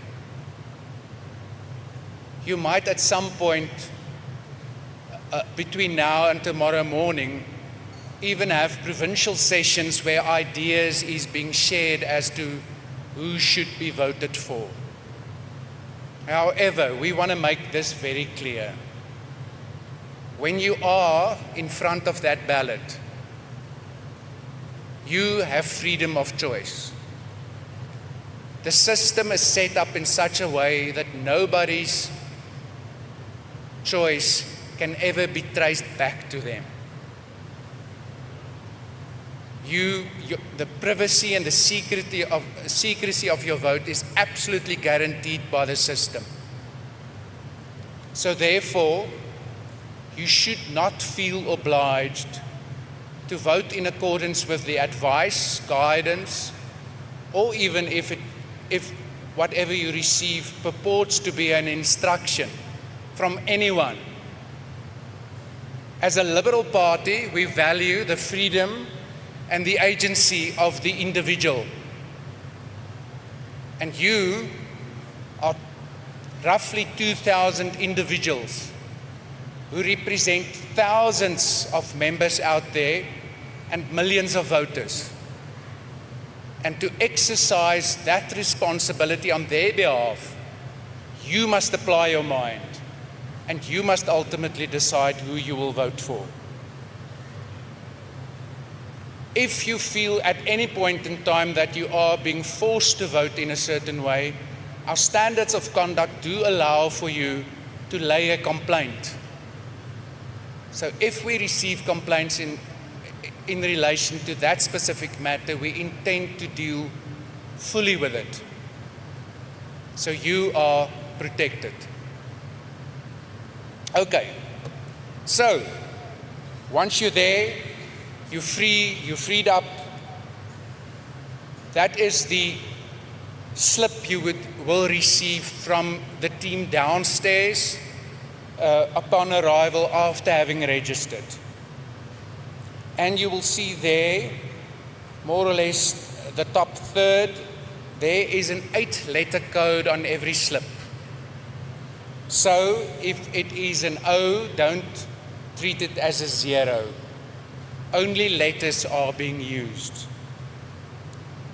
So if you're not technologically challenged, you can take your smartphone and scan that QR code, and then the Oppa Vote website will open up and you can proceed to enter your code. Or if you don't know how to do it, or if you have a phone that can't do it, you can also type in the link that is there towards the bottom third of that specific slip you will receive. then this is how the website that houses our OPA vote system will look when it opens up. And it is in that space where you will have to type in your 8-letter code. No numbers, 8 letters. That's how it will look once you've typed it in, and then you must click on go. And at that point, your choices will open up. So we know in this year's election, for both the election of the federal leader and the federal chairperson, only 2 candidates contest. And in those 2 elections, you will click on the block next to your preferred candidate. So no ranking there, but you need to click on the block next to your preferred candidate. In respect of the Deputy Federal Chairperson candidates, of course, we have 7 candidates contesting for 3 positions. And there you will need to rank all 7 candidates. Please don't attempt to think that you can ultimately only choose your favorite 3. The system will firstly not allow you, and ultimately if you force it, your ballot will be treated as a spoiled ballot. So when you get to the Deputy Federal Chairperson election, all 7 candidates must be ranked. Of course, with number 1 being your favorite, there is the add button you will see next to the candidates' names. And of course, if you make a mistake, there's also, once you've clicked on a name, the add will turn into a remove. So at any point in time, you can remove a choice and again start the process afresh. Of course, you must firstly choose the candidate you like most, and ultimately end up with the one who you, in an ideal world, do not want to see elected. So there you will rank all of them until you get to the point where all 7 are elected. You will again note, if you've made a mistake, the remove button to your left is available. Then after that, the green button that says vote will appear on your screen. Of course, to vote, you need to click on it. However, in recent provincial congresses, we've found that in all of those congresses, there were what we call a number of visitors to the site who ultimately did not vote. And the suspicion is that those delegates click on the green button as they should, but then they think they're done. So when you click on the green button which says vote, you're not done yet. Then this specific screen will open up with a final opportunity to ensure that your choices is properly reflected in the ballot you're about to cast. And only once you click on the confirm button, the blue one there, your vote will be properly cast. So please don't stop at the green vote button. Go to confirm, and if necessary, you can even click on go back, and then you can make changes. So we're not taking questions at this point in time, but if you have questions, Bridget and I, along with our deputy presiding officers, will be there tomorrow morning. So please don't think that you are not empowered, authorized to ask for any assistance, another explanation of the process. We are there to serve you tomorrow morning. Thank you.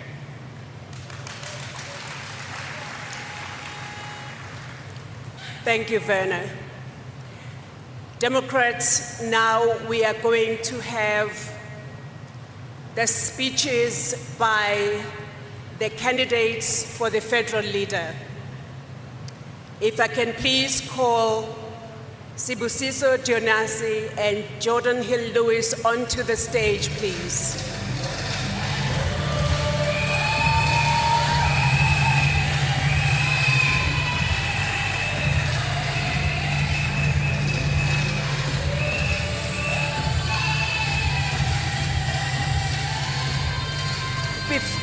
Before we have our speakers or our candidates speak, I just want to confirm that the order in which they will be speaking was determined yesterday through the spinning of the wheel. So it was in their presence as well.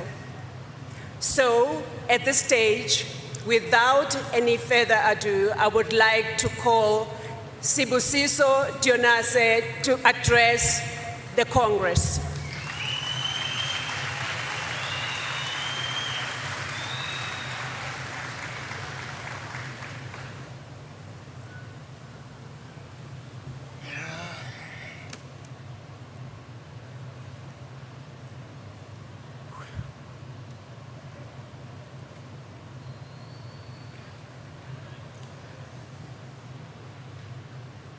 Brian Anyamani once said, and I quote, "Our names may not echo in the corridors of fame as yet, not even our faces may come close to those who crown kings and queens, but make no mistake of our potential.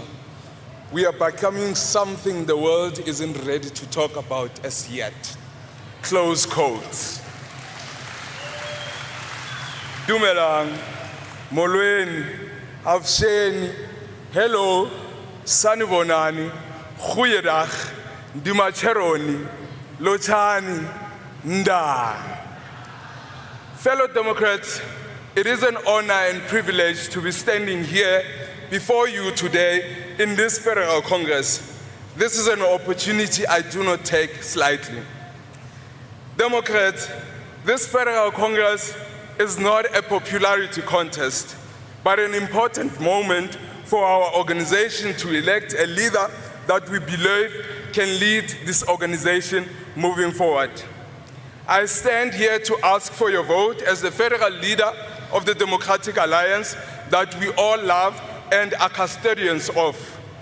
As your leader, my commitment to ensure that South Africans unite behind the Democratic Alliance are strengthening internal democracy by empowering branches and ancillary structures through inclusive representation to influence internal policy, capacity building, through investing in continuous training and development for activists and staff members to improve efficiency and professionalism, value-driven leadership by aligning our actions and the decisions with our core values, collaboration in creating strategic relationship with professionals, civic society to advance our coexistence and support, governance continuity by stabilizing our co-governance in the GNU and influencing policies to ensure that South Africans are equally prioritized. Lastly, Democrats, uniting South Africans behind the Democratic Alliance by winning the outright majority in all municipalities across South Africa. Democrats, this Congress must be a reflection of what this organization is, what it stands for. Let this Congress be a reflection for us to fix ourselves internally. The perception the South Africans have out there about this organization is their reflection of us. How we behave, how we treat each other. We can't merely turn a blind eye and wish it goes away. The time has come for self-introspection as an organization and truly stand for our values and principles of freedom, fairness, and open opportunity for all. We are gathered here today because we are all leaders, equally fit for purpose. Other than that, we wouldn't be here making policy decisions for this democratic organization. It will be an injustice to our values and principles if we let the perception outside the organization steer us in different directions. Fellow Democrats, united, we can have a democratic alliance that we can all contribute into the leading party, in South Africa. Together we can realize the vision of this organization. I believe in you, I believe in your capabilities, I believe in your strength, I believe in your leadership, and today I stand before you not only to ask you to vote for me, but to ask you to walk with me, not behind me, but then beside me, hand in hand, in uniting South Africa behind the Democratic Alliance. We do not have to perform theatrics to attract voters. We have to go out there, recognize the injustice of the past as a system that requires redress based on freedom, fairness, open opportunity for all. We have to knock on every door, walk in every town, village, suburb, and informal settlement as a rainbow nation, emphasizing that this hard-fought democracy means we all deserve the same service delivery as the people in Cape Town and Midrand. We have evidence. We are not just selling a dream to South Africans, but then we are offering a track record.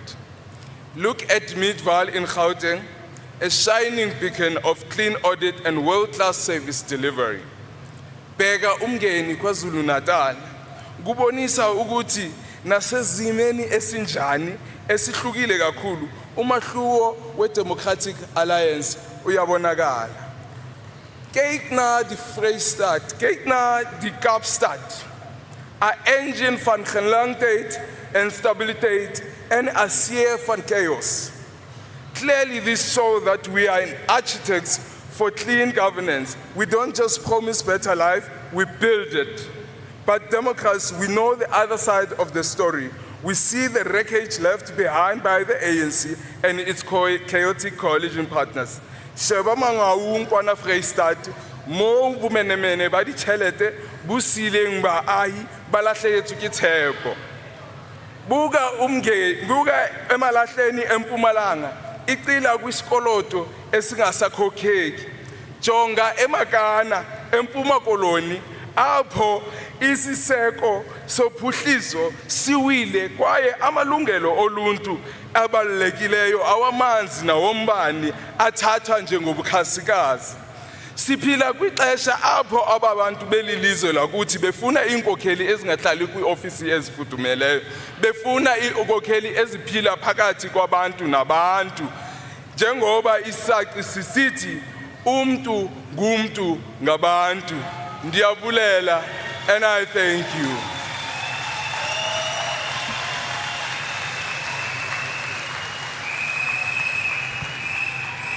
Thank you, Sbusiso, for addressing the Congress. Now, Democrats, I would like to call to the stage Jordan Hill-Lewis.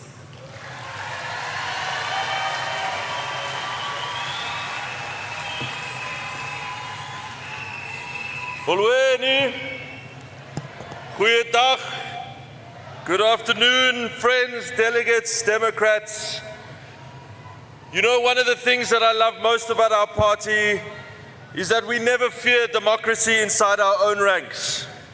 We don't appoint leaders behind closed doors. We don't treat leadership as an entitlement or a reward. We elect our leaders openly, freely, and fairly. And that matters a lot. It matters because the culture of leadership inside a party shapes the kind of leadership we offer to the country. Ours is a country where millions of people still wake up each day asking for things that should not be a luxury. Safety in their streets, a chance to get a job, the dignity of functioning basic services, and some sense that tomorrow can be better than today. And in that kind of country, Leadership matters because leadership sets the tone. Leadership shapes the culture. Leadership decides whether a party is inward-looking or outward-looking, stagnant or growing, obsessed with itself or focused on the people that we exist to serve. We are not a party built around a cult of personality. We are a democratic party. We contest ideas. We hold one another accountable. And we unite, not and never behind a personality, but behind a mission. And that mission, friends, must be clear. Our mission is to build the DA into the biggest party in South Africa. That is the prize before us.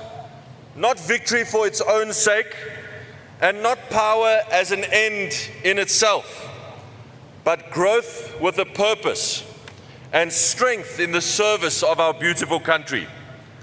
A party strong enough to shape the future of South Africa in line with our values.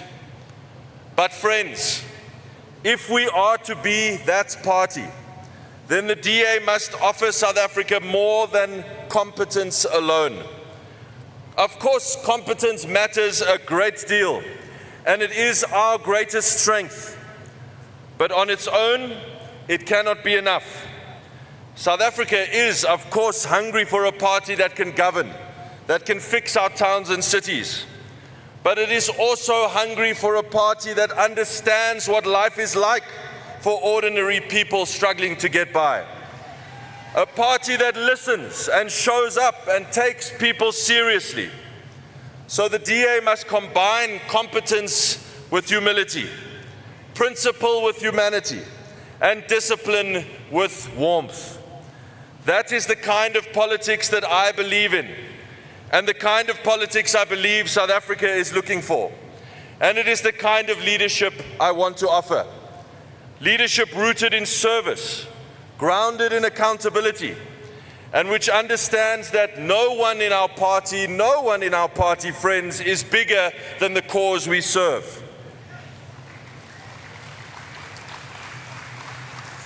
Friends, we must also be honest with ourselves. We have so much to be proud of. We already govern better than anyone else in South Africa. But our task now is bigger than defending our record. Our record speaks for itself. Our task now is to become a political home for the millions of South Africans who like us and feel warm towards us, but don't quite yet feel they can lend us their votes. And we will not do that by simply repeating that we're better than the rest. Of course we're better than the rest. But that is not the ceiling of our ambition. We are more than that. We must be the most hopeful option, the most credible option, the most serious option, and the most human option. We must become a party that more South Africans can see and hear, but also feel. And that means building a political culture inside our party that reflects the country we want to build outside. A culture where we seek the best for one another, where we celebrate each other's successes, where we uphold the highest standards, where we exercise focus and discipline, and where we demonstrate service to all. If you elect me as your leader, that is the standard and that is the culture I will seek to build.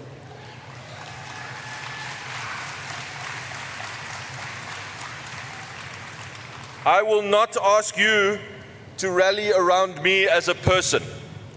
I will ask us to rally around a purpose much bigger than all of us.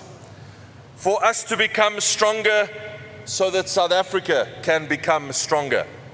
To become more connected so that we can earn the trust of communities who have never voted for us before. To become more disciplined and more ambitious in our belief that this country can work. Because more than anything, I do believe that South Africa can work. Our people are worth fighting for, and good government is not a miracle, and decline is not inevitable. I believe the DA has a duty to offer the country a governing alternative of real depth, integrity, and hope. So I ask for your support, not for my sake, but for the sake of the bigger mission we share together. A stronger democratic alliance for a stronger South Africa. And that is why I ask for your support for the position of federal leader tomorrow. Thank you very much. Nkosi kakhulu. Baie dankie almal. Thank you.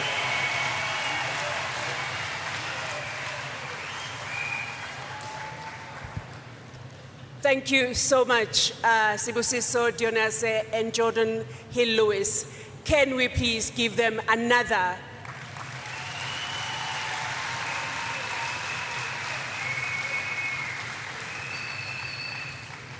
That, Democrats, brings us to the end of this session. Thank you so much.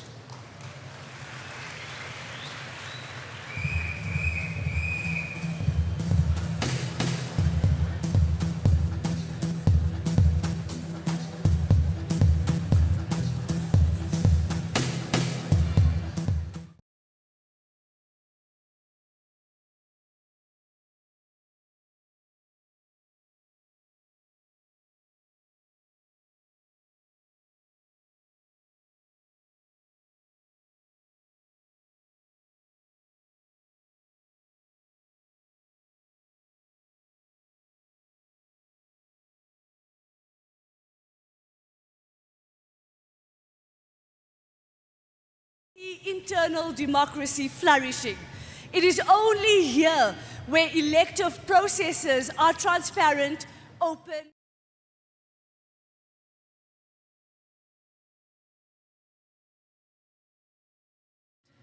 Let's do a vibe check. Are you ready?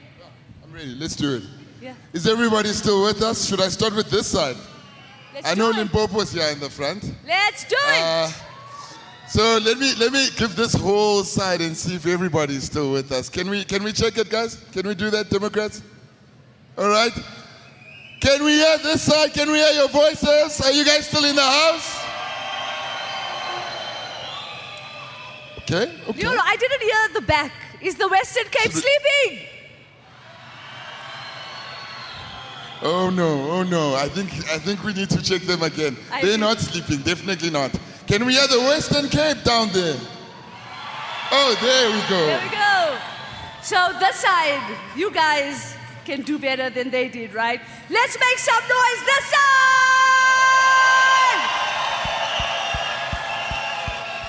Again, Western Cape, don't let us catch you sleeping. Can we hear you on this side? Nancy, I mean, we need to check the host province. I agree. The host province. Can we check Gauteng?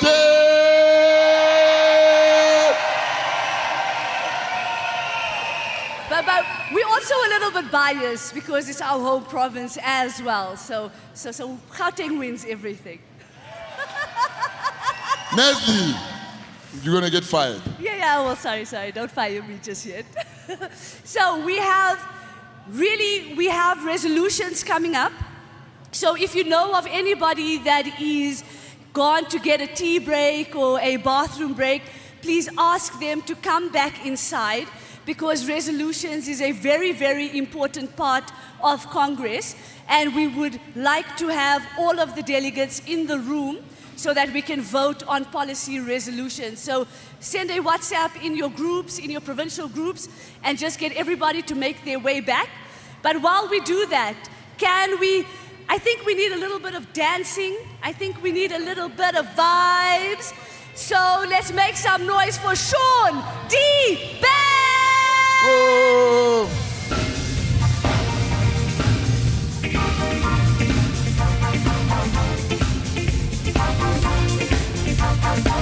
We can stand for feet and dance a little with your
Thank you.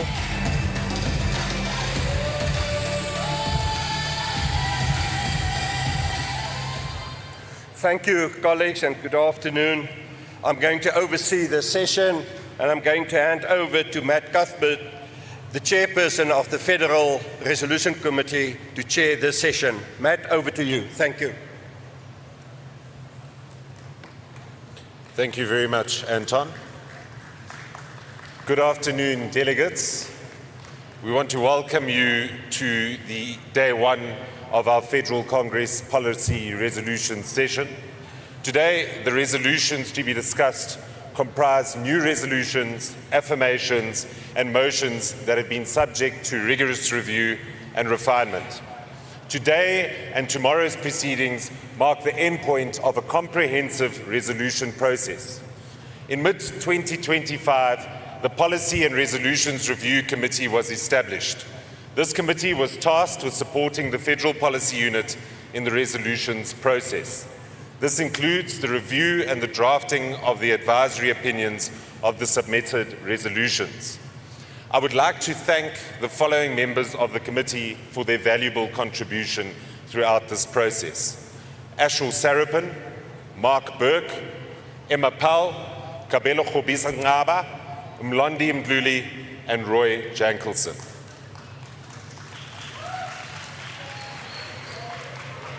And most importantly, I would also like to thank our professional staff in the DA's Federal Policy Unit for their outstanding work in preparing and facilitating the resolutions process. A special thank you goes to Brian Buchler, Marion Schroeder, Jake Gordon, Alberto Casialegio, Logan Hansen, and Sakile Nkalanga. Finally, delegates, we also want to thank the proposers and the seconders for submitting resolutions, and respective speakers for engaging with the important ideas put forward. Today and tomorrow form part of an important process that will keep the DA's policy platform forward-thinking, evidence-based, and focused on the betterment of all South Africans' lives.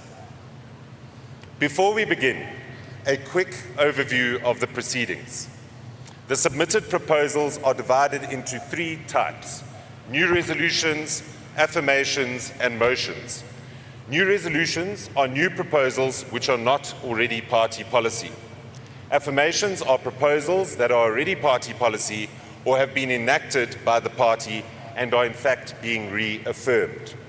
Motions are congratulatory messages serving as a way to recognize structures and individuals that have served the DA and South Africa well.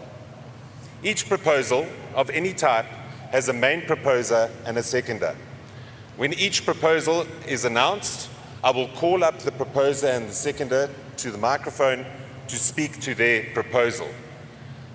Let me be clear. The proposer will have 90 seconds to speak, and the seconder will have 60 seconds to speak. For new resolutions, not affirmations or motions, there will also be the chance for additional speakers. In the case of new resolutions with additional speakers, I will also call them to the microphone alongside the proposer and seconder and indicate if they are for or against the resolution. Each speaker will then have 60 seconds to speak. Please note that only delegates who registered as speakers during the open registration period in February will be permitted to speak on these resolutions. No additional speakers will be permitted from the floor, as an online comment period was already provided. Once that is completed, the proposer will then have a 60-second final right of reply. And please note that the right of reply applies only where there are, in fact, opposing speakers. I would then like to take you through the voting procedure. After everyone has had a chance to speak, we will vote on whether or not to adopt the new resolution. When I indicate it is time to vote, please raise either your green card or red card. And please remember, green is for yes and red is for no. Can I please ask that we conduct a test vote? And can I please ask that all delegates either raise their green or red voting card now? And please remember that we have almost 2,100 delegates in this room, so you need to raise those arms really, really high. So, thank you very much, colleagues. Now, a resolution will be considered to have passed should it receive 50% plus one in support of a resolution.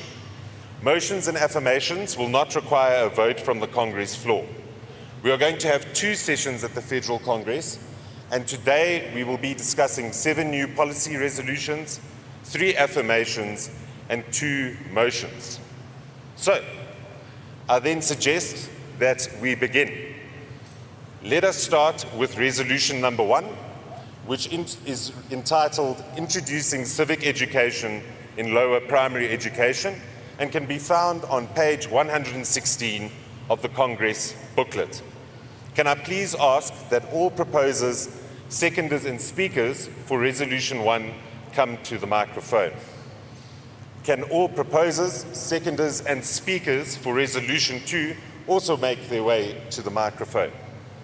Please note that the presentations include a summary of each resolution, while the full resolutions can be found in the Congress booklet.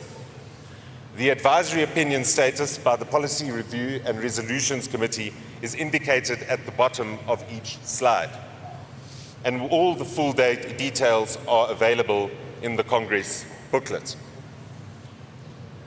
We can now begin with new resolution number 1. Once again entitled Introducing Civic Education in Lower Primary Education. Can I please ask the following individual, the proposer, to speak? Catherine Nkuna.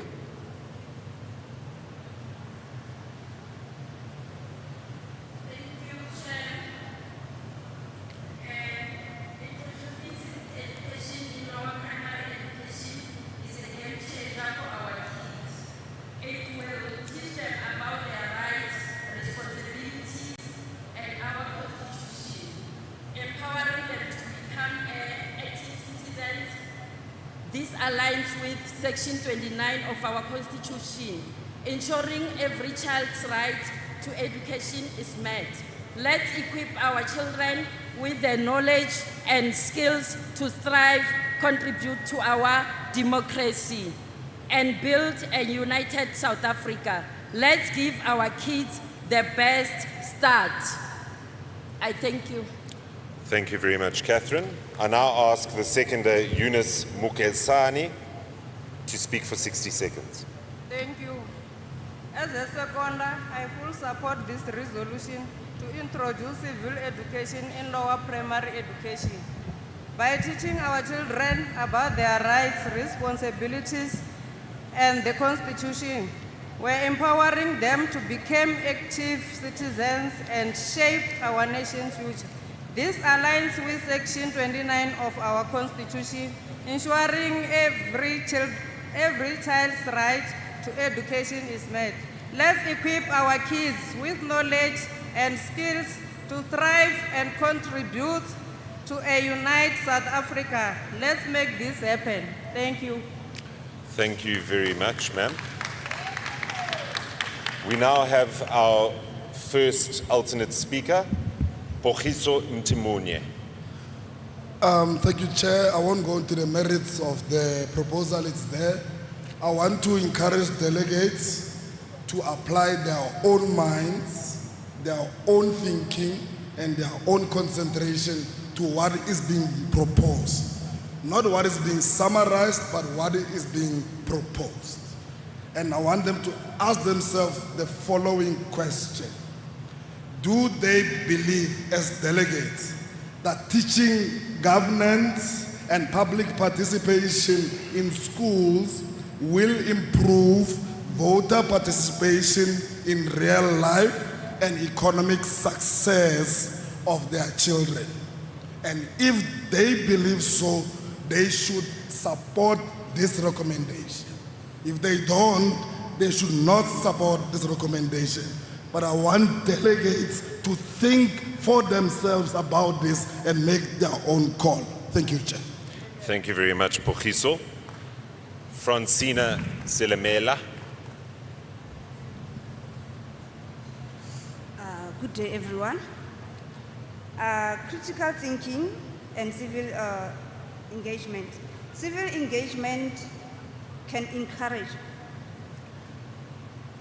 critical thinking, helping learners analyze issues, making informed decision, and participate in the democratic process. Understanding the constitution and governance, learners can understand their constitution, institution, and governance structures, promoting a sense of ownership and responsibility. Thank you. Thank you very much, ma'am. Mqedi Matambeka.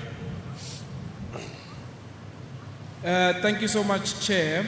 I'd like to believe that there are already some levels of civic education that are given in basic education, in life orientation and social sciences as well. This resolution does have the right idea. However, I believe that our basic education system is not really ready yet, because our teachers in basic education are not really trained, and this would only open up our kids to some sort of indoctrination.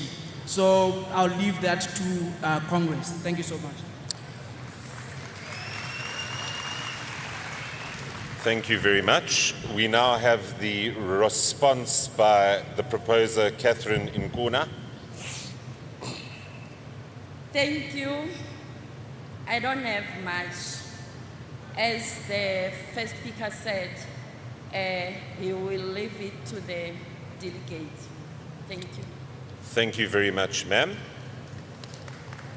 We have now concluded the speakers list for this particular resolution, and we will now proceed to voting. Delegates, please hold up your green card to vote yes, and hold up your red card to vote no. Please vote now.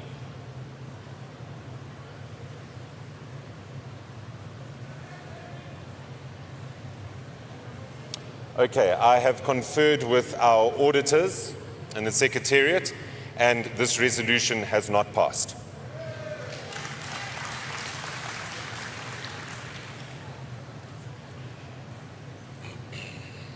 Okay, colleagues, we are now going to ask that the proposer, seconder, and additional speakers for Resolution 3 please make their way to the microphone.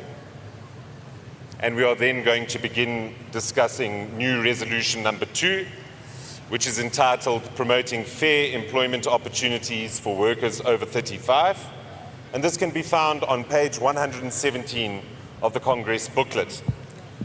Can I please ask the following individuals now to come speak? And we are going to start off with our proposer, who is Eunice Mukesani. You have 90 seconds, ma'am. Thank you. Over 35 and overlooked, the DA must address the employment age limit. I'm passionate about this resolution because workers over 35 bring experience, skills, and dedication to the table. Yet many face age-based barriers. This resolution promotes fairness, equality, and inclusivity, aligning with South African Constitution and labor laws. Let's tap into this valuable resource, reduce unemployment, and build stronger economy. Let's ensure workers over 35 get opportunities they deserve. Let's make fair employment a reality. Thank you. Thank you very much, ma'am. We now move over to the seconder, Catherine Nkuna.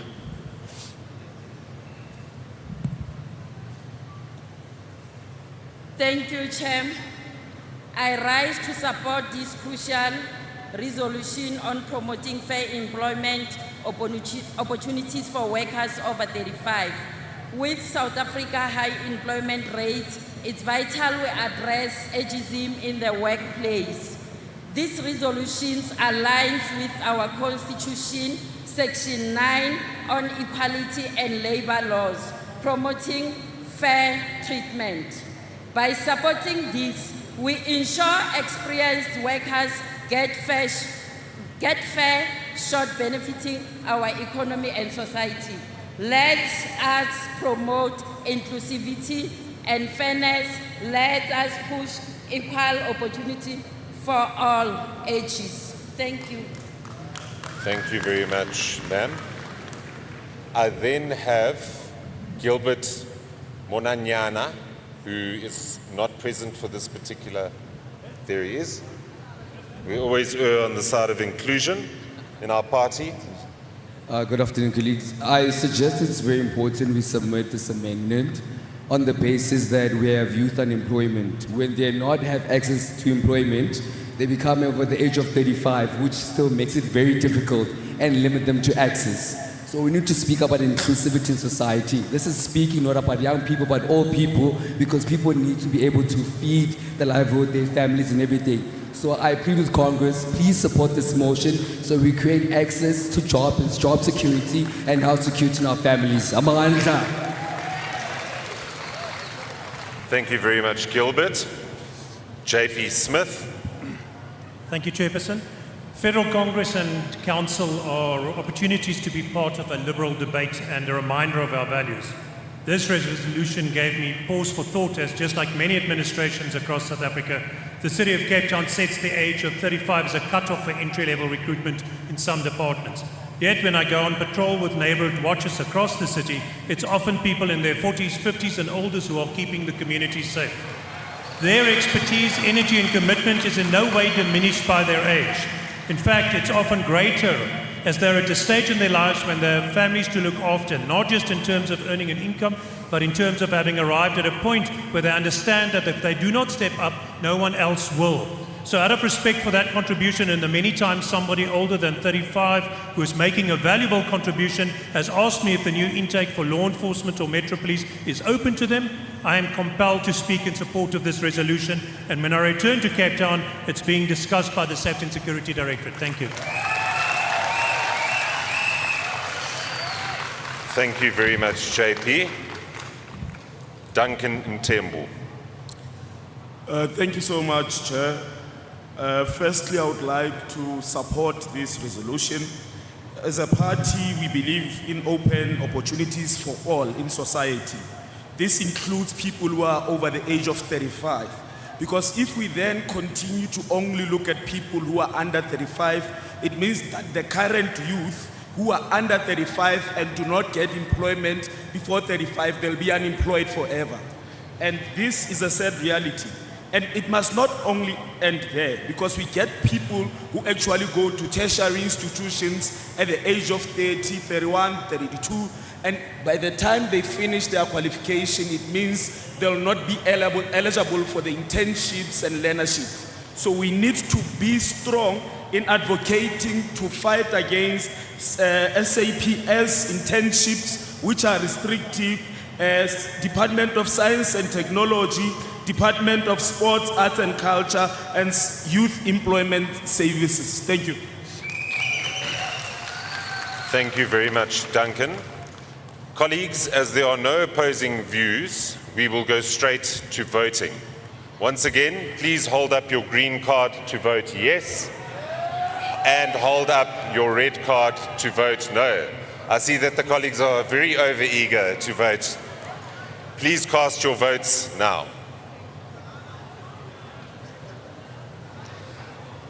I think it's clear that the yeses have it.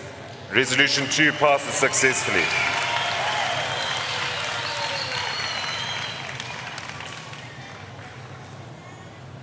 Can I then ask that the Speaker, Seconder, and other speakers for Resolution 4 make their way to the microphone? We are now going to start with Resolution number 3, which is entitled the Ethical Governance Charter. And you can find this particular resolution on page 118 of the Congress booklet.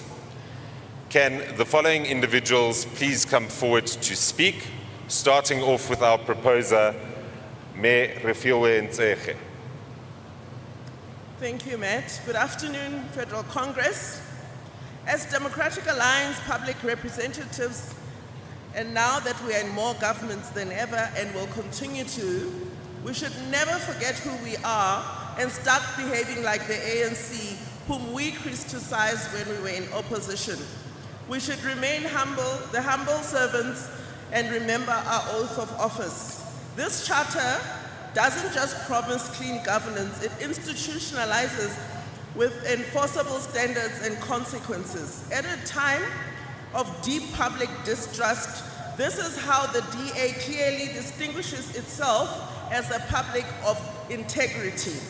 Supporting this charter is supporting a future where power is exercised with accountability, not abuse. This is the DA difference. This charter in detail unpacks our values of how we should be in government and in opposition, and I therefore urge all delegates to support this charter. I thank you. Thank you very much, Refilwe. We now move over to the seconder, Yakuta Blanche. Thank you, Chair. Chair, this charter will remind us of values and what we as DA public reps is. We as DA public reps is ethical leadership, and the charter will be ensuring that we not abusing our power, but work for our community what we're supposed to do. Thank you. Thank you very much, Yaku. We now have our alternative speakers, Francina Selemela.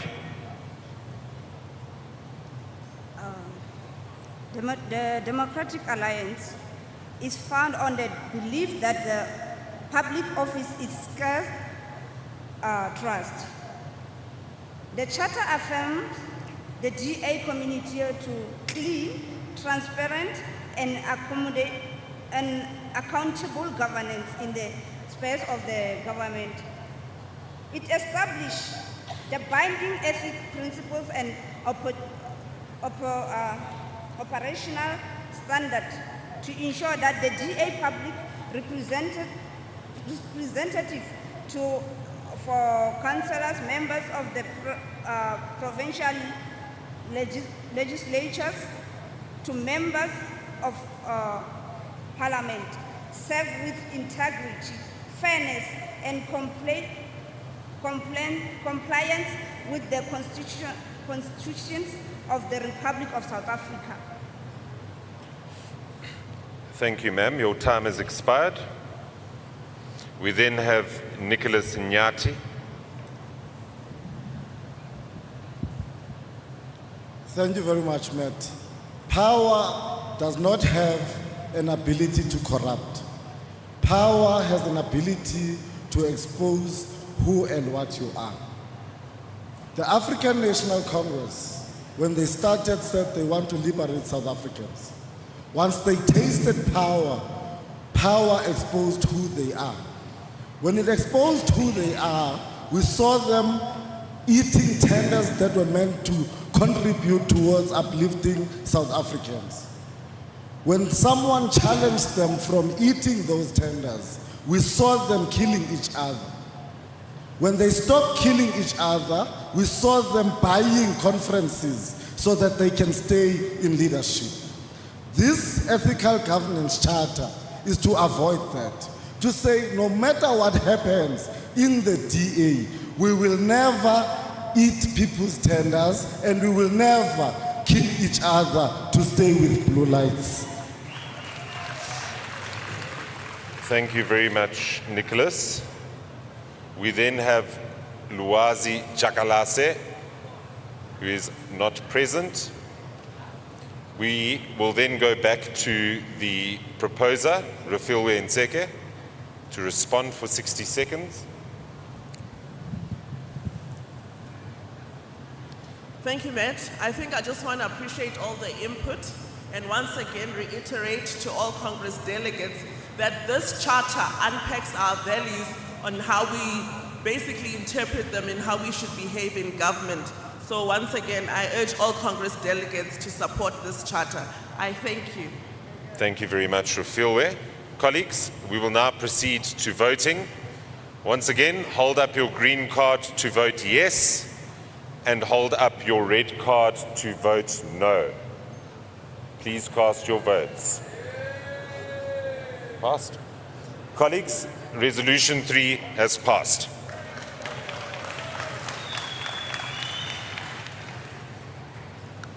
I would now like to ask that the Speaker, Seconder, and the alternative speakers for Resolution 5 make their way to the microphone. We are now going to be dealing with new Resolution number 4, which is titled Medipele, Roots First. And this can be found on page 120 of the Congress booklet. Can I please ask the following individuals now to come speak, starting off with the proposer, Tyrone Gray. Tyrone, over to you. Right. Fellow Democratic Alliance delegates, constitutional vanguards, defenders of our democracy, protectors of the people and our public purse, activators of a better life for all South Africans, I greet you. Today we celebrate our beautiful internal democracy, while other parties watch green with envy. As we celebrate our vibrant diversity, we honor our branches built by a dedicated, determined, diligent, disciplined activists, day in, day out, street to street, door to door, ward to ward, city to city, across all provinces of our entire country. Wire, wire. A forest grows from the grassroots up, roots first, not from the canopy down. Skyscrapers reach their heights on the strength of their foundations. Houses aren't built with the roof first, we begin from the ground up. The branch is formed and functions before the seat is won. Branches predate the position because parties contest elections before seats are allocated, and therefore branches are a foundational priority and a prerequisite to building trust. People vote for who they trust. We have seen the negative consequences of parachutism, from harebrained mashups without action to silly sing, silly song, look who's gone. It is through commitment, compassion, and integrity that dependability is built. You care for what you create, you are loyal to what you build. Let us build our party from the grassroots up. Yaliboha.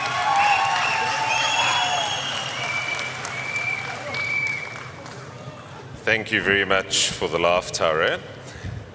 If I can now move over to the seconder, Lisejo Lekoto. Thank you so much, Chairperson. While we recognize the search for talent and the systems in place to identify it, we cannot turn a blind eye to the crucial role that the branches play, not only in identifying both talent and commitment, but to ensure that the blue machine runs. Identify talent must stimulate and fertilize the grassroots by being active on the ground. Project Medzo should be more than issue driving. It is about us. We as the branch members, we are Medzo. We are Medi. We are the roots. We are what nourishes the DA, and we are the DA. We therefore call on the party to nourish us so that we can ascend. We don't want to be parachuted into positions. We want to learn and we want to earn those positions. Therefore, build us up, don't parachute us in. I call on delegates to support. Thank you very much, Lesejo. We now have our first alternate speaker, Fana Nkosi. Thanks, Chair. Mine is simple. The second actually took my weight, but I rise in support of this resolution. The DA does not lack talented members. We just need to nurture those talents. Thus, the Helen Zille Academy in Gauteng was established to increase a pool of talents. I urge this Federal Congress to support this resolution. I thank you. Thank you very much, Fana. We now move to our last speaker on this resolution, Krizan Bosch. Okay, thank you. Our branches and activists are the heartbeat and foundation of a democratic alliance as recognized in our federal constitution. To strengthen our movement, we must move away from paper branches that exist only in name and instead build active, trained and enthusiastic structures committed to bringing real change to our country. Our electoral success begins at branch level. If a public representative cannot build and empower a vibrant branch, how can they be expected to win votes and trust? Returning to our roots required to govern, Returning to our roots means placing renewed emphasis on branch development, and this responsibility starts with our public representatives. If we want to take the DA to the next level and become the largest party in South Africa, then we need to rise as public reps and take up the responsibility to build and grow our branches, move away from conjoint branches and focus on establishing a branch in every single ward, in every single community, and walk side by side with our activists, show that we care and be true representatives of the public. And this is why in Tshwane we held our public reps accountable and ensure a branch in every single ward. I support this resolution. Thank you very much, Kazan. Colleagues, as there are no opposing views, we will go straight to voting. Once again, please hold up your green card to vote yes, and hold up your red card to vote no. Passed. The resolution number 4 has passed.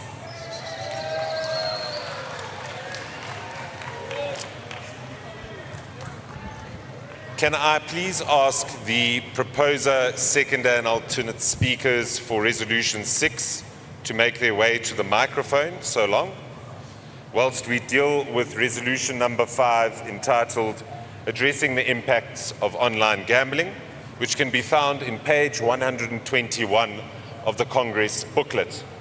Can the following individuals now come to speak, starting off with our proposer, Nicholas Inyati. Thank you, Matt. This one is a very personal one to me. South Africa has got one of the highest levels of youth unemployment. We've got the biggest gap of inequality. When that happens in society, people look for shortcuts because they lack hope in government, they lack hope in opportunities. The biggest and easiest shortcut that is made available to the people on the ground is online gambling. Online gambling says put 1 rand and get 5 million. Our people are lacking hope. They use their last money from NSFAS, students, to gamble and they lose it. This is affecting families. I met with pollsters from London and Germany. They told me that in South Africa, the average person who earns a social income grant spends 25% of that grant on online gambling. This is a time-ticking bomb.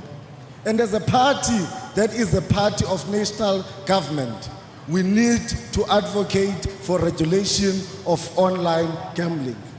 Because tomorrow, when the people don't have money to gamble, they will come for yourself, Matt. They will come for myself, the people who are the 1%. So I urge Congress, if there's one thing that we do to prevent this time-ticking bomb. Thank you very much, Nicholas. We have your full name here, Luvo, but I assume Luvo Vumbani is good for you. Yeah. Over to you. Thank you very much, colleagues. We've got a pandemic in our communities which is silently breaking families. I argue that it might even be worse than drug abuse.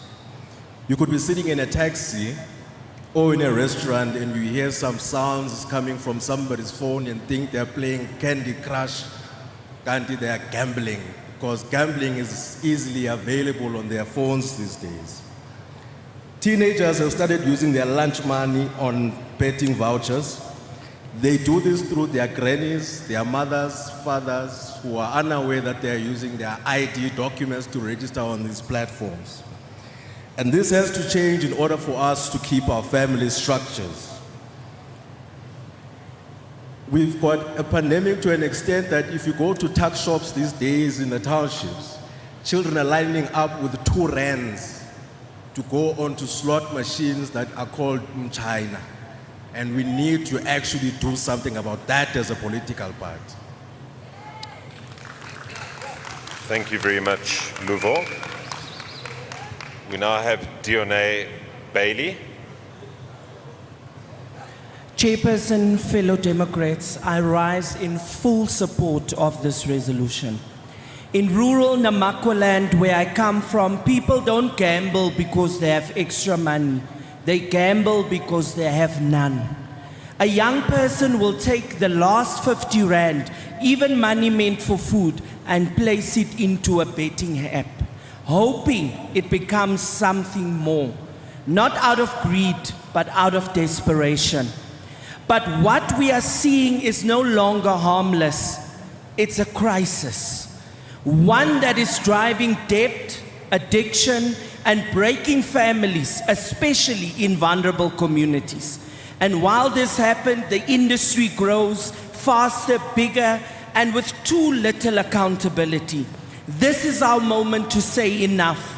Let us be the party that protects the vulnerable. Let us be the voice that cannot afford to lose. If we don't stand up for them, who will? I urge you, support this resolution. Thank you very much, DNA. We now have Mqedi Matambeka. Thank you again, Chair. Young people are currently experiencing scary levels of stress, anxiety, depression, and physical lash out due to unregulated gambling. I'd like to pledge Congress to let us support this resolution as it seeks to ensure that we protect our families and young people as well. Thank you so much. Thank you very much. We then have Luwazi Jakalase. Thank you, Chair. Perhaps before we speak about the impacts of online gambling, let us also speak about the enablers, with one of them being the unethical advertising. Gambling advertising has become dangerously aggressive. You will see gambling adverts in video games, airports, retail places, and other unconventional locations. Furthermore, these adverts glamorize the risk without speaking about the potential fatal consequences such as financial losses and mental health issues. We are calling on the DA to advocate for the regulation of such unethical behavior from these gambling companies. Thank you. Thank you very much. Colleagues, considering that we have no speakers who have spoken against, we will now proceed to voting. Please hold up your green card to vote yes and your red card to vote no.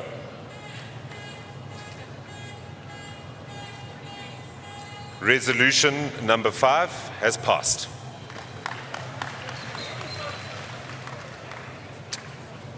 Okay, colleagues, can I please ask that the proposer, seconder, and speakers for Resolution 7 make their way to the microphone whilst we deal with new Resolution number 6, entitled Wellness and Support in DA Structures, which can be found on page 122 of the Congress booklet. Can I please start off with our proposer, Cindy Bilson.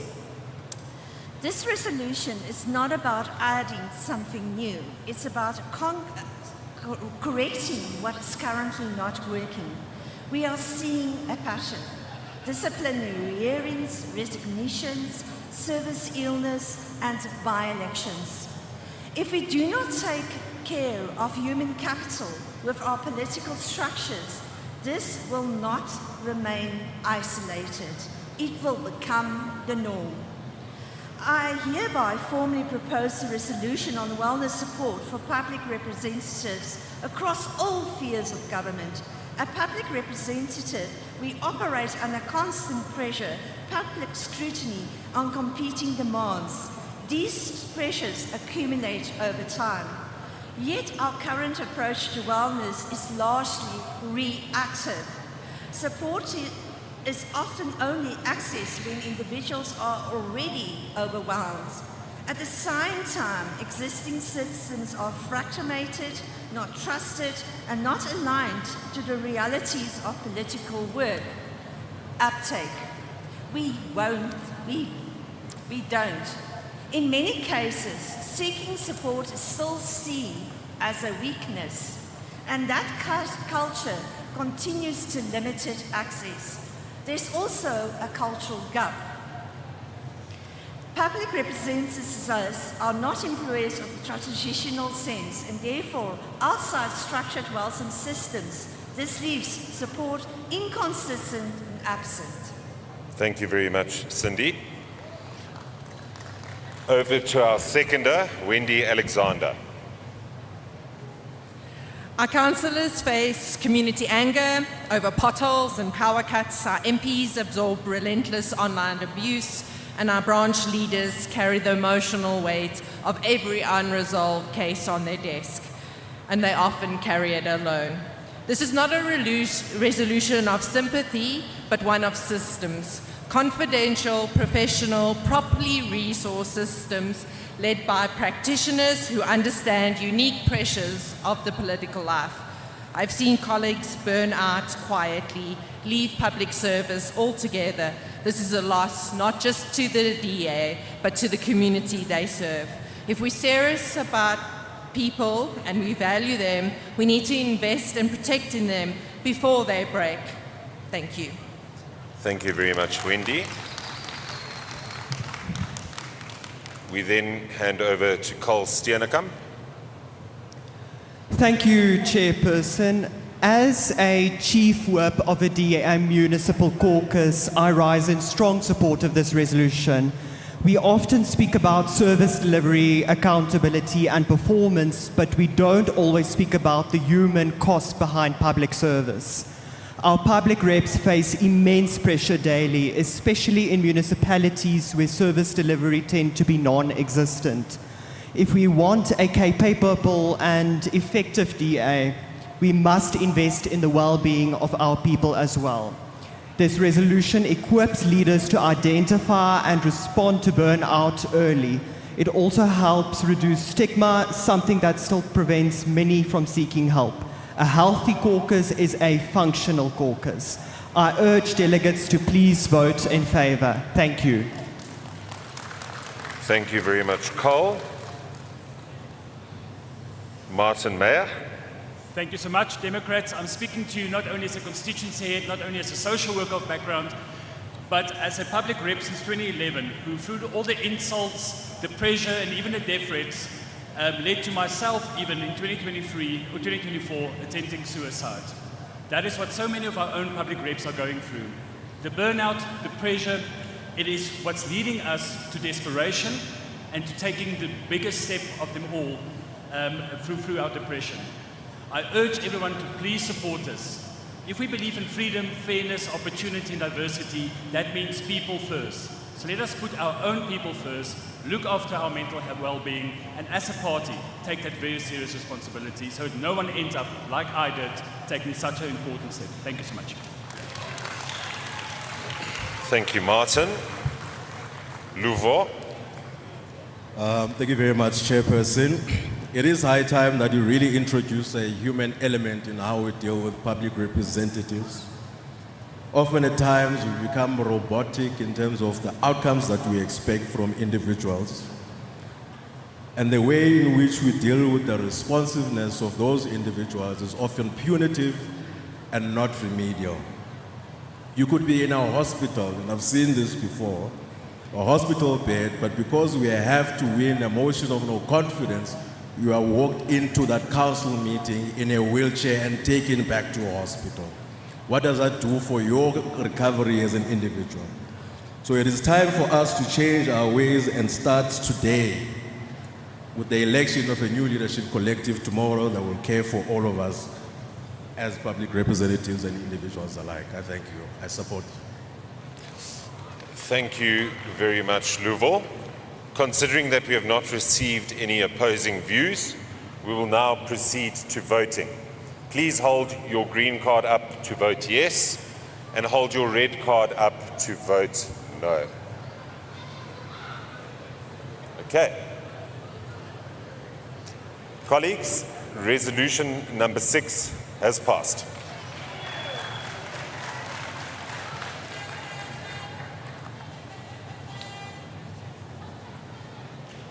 Can I please ask that the proposer and seconder for affirmation 1 make their way to the microphone whilst the Congress deals with resolution number 7, entitled Vaping Regulations to Safeguard Teenagers.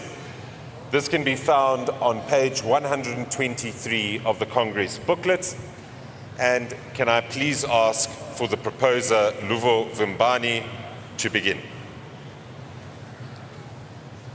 Thank you very much, Chairperson. We are faced with the real challenge of young children drowning themselves in the consumption of nicotine of different degrees. This resolution comes after I started seeing or noticing the age of vapors in our communities going as low as 10 and 11. These are not stock sweets or lollipops. This is nicotine that they consume on a day-to-day basis, and it's a habitual thing that we need to actually curb. Search operations in schools are revealing that vapes are in high circulation in our high schools and primary schools alike, and we need to be able to introduce regulations in the same sense that we have regulations of cigarettes for young children. And consequences must come into place for those who sell these things to children. As such, we need to put a stop to it, and this is why I propose a regulatory adjustment in order to prohibit the sale of vapes to children under the age of 18, fines being imposed, and our schools being declared vape-free zones. I thank you. Thank you very much, Luvo. We now move over to our seconder, Nicholas Inyati. A country that does not care about its children does not care about its future. This resolution is meant for every parent. It is meant for every teacher who has been trying to stop kids from smoking vapes. Today it is vapes, tomorrow it is cigarettes, the next day it is dick. This resolution is to say that the DA supports and loves the children of South Africa. The DA loves the future of South Africa. We are responding to a call made by the mothers and fathers whose kids are buying vapes. And we are saying to them, the DA loves you and will do everything to protect you. Because we understand you can never lead them if you don't love them. Thank you, Nicholas. We then start off with our first alternate speaker, Francina Selamela. We cannot follow our children wherever they go or keep them in our houses forever. But what we can do for us to prevent these things going to spread, we can prohibit the sales of vapes product to individuals under the age of 18 years old, and impose the fine of penalty on the vendors who sells vapors product to minors. Launch public awareness campaign to educate teenagers and parents about the risk of vaping. Implement school programs to prevent vaping, promote healthy lifestyle, and declare school no zone. I thank you. Thank you, ma'am. We then have our next speaker, Mtledi. Thank you again, Chairperson. I'll keep it very short. We already know how bad vaping is and how badly it's affecting our kids. I'd like to push Congress to support this and clamp down on outlets selling vapes to our children. Thank you very much. Thank you. Then our last speaker, Luazi. When we speak about teenagers, we are speaking about children with developing brains. Vapors contain nicotine. Multiple studies have shown that nicotine can severely negatively affect the brain. Furthermore, the brains of our kids are still developing, so it is easy for them to be addicted to the substance. Let us protect our kids and protect the youth. In my educated view, it would be even more effective for the DA to advocate for the licensing of the sale of vapors in addition to the existing age limit. Thank you. Thank you very much. Considering that we have no opposing views on this particular resolution, we will now proceed to voting. All of those in favor, raise your green card, and all of those against, raise your red card.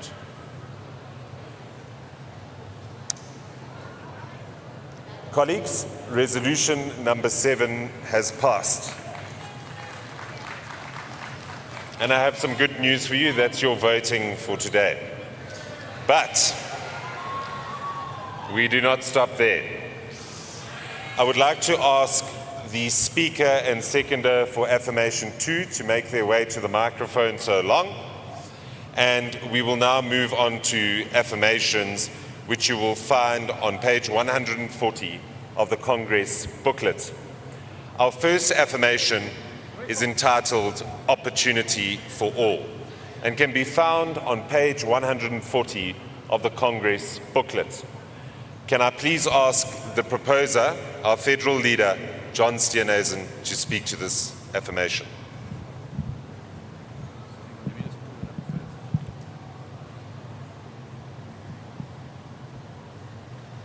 Thank you, Matthew. Fellow Democrats, we believe in a South Africa where your future is not decided by your past, where it does not matter where you were born, the language that you speak, or who your parents are.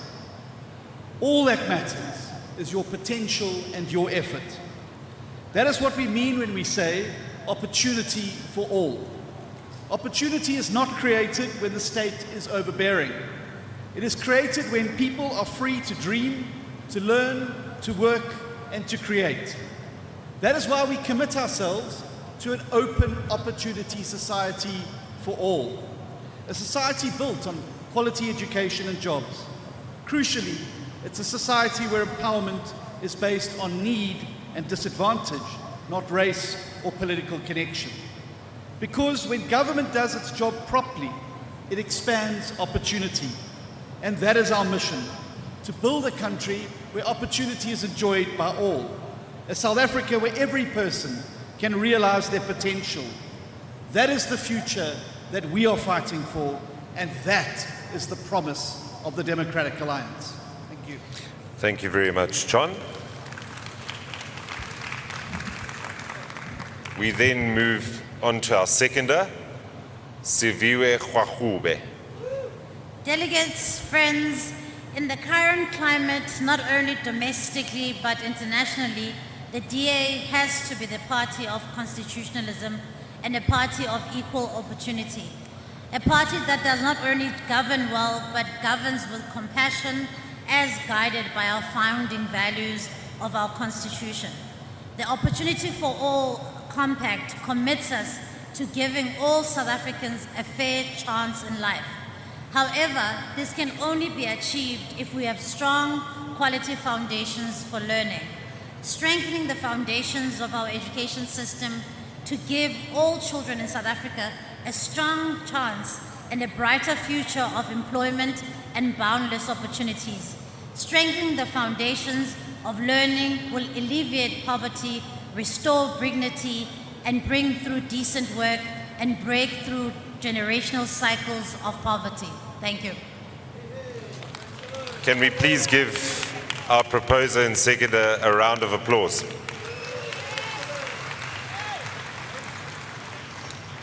Colleagues, in the meantime, I'm going to ask that proposer and seconder for affirmation 3 make their way to the microphone, whilst we deal with affirmation number 2, which is entitled Justice for All. And this can be found on page 141 of the Congress booklet. Can I please ask the proposer, John, to speak to this particular affirmation? Thank you, Matt. Fellow Democrats, a country without justice is a country without hope. Because when the law is applied selectively, the very foundation of society begins to erode.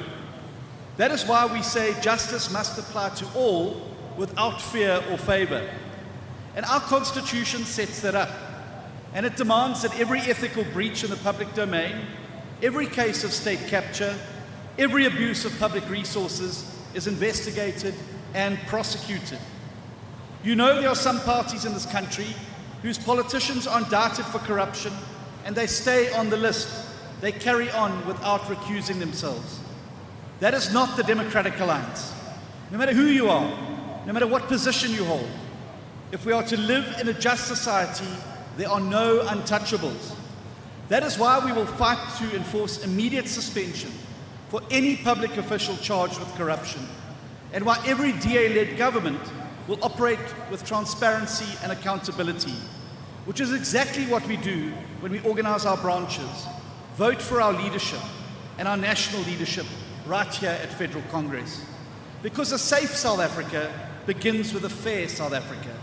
Equally, a fair South Africa is one where justice is not delayed, not denied and not distorted, but delivered for everyone. Today we confirm our commitment to the rule of law, the Constitution, and to restoring public trust in the justice system. Thank you. Thank you, John. Over to our seconder, George Michalakis. Thank you, Chair. Congress, the rule of law is a cornerstone principle of liberalism. We should not only champion it and fight to protect it, but we should also be seen to be honoring and practicing it where we govern. You will also have the commitment of the Parliamentary Caucus in doing this. It has in many ways, quite frankly, been the only thing alongside the DA that has ensured the preservation of our liberal democracy throughout the 30 years of ANC majority rule. It therefore gives me great pleasure and an honor to second the affirmation of John Steenhuisen. Thank you. Thank you very much, George. Once again, can we please give our proposer and our seconder a big round of applause? Show some gees. I know we're in the graveyard shift, but we're doing important work here, guys. We now are going to ask that the proposer and seconder for motion number 1 make their way to the microphone whilst we deal with affirmation number 3, which is entitled Reaffirmation of Support for Animal Welfare in DA Administrations. And this can be found on page 142 of the Congress booklet. I'm now going to ask the proposer, J.P. Smith, to introduce his affirmation. Thank you, Chair. Much can be understood from how a society treats its most vulnerable. This is true when we look at what we do to achieve a level playing field for all South Africans. It's also true when we look at how we approach animal welfare. Animal welfare is an important thing to many South Africans. Just come and see the queues in Khayelitsha and Lavender Hill to access the mobile clinics supported by the City of Cape Town. Improving the health of animals also improves the health of people in these communities. South African law fails to clearly define responsibilities for this important function. The animal welfare sector is not asking for money. They raise their own. They're asking for our help with the challenges they face. DA governments can achieve much by partnering with them. The DA resoundingly committed to this in a resolution adopted in 2023, and we've made some progress since. I'm proud of Cape Town Mayor Jordan Hill-Lewis, who's thrown his weight behind these partnerships. I'm proud of the many MPs, mayors and councillors across the country who do amazing work in animal welfare. And on Saturday, the Stormers will walk out onto the field at DHL Stadium in Cape Town, each with an animal companion to drive awareness of adoption through the intervention of the city's events department. This resolution calls for the reaffirmation of that resolution, but expands on it and asks us not only to create an animal welfare forum, but to designate somebody to work with them and to task Federal Council to monitor the implementation. Thank you, Chair. Thank you very much, JP. We now move over to our seconder, Wendy Alexander.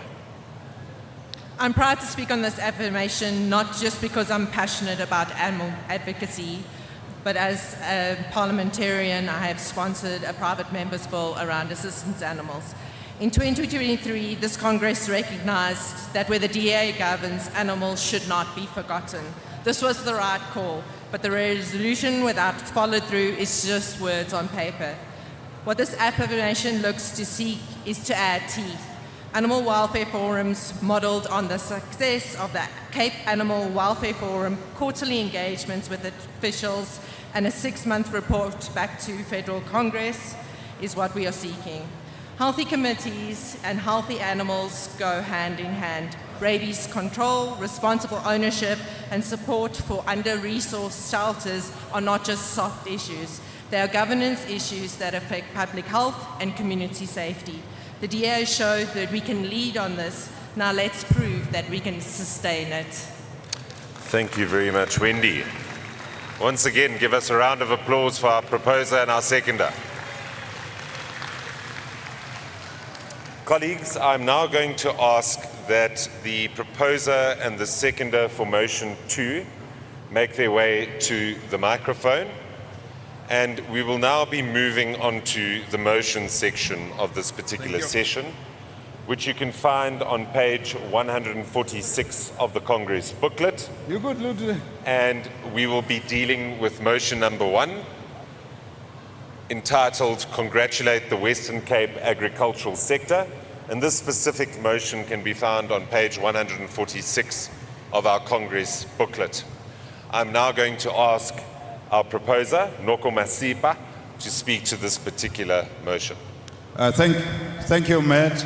The success of the Western Cape's Growth for Jobs strategy in agriculture is strongly underpinned by a vibrant ecosystem that extends beyond the Department of Agriculture to include many private sector partners. The significant challenges facing Western Cape agriculture were not limited to cost structures. The poor performance of our ports, which has been ranked among the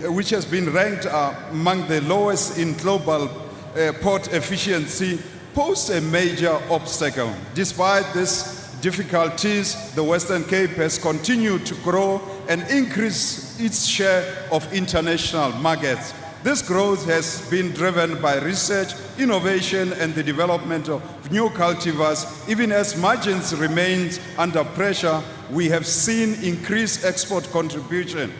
Tough geopolitical challenges did not stop agriculture's upward trajectory. This resilience is largely due to the Department of Agriculture support in creating a collaborative platform where stakeholders can jointly resolve issues, including challenges related to the ports and electricity. When agriculture operates within a well-functioning system, it can deliver jobs and economic growth even under severe pressure. I therefore invite this Congress to congratulate the Western Cape agricultural sector, the private sector partners, the Western Cape government for creating a model of interdependence that can successfully absorb sudden and severe shocks in agriculture. I thank you.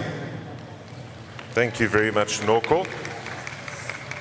We now move over to our seconder, Thomas Walters. Rise to support this resolution. Western Cape agriculture is not a fortuitous function of climate, soil quality, or rainfall. It is the result of the efforts of some of the best entrepreneurs in the world. Their efforts contribute massively to the Western Cape's employment and development indicators. We see, praise, and are proud of their contribution. Thank you very much, Thomas. Once again, a round of applause for motion number 1. And colleagues, we now move on to our final matter for this particular resolutions session, which is motion number 2, DASO Nelson Mandela University Election Achievement Recognition, which can be found on page 147 of the Congress booklet. I'm now going to hand over to our proposer, Mngedi Matambeka. And for the last time tonight, Matt, thank you so much. DASO at Nelson Mandela University was started in 2009, and they first contested their SRC elections in 2011 for the year 2012. And between 2012 and the year 2025, DASO has governed Nelson Mandela University a total of about 8 times, which is more than 50%. DASO is a very important ancillary of this organization, as it has harnessed abilities of leaders, and we've got many leaders that are currently serving in the legislature, serving in parliament, and also councils across the country as well. This is basically to say congratulations to DASO with their most recent SRC victory in the year 2025. and to say good luck to Somila Komani, who is currently the SRC president there. I thank you. Thank you very much. Lwazi. Thank you for the last time today, Chair. There is no future without student leaders. This motion will assist in strengthening DASO branches across all institutions of higher learning, with members knowing that the DA is offering its full and unwavering support. Thank you very much. Thank you very much. Let's recognize our young people.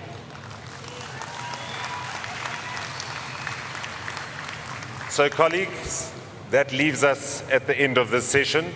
Thank you very much for your participation in our policy-making process.